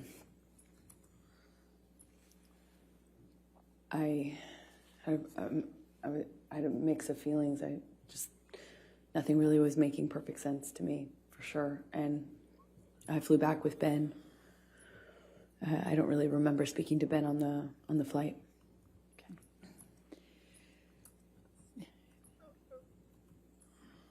Do you, when Mr. Depp was, what you testified on what Mr. Depp said to you on the phone ride, were you on the phone with anyone else, or was it just Mr. Depp you were on the phone with?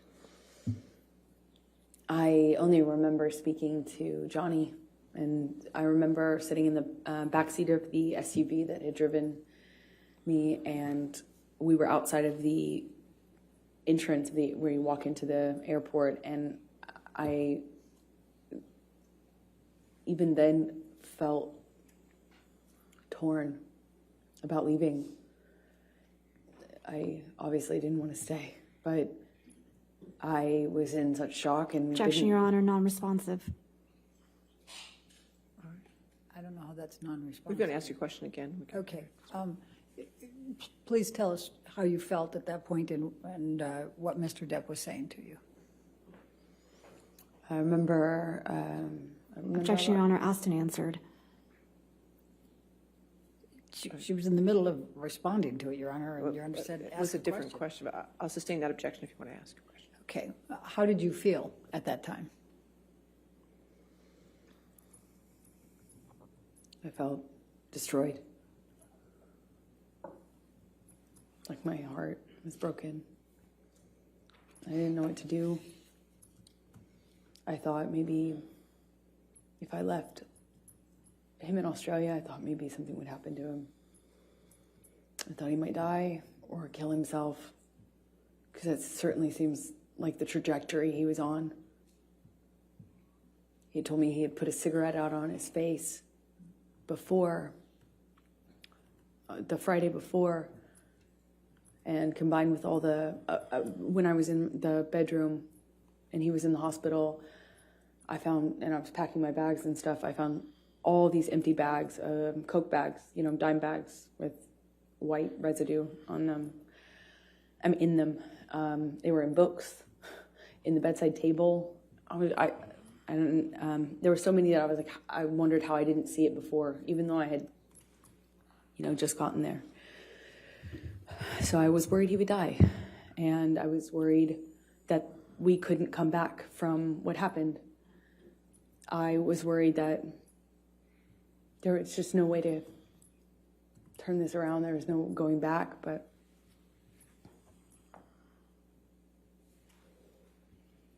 shock. Shock.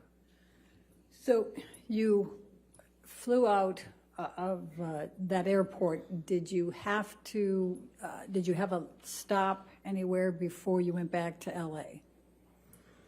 Objection and relevance. In a minute, I'll show Overruled. it. Yes, we did. We stopped in an airport. I think it was, we stopped at the Sydney airport from Brisbane, I believe. And did you have to change gates there? Yes, we had a short flight to get to Sydney, and then in Sydney, I walked with Ben through the airport to get the next plane, and we passed a newsstand, and I just remember I passed this newsstand, and there was a book on one of the book stands outside of the store, and it had this puzzle piece on it, and Johnny and I used to use that as a term of endearment, puzzle piece, and I saw this puzzle piece on the cover of the book. It got my attention. It said 4 ways to click, a relationship guide. So I bought it, and Who was the author? Dr. Amy Banks. Okay. Go ahead, please continue. So the book, at least from the subtitle, said it was a book on solving relationship problems. So I bought it, and I read it on the way home. And why did you buy it and read it on the way home? Because I loved this man. I loved this man so much. And it was so toxic. And for some reason, I couldn't get him to...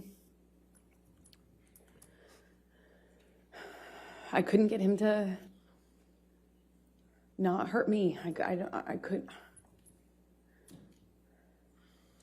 And it seemed like I was hurting him. But we loved each other so much. At least I loved him so much. And I didn't know what to do. I didn't know what to do with this relationship. It was awful and toxic, but it was so important to me, and I loved him so much. I would have read 1,000,000 books. So when you got back to LA, how long before Mr. Depp came back? A few days. Johnny came back within a few days. He went to his Sweetser house, the main house, which was what we did. If there was a problem between Johnny and I, we weren't under the same roof once, the fight had either paused or ended, depending, but he would go to Sweetser, and I would stay at the ECB. And so he went to Sweetser upon landing, and there was some conversations with the medical team, doctors and stuff, and I just remember feeling concerned for his life because things had changed, and without saying what they said to me, Objection, Your Honor, hearsay. She said without saying. She's characterizing it. Well, I'll overrule for now. We'll see where we go. I became really, really worried that Johnny was not going to live through this, that there would be infections or problems and things, and he wouldn't stop using Coke, and he couldn't get the surgery he needed because he wouldn't stop using Coke, and they wouldn't put him under because of all the Coke. So, Objection, Your Honor, hearsay. All right, I'll sustain as the Foundation. last part. Okay. All right, next question. So when did you next communicate? When did you next see Mr. Depp after you got back from Australia? I saw him a few days. I don't know how long it was, but it was at the doctor. I think my best recollection is that it was in the doctor's office or around that he needed a procedure. Did there come a time that you reconciled after Australia? Yes, because it almost felt like it went away so quickly because there was this surgery that he needed, and there was maybe he had more than one surgery, but it was, like it became very, very about getting Johnny through the next step. Getting Johnny home, getting Johnny off the coke long enough to get the procedure done, and then after that procedure, getting another procedure done. And it was just these small steps. And before you know it, we were kind of back in it. With the prospect, of course, of him being done with all the drugs and drinking, because that's what necessarily had to happen for him to have this surgery. So that made me feel a little bit more secure and kind of coming back into this relationship with him. So I'm going to take you to March 23, 2015, which is a few weeks after, 2.5 weeks roughly after Australia. Where was Johnny staying at this point?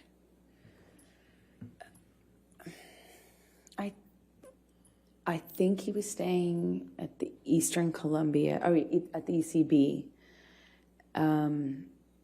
Yeah, he was staying at the ECB at the time because we were kind of in the bedroom together the night of the 22nd, which is when he passed out, how I found his iPad. I'm sorry, when you... I found his iPad open. He was texting someone with it open. He passed out, and I saw what he was texting. Please tell the jury about that. He was texting this woman that he had a relationship with on and off, kind of at the beginning of our relationship. So I recognized the name, but the date was right after the wedding. I saw it. He had gone to her house after we got married. Like, upon touching down in Los Angeles, I think it was the next day, he went to this woman's house that he has this sexual relationship with. And What did you do as a result of seeing that on the iPad? I freaked out. I immediately, confronted him about it. I was, I didn't care in that moment if he did kill me, which was likely in confronting him at that stage of our lives. I didn't even care anymore. At this moment, he had already ripped my heart out. It's like, I've just been through after having been through what I went through in Australia. Just weeks prior, I see this. It was like,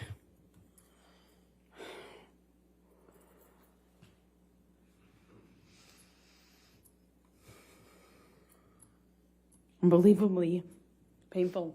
Unbelievably painful. So what did you do?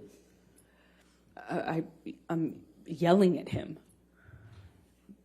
So yelling. I was calling him all these ugly names. I was screaming at him. Told him to get the fuck out of the house. That's what I said. Excuse my language, but we were screaming at each other. At some point, we were upstairs in penthouse 3, and we kind of get into a how do you describe it? Pushing each other, And I just remember being so mad at him for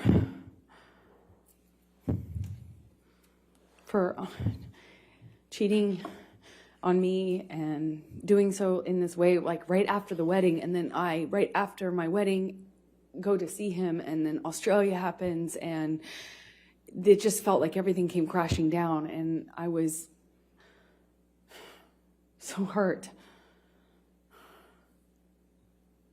Anyway, I break out of his grasp at some point, and I go into my sister's room. The apartments in the ECB are connecting. At least 3 of them are, and they connect from upstairs only. So you could get from Johnny and I's apartment into the neighboring apartment where Whitney, my sister, was staying at the time. And then you could go from that apartment into penthouse 5. Again, still on the top floor. So I went through Johnny's office, which is how you access the door that gets you into Whitney, the neighboring apartment where Whitney was, my sister. And I went in there and woke her up crying, screaming, saying, "What am I going to do? Can you Objection, Your believe Honor, this?" Hearsay. Sorry. All right, I'll sustain. I don't know, that was Dafford to prove the truth of the matter. I'll Certainly, sustain. In any event. All right. Sustain the objection. Okay, so you went to Whitney's. Don't tell the jury what you said to her, but what happened next?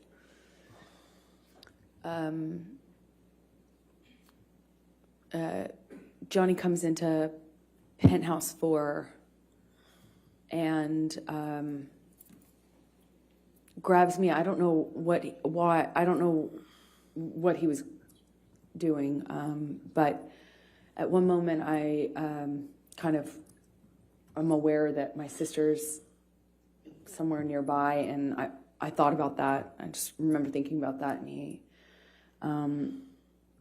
I remember getting kind of free from Johnny, and he left, or he walked out of the room. When you say free from Johnny, what, if any, connection did you have? The physical connection before that? Well, I mean, I'm,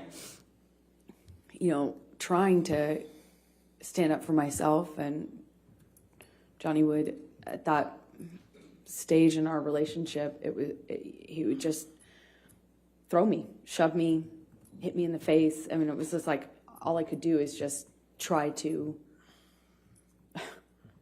fight back, or try to not get more hurt than not doing anything would have certainly left me. I don't really recall specifics. I remember at one point he had his uncasted hand in my hair, and I was looking at the carpet. I don't know what happened immediately after that, but I remember he left. He was out of the room for a while. I don't know how we got into, I think I heard him in P5. Again, this is the neighboring apartment of that. So there's P4 in between, and P5 is the corner. And that apartment was empty, basically. And so I used it, the top bedrooms, the bedrooms on the top floor as my closet. And I had all these clothing racks and shoe racks and stuff like that in there. And then it had another level, the mezzanine, which is it hung over the rest of the bottom floor. And I use that as my office.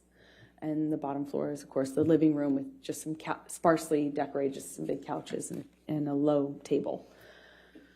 And I I hear him in penthouse 5.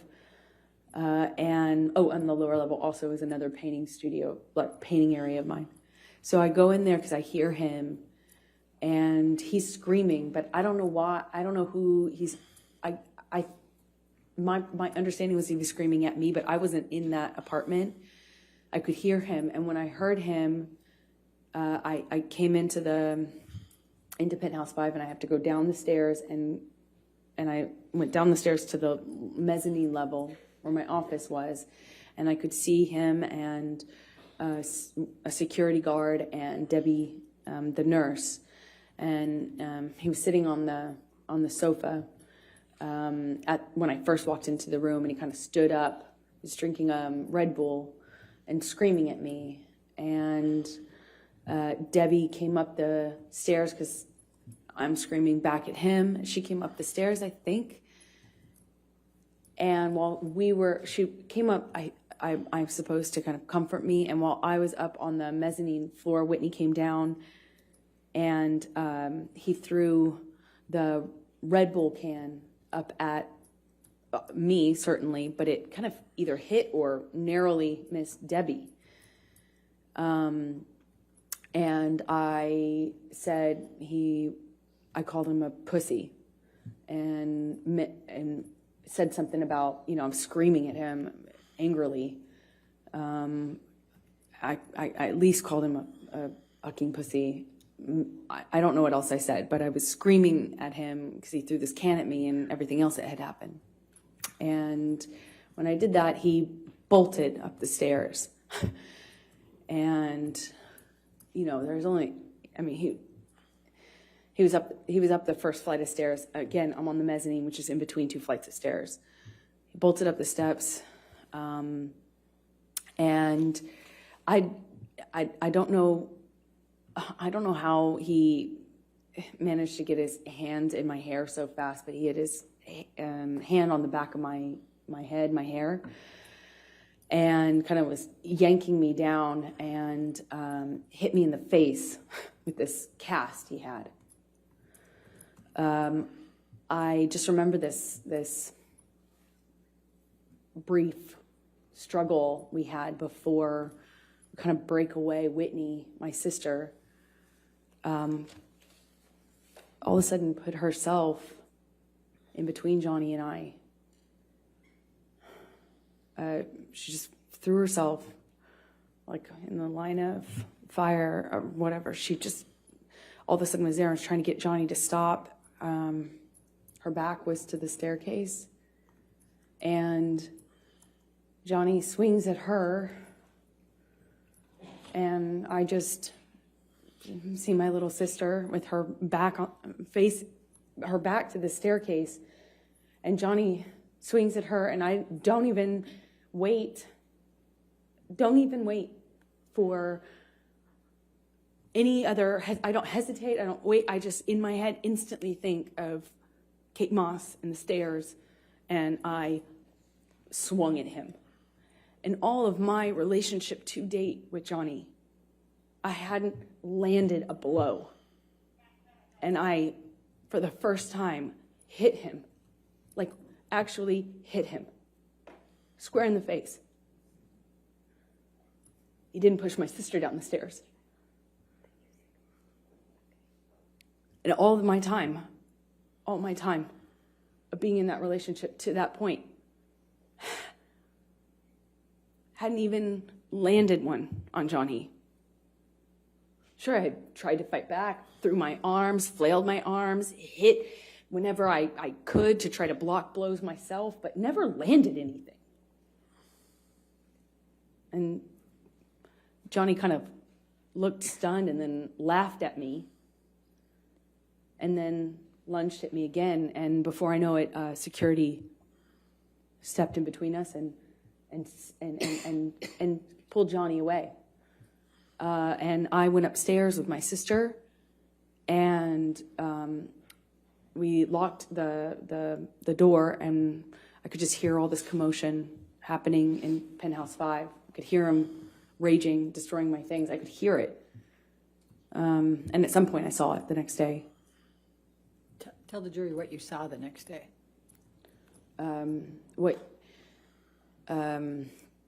All these all my clothing racks were toppled over, shoe racks toppled over, thrown down the stairs. Desk, everything on my desk wiped off. Just it looked like everything that he could touch, he tried to turn over, destroy, smash, But my clothing racks, these huge, heavy clothing racks full of clothes, there was at least one of them he threw down the stairs. The rest were toppled over.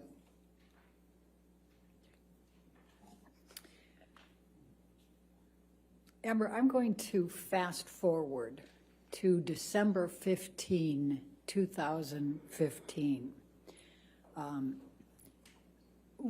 Were you and Mr. Depp together at that time? Yes, we were. Did you have a fight that night? December 15th, yes, we did, but I don't recall I don't recall what started the argument.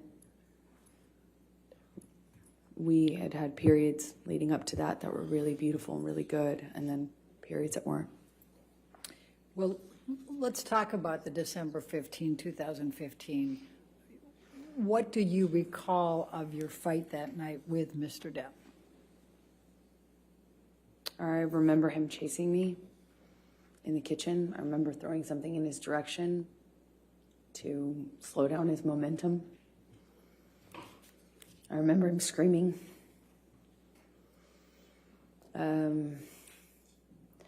I remember him getting on top of me at some point, toppling me. Mostly at that moment downstairs, he was hitting me in my face. Again, this is another example of when I wish so much I could tell you an exact sequence, but I can't. It's flashes. So I'll tell you what I do remember. I remember at some point trying to flee upstairs, and we had he got a hold of me and I got free, and I managed to get all the way up the stairs almost. I was on the last flight, and we'd had some interaction where I think I said something to him on the stairs. It might have been broken up, and I think I said something on the stairs, and I just remember how quickly he shot back up those stairs and grabbed me by the back of my hair, my head, and slammed his hand on my head. And I went down on the stairs, and he overtook me.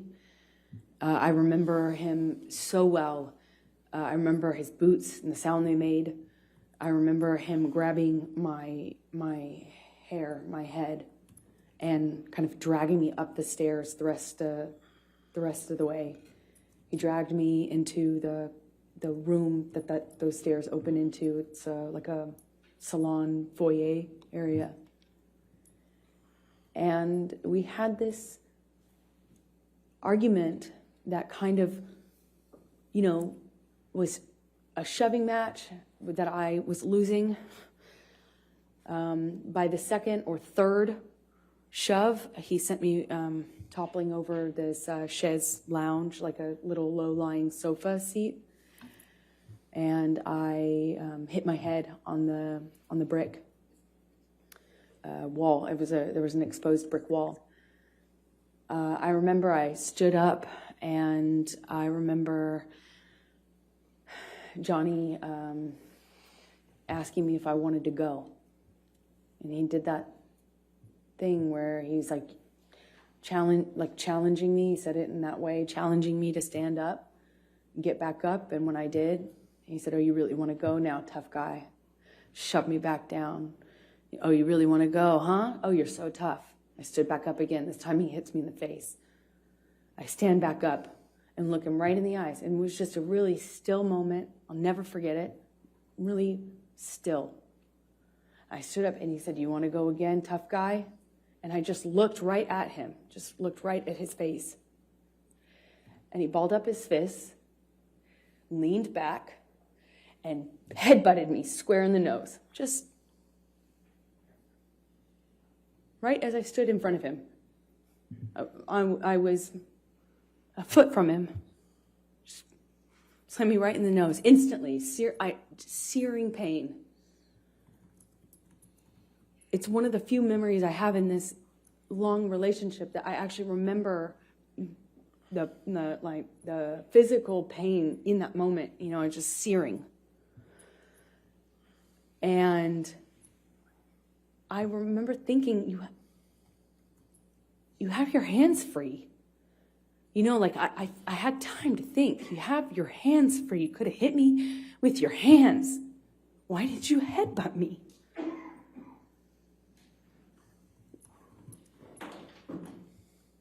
I told him that night I was going to leave him. I went through his office to go into the other room where I kept all my stuff. We had another struggle. He overtook me. I was trying to hit him off me. I was trying to get him to trying to get his body off of me, and he was just pummeling me. I don't know how else to describe what I was. I went down to the floor. I remember being on top of me, and he's screaming and swinging at me while I was on the floor. He had me by the hair and dragged me the rest of the way from the office into the neighboring room, the neighboring apartment. I remember the door that connected these two rooms had a metal grate, not a grate, but a metal bottom, metal floor that separated it. It's a big, heavy bank door. And I remember he was dragging me, and I removed my hands from my head and kind of tried to grab onto the metal door to prevent him from dragging me into the room. But I couldn't stop him. He dragged me all the way from that carpet. I was trying to get free of his grasp. I was trying to stop him from pulling me. I remember feeling the carpet and the metal. And he drags me up to the bed, throws me down onto the bed. It kind of wrestles me down onto the bed. And he kneels on my back with one leg. And I was trying to fight him off me because I was face down on the bed top. And he wrestled me down, kind of trying to hold me down with his knee on my back. And he's punching me with a closed fist, punching me repeatedly. And I don't remember even feeling the pain. I just remember the sound of Johnny's voice. He got next to my ear and he was screaming over and over and over again. Each time it sounded louder and more desperate. I fucking hate you. I fucking hate you. I fucking hate you. Over and over. Fucking hate you. And then pounding the back of my head, pounding it with his fist. And I don't even remember feeling pain. I just could hear myself scream until I couldn't hear myself anymore. I could just hear him say that he was going to kill me. And that he sounded like an animal in pain when he was saying that he fucking hated me. He sounded like he was almost crying, or something in his voice was different. He sounded different, he sounded like he was in agony. It was high-pitched and loud. And I don't know how many times he just hit me over and over and over again. And I got really still. And it felt in my body like quiet. And I thought, this is how I die. He's going to kill me now. And I'm not. He's going to kill me, and he won't even have realized it.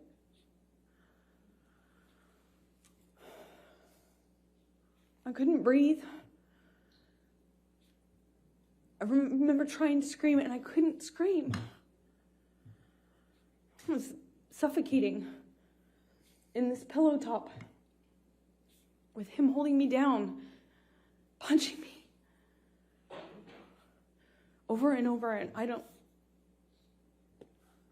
have any memory after that until I woke up. When you woke up, was there anyone there?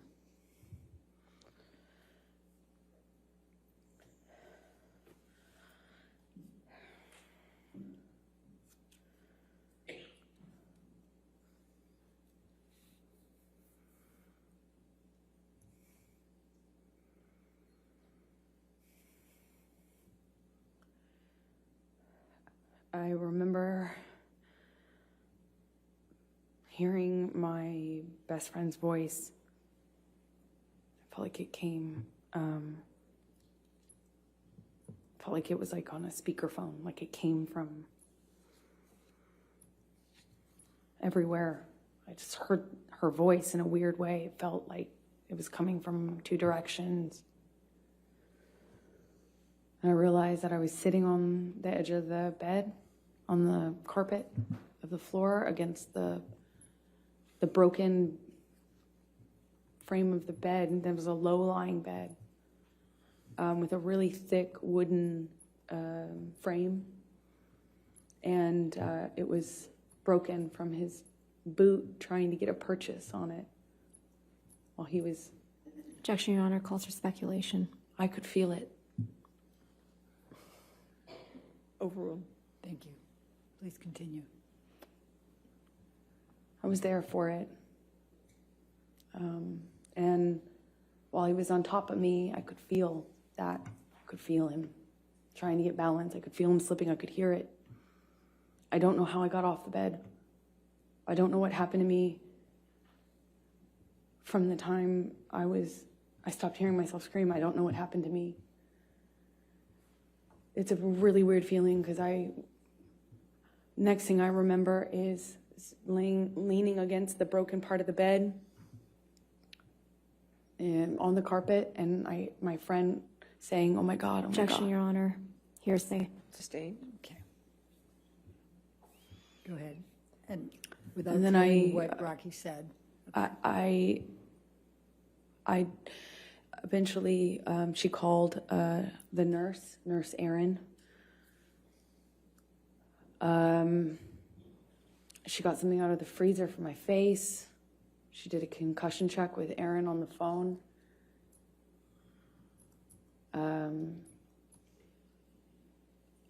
I thought I probably had a concussion, and certainly thought I had a broken nose. There was blood everywhere, blood all over those pillows. My head was bleeding from the ripped out hair, chunks of hair on the floor all over the place, actually. It was just all over the apartment. He, after leaving me, had written on the countertops in Sharpies.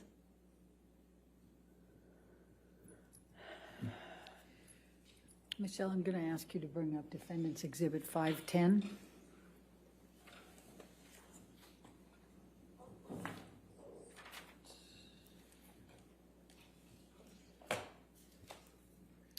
Do you recognize this photograph? Yes, I do. And does it accurately depict the scene portrayed? Yes, that's the next day, I think. Your Honor, I'm going to move the admission of Defendant's Exhibit 510. No objection. All right, 510 in evidence. You can publish it, please. Thank you.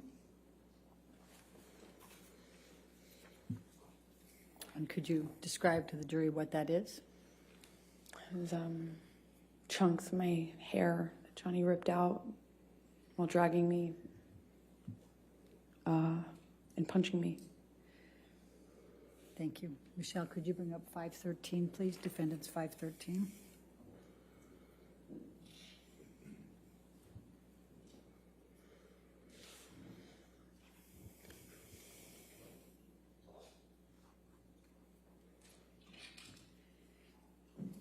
Does this picture accurately depict you and the scene portrayed? I think this is a couple days later, but yeah. Okay. I'm going to move the admission of Defendant's 513. No objection. All right, 513 in evidence. And could you tell the jury what this is and what it depicts? This is my face with a busted lip, which it's difficult to see in this picture, but my two black eyes, one is worse than the other. Like I said, maybe a day or two later. And my broken nose. All right. Thank you. Michelle, can you bring up Defendant's Exhibit 514?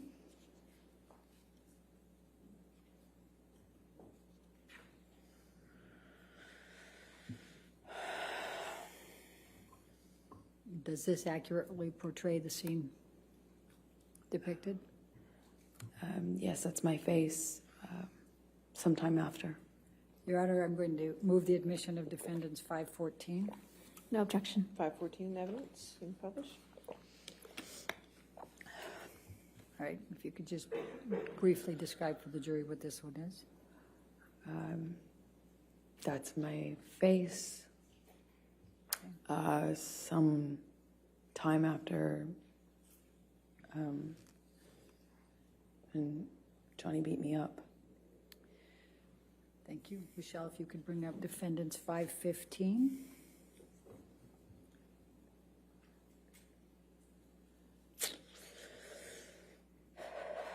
Does this accurately portray the scene depicted? Yes. Going to move the admission of exhibit 516. No objection. 515 or 516? 516, I'm sorry if I misspoke. You said 515 Oh. before. It's 515. 515. No objection to 515? Okay. No, Your Honor. 515 in evidence, you can publish. And what does this depict, Amber? Could you tell the jury? This is my face sometime after. All right. Let's look at defendants 516, please.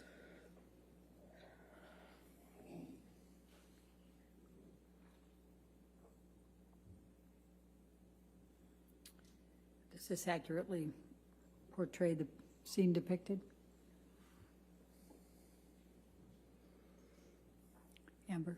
Yes, it does. This I'd like- is maybe, Wait, let me move it first. May I move Sure. the admission of defendants exhibit 516, No objection. 516 in evidence?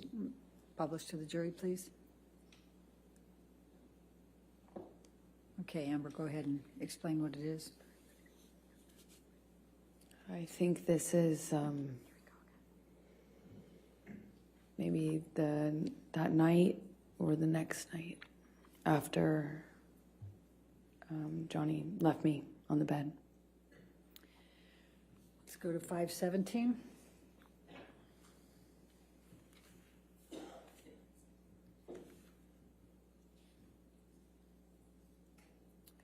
Does this accurately portray the scene depicted? Yes, it does. Move to admit defendants 517, Your Honor. No objection. 517 in evidence? Amber, please describe for the jury what this portrays.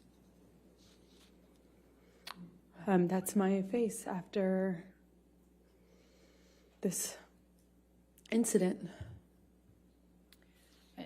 And what's portrayed on your lip? Well, he busted my lip when he punched me.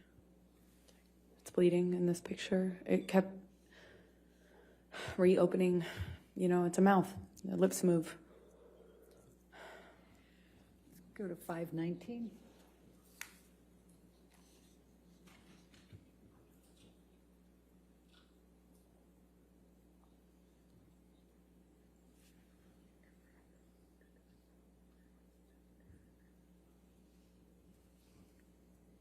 Does this accurately portray the scene depicted? Yes. Move the Yes. admission of 519. No objection, Your Honor. 519 in evidence?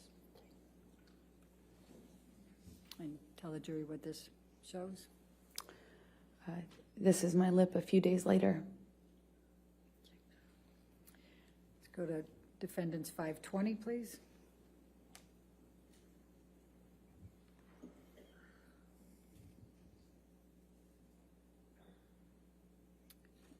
Does this accurately depict the scene portrayed?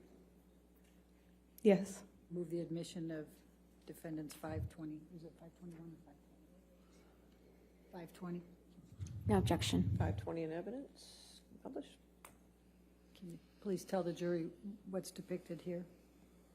That's my scalp with a chunk of it missing from when Johnny was dragging me by my hair.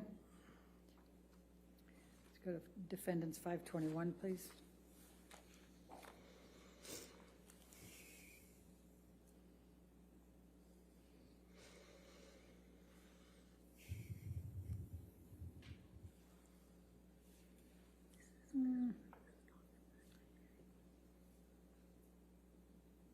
think that's the same. Let's take that one down. Let's go to 522.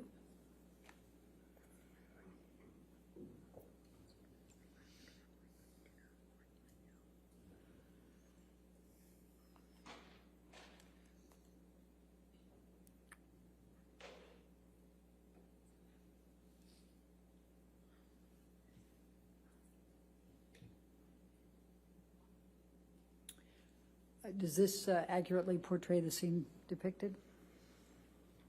Well, it's a few days later. Okay. Move the admission of 522, please. No objection. 522 in evidence? And what shows there?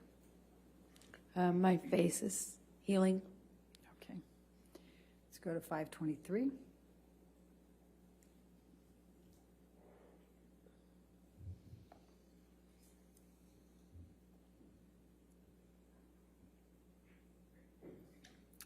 Does this accurately portray the scene depicted? Yes, I think this is day or so after, maybe longer. I can't tell, but yes, it does. Move the admission of 523. No objection. 523 in evidence? I'm just going to draw your attention, Amber, to an area up here. What, if any, bruising did you sustain in that area? Objection leading. What, if any? I'll sustain the objection. Okay. It's What, if any, bruising did you sustain? I'm Same so- objection. I'll sustain the objection. Did you what injuries did you have? I had bruising on my temple, my chin, my neck, the back of my head. I had swelling and pieces of, my scalp kind of ripped, torn. They were gross, pussy. But this is of the bruising around my temple from one of the blows, several of the blows, I don't know. Let's go to 524.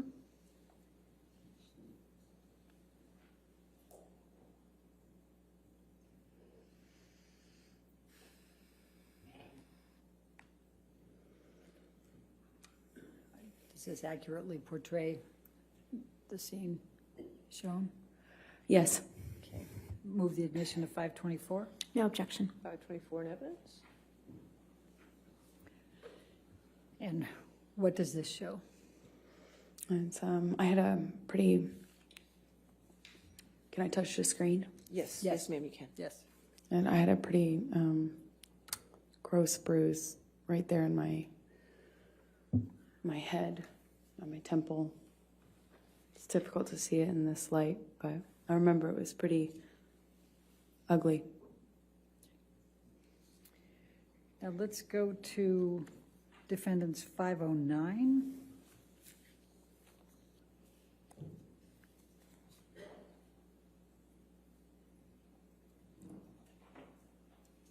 Does this accurately portray the scene depicted?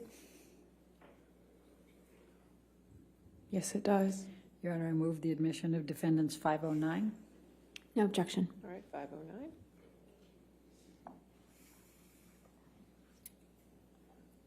Will you please tell the jury what this is?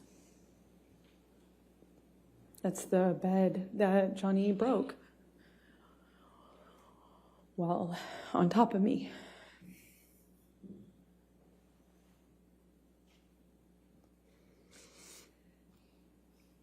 All right, let's go to defendants 511, please.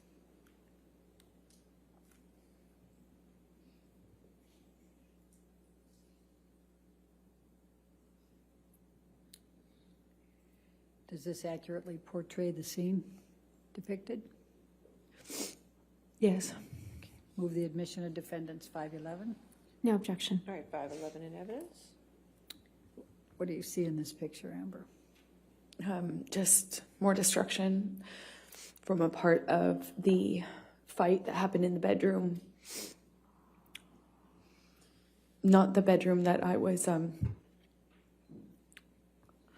just talking about. It was the main bedroom. There had been a part of the fight that happened in there too. Let's go to defendants 512, please.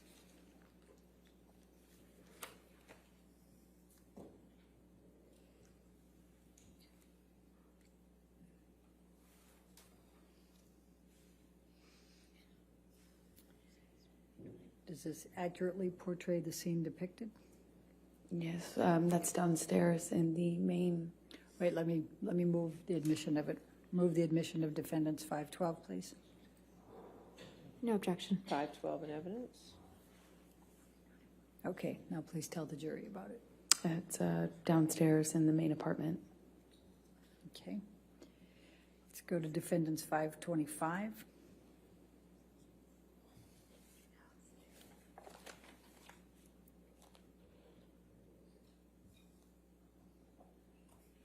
And does this accurately depict the scene portrayed? Yes. Move the admission of 525, please. No objection. All right, 525 in evidence. And please tell the jury what this is. This is Johnny's graffitiing on our kitchen counter that he left on his way out, I suppose. All right. And I think defendants 526 is already into evidence. Could you just bring that up? Yes, 526 is in evidence. Right. All right. Now, Amber, as of December 15, 2015, what were your plans for Christmas that year? Well, up to this point, the plan was to have our families join us. We would go with the kids and celebrate Christmas together, as a married couple. And we would all go to Johnny's Island, and he had invited my best friend at the time, Rocky, and her family, meaning her mom and her fiance, and my parents, and my sister, and we were all going to go to this island I've told you about that Johnny has in the Bahamas and spend it together. And that was the plan leading up to this. And what, if anything, changed as a result of this night of December 15, 2015? After they saw my face, no one wanted to go to the island anymore with Johnny. They wanted me to leave him. Did you have to appear, were you scheduled to appear on the James Corden show on December 16? That's right. I was promoting The Danish Girl, the film I had done earlier in the year in London before going to see Johnny in Australia. So I was promoting that film that had been completed, and they asked me to make an appearance on a night show called The James Corden Show. After this happened, and I did the first concussion check with Aaron on the phone, I got worried that I wouldn't be able to hide the bruising and swelling.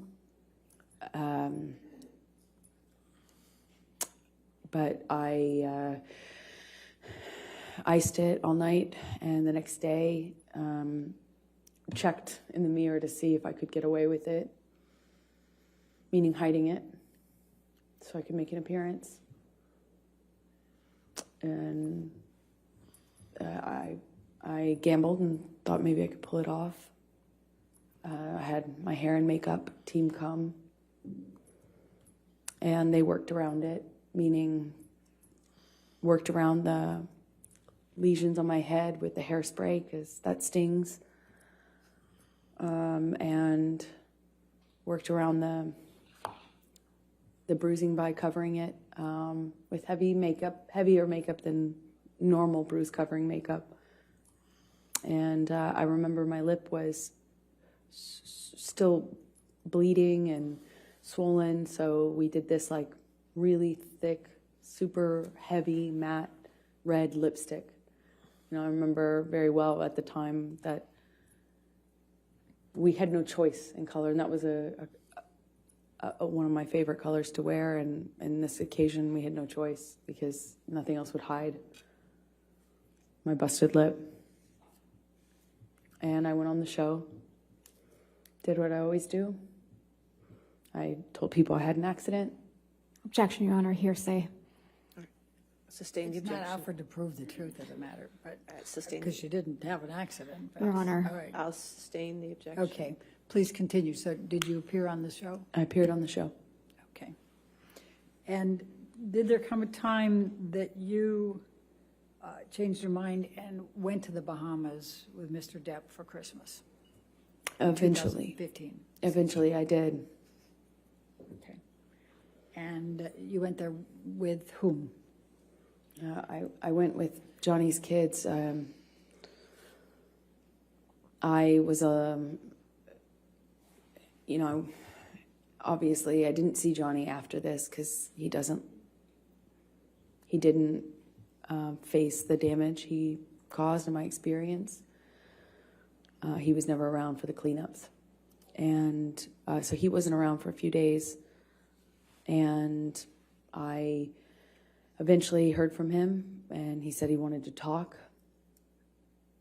And then he understood that it couldn't go back, like almost as if he understood that I wouldn't forgive him. Made it easier somehow to talk to him. I didn't feel so bad about myself in that case because, how could I put up with this, right? But with the understanding that we were done, I could, allow for us to have one last conversation, I suppose. But I just, it's like,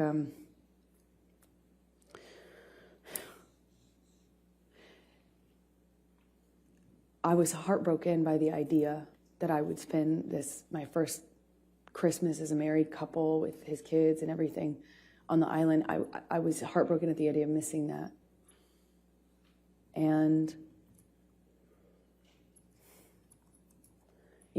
it's the best I can describe it is it's like for every hit, every instance of violence, every time I was choked, every single one of these instances was like a heavy coin put into a piggy bank. And you think, okay, well, each single one of these is like... Objection, Your Honor, non-responsive. I think it's responsive, Your Honor. The question What was, she's with doing, whom did you why? go? If we could ask the question. Tell us how you felt and what you were thinking in this process of whether to go to have Christmas with Mr. Depp and his children. I guess I was trying to explain Go ahead. that, just after you think each one of these is, it's almost like for each one of these things that happens, you lose the will or resolve to leave. It's like every single heavy coin you put in this piggy bank is like an investment into the future you're going to get to, and then before you know it, you're just carrying around this weighted ball. This piggy bank's too heavy, you can't leave. For every single time I went back or allowed him back after this sort of thing would happen, I lost a piece of myself, a piece of my self-confidence, my trust in myself to leave and move on. I lost the fortifications, I lost myself, and it was somehow easier to stay. I didn't want to stay in the violence or in this. I wanted to stay with Johnny, the good Johnny that I loved. So I put another one of those coins in the piggy bank of investment in hope and future, and I forgive him. It wasn't even that simple. I just decided to believe him that it would never happen again, clean and sober once again. This time was the last time because it couldn't be worse than this, right? It couldn't be worse. And part of me thought that maybe it just needed to get this bad to get, like now we can't go back. There's no way this could happen again. So I went to the island after a few days of talking with Johnny, arguing with Johnny, talking with Johnny, negotiating that it's going to be clean and sober. I wasn't going to drink anymore. He wasn't going to use anymore. He'd never lay a hand on me again. He'd rather die than do that, is what he was saying. And I was scared. My friends were scared, but I decided to go. After a few days of having the plane and the kids waiting, not knowing what was going on, they were at Sweetser, the main house, kind of just waiting to go on this Christmas vacation. And eventually, I got in the car with Johnny, and we picked his kids up and left for the island. So let's go to the island for the Christmas holidays, and what, if any, arguments did you have with Mr. Depp at the island over the Christmas holiday? Towards the end of the trip, the trip itself was pretty nice, but towards the end, he started drinking again, started with wine, and we were on the couch in the main house, a cabin. It's like a one-room kind of cabin. And we were sitting on the couch, and Johnny, what I perceived as nodding off, I don't still know what it was, but he was kind of passing out or nodding off or something like that. And I'm sensitive at this point to the clues that I can pick up on to know what pattern of behavior I'm dealing with, because they made a huge difference in my life. So if I knew what he was on and what he was doing, I could react accordingly. So I'm picking up clues. I'm sitting next to him, and he's nodding off, and every single time he kind of like nods off, he dumps this glass of wine on my lap. And I say every single time because it happened like 3 times. First time, whatever. Second time, I'm like, Johnny, are you all right? And I probably say it like a little weighted. And in my head, I'm just wondering what he's on. Does this mean he's on the Roxy's again? Is it nodding off? What's going on? What am I going to deal with? He just had promised that it was clean and sober. We had this horrible thing happen in December. I thought we were moving forward. And the third time this happens, I jump up. I already changed my pants twice. And I jumped up and I shout at Johnny, like, what are you doing? Or, Johnny, you spill on me again, something to that effect. And I get up, get up off the couch, and Johnny's son says, Objection, Your Honor. Hearsay. Your Honor, not offered to prove the truth of the matter. It explains what's coming. Give you a good approach. I just don't know.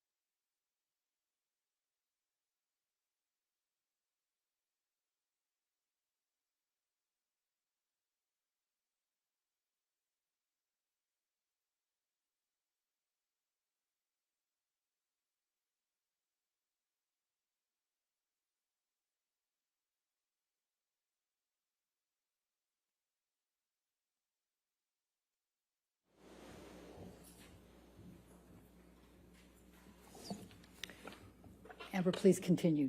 Jack said. It says, are you okay or can I help?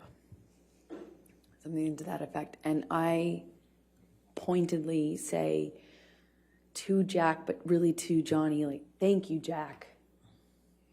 And to make a point of the fact that he hadn't offered to help me or even acknowledge that he'd been spilling wine. First, he's drinking wine. Second, he's spilling it all over me. And third, he's spilling it because he's nodding off, is what I assume.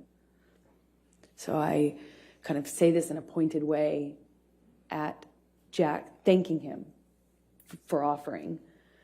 And I get up, go to the closet, take off the pants that have just been ruined, and Johnny comes into the closet right after me and slams me up against the side of the closet. And I mean, just with clarity, while holding my neck, he said he'd fucking kill me if I ever spoke to him like that in front of his kids again, if I ever embarrass him. And he just shoved me at embarrassed.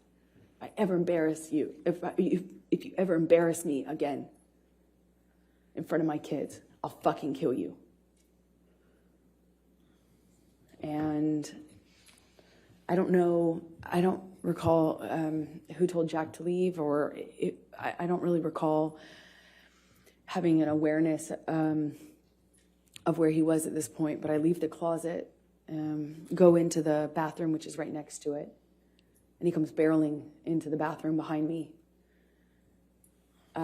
Before he does that, I said something snarky to him, "Don't fucking ever talk to me like that again," or "I hate you," or something in response, just something, so that I felt like I wasn't just being a punching bag. And I kind of get over to the bathroom, but I didn't even have the door shut before he was in the bathroom with me. And I don't know if he used my body to shut the door or if he just shut it. But again, bangs me up against the wall. But this time he just grabbed my vagina, like,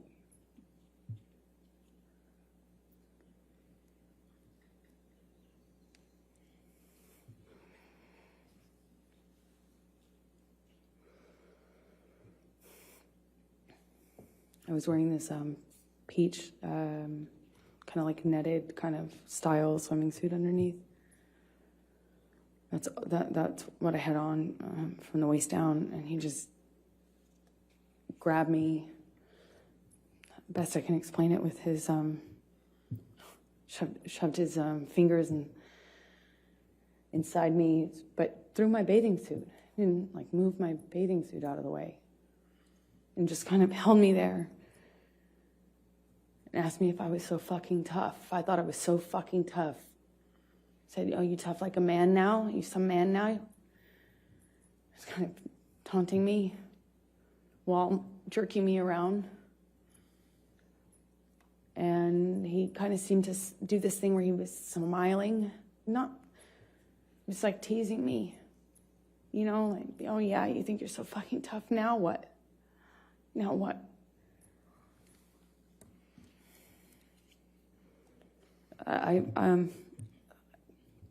I don't know what happened after that. I went back into the room, or he went into the room. I don't know who went into the main room first.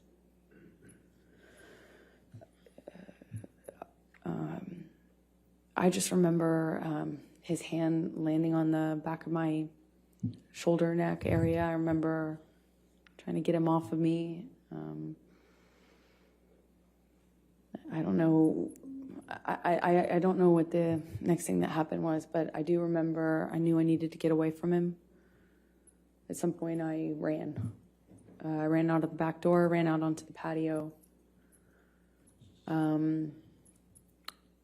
At some point before I ran, he swung at me, but I don't even remember how much of an impact it made, but I remember running.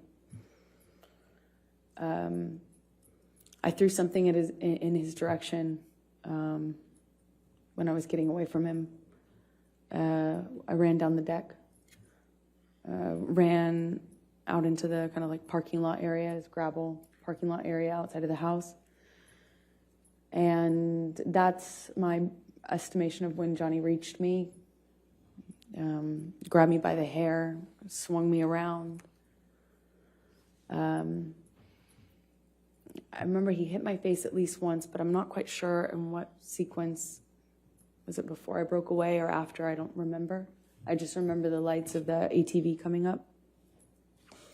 The island, two of the people who worked on the island for Johnny, CJ and Tara, they pulled up in the ATV. I remember the headlights. I remember separating from him, or them kind of running up and saying something and separating us. And I didn't see Johnny for the rest of the evening, is my recollection. I just found him the next day, passed out in the cafe that was close to the house. Is that the end of? Yeah, this is a good breaking point. Yes. All right. Okay, ladies and gentlemen, you can just stay there for a moment. All right, ladies and gentlemen, we're going to be breaking, again, this is the time that we break for a week, okay? So I won't be seeing you until May 16th. But I wanted to talk to you a little bit about how the remainder of the case will progress, okay? All right, so we promised to get the case to you by Memorial Day. So in order to keep that promise, there's going to be a few things I need from you, okay?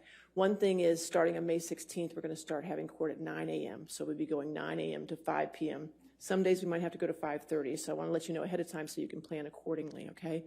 The other thing I need from you is Friday, May 27th, which is the Friday before Memorial Day, is going to be a court day.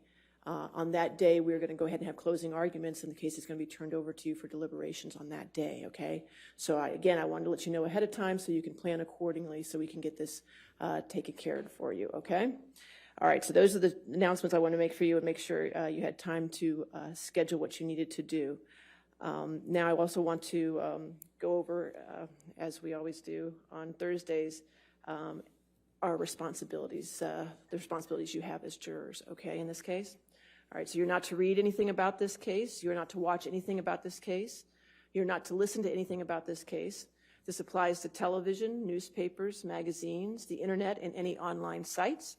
Further, you're not to read, watch, or listen to anything about this case on any social networking sites such as Twitter, Facebook, Instagram, Snapchat, etc., or any similar sites. In addition, you must not communicate with anyone about the case, whether in person, over the phone, by email, text, or instant messaging, or by any other electronic or non-electronic means. This includes friends, family, co-workers, acquaintances, and strangers. I also instruct you that you cannot do any research or make any inquiries about this case, whether online or by any other means. What you learn about this case is limited to what you learn in the four walls of this courtroom when proceedings are underway, okay? So please enjoy your week off, get plenty of fresh air and rest, all right? And then I'll see you at 9 a.m. on Monday, May 16th, okay? All right, thank you.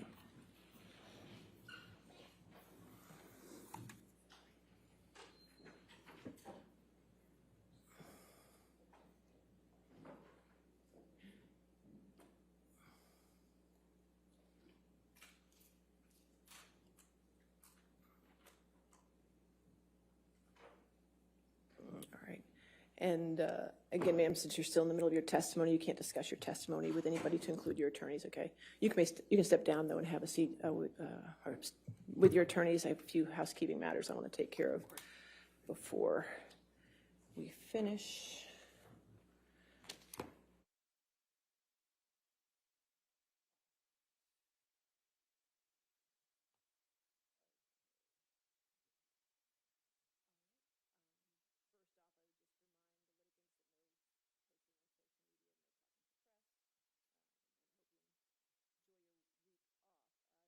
Attorneys, I won't see you tomorrow for Friday depositions because we finished all the depositions. I want to thank all of you for last Friday and staying here until I think it was 9 o'clock at night.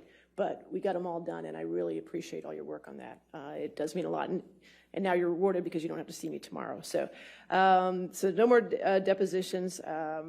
What I'd also, for planning purposes, though, since we're going to be going 9 to 5, the day is going to be a little different, so we'll start at 9. We'll probably break for a morning break between 10:30 and 10:45. we're going to break for lunch between 12:30 and 1:30, so I want you to plan accordingly for that. Our afternoon break will probably be between 3:15 to 3:30, maybe even a little later to 3:45, we'll see. And then we'll try to break at 5. There may be times when we might go to 5:30, as I told the jury. So I just want to make sure you know that. Since I won't see you tomorrow, I wanted to go ahead and give you your times as of this very minute of what you have used and what you have left, okay? Are you ready? Okay, Mr. Chu's going to try to use it with a highlighter. Let's wait. That's There why we we're go. here. There we go. That's right. Okay. There we go. All right. So plaintiff has used 35 hours and 6 minutes.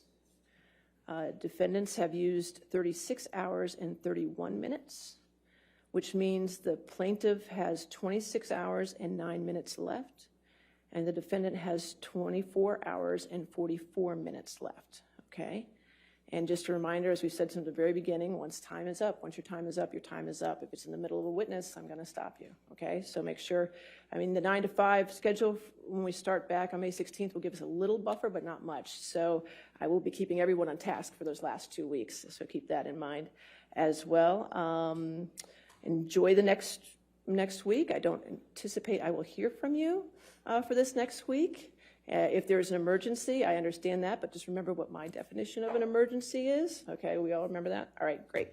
So other than that, does anybody have anything else for me? Yes, sir. It's just a math question. I'm thinking we have 25.44. Sammy says 24. If you add 36 hours and 31 minutes and 24 hours and 44 minutes, you get... You get what? 60 and 75. What is our allotment? 61. Well, you can get with Sammy when we're done, okay? Is it right or wrong? What's the total? What's that? What's the total? 61 hours and 15 minutes. Does that add up then? That is right. Mr. Ronenberg says I'm right. Okay. So that's the right time. Sammy did it 3 times over, so I thought that was right. You made him very nervous. Okay, so that's good. Everything else? Anything else? Yes, Your ma'am. Honor, we do have our updated exhibit Okay. page that you requested. Oh, perfect. From All right. plaintiff. May All I right. approach? That's fine. Thank you. I think that's something Jamie needed. Okay. All right, we'll get that. All right, anything else? No, Your Honor. We're good? All right, we'll see you Monday, May 16th, 9 a.m., right? All right, thank you.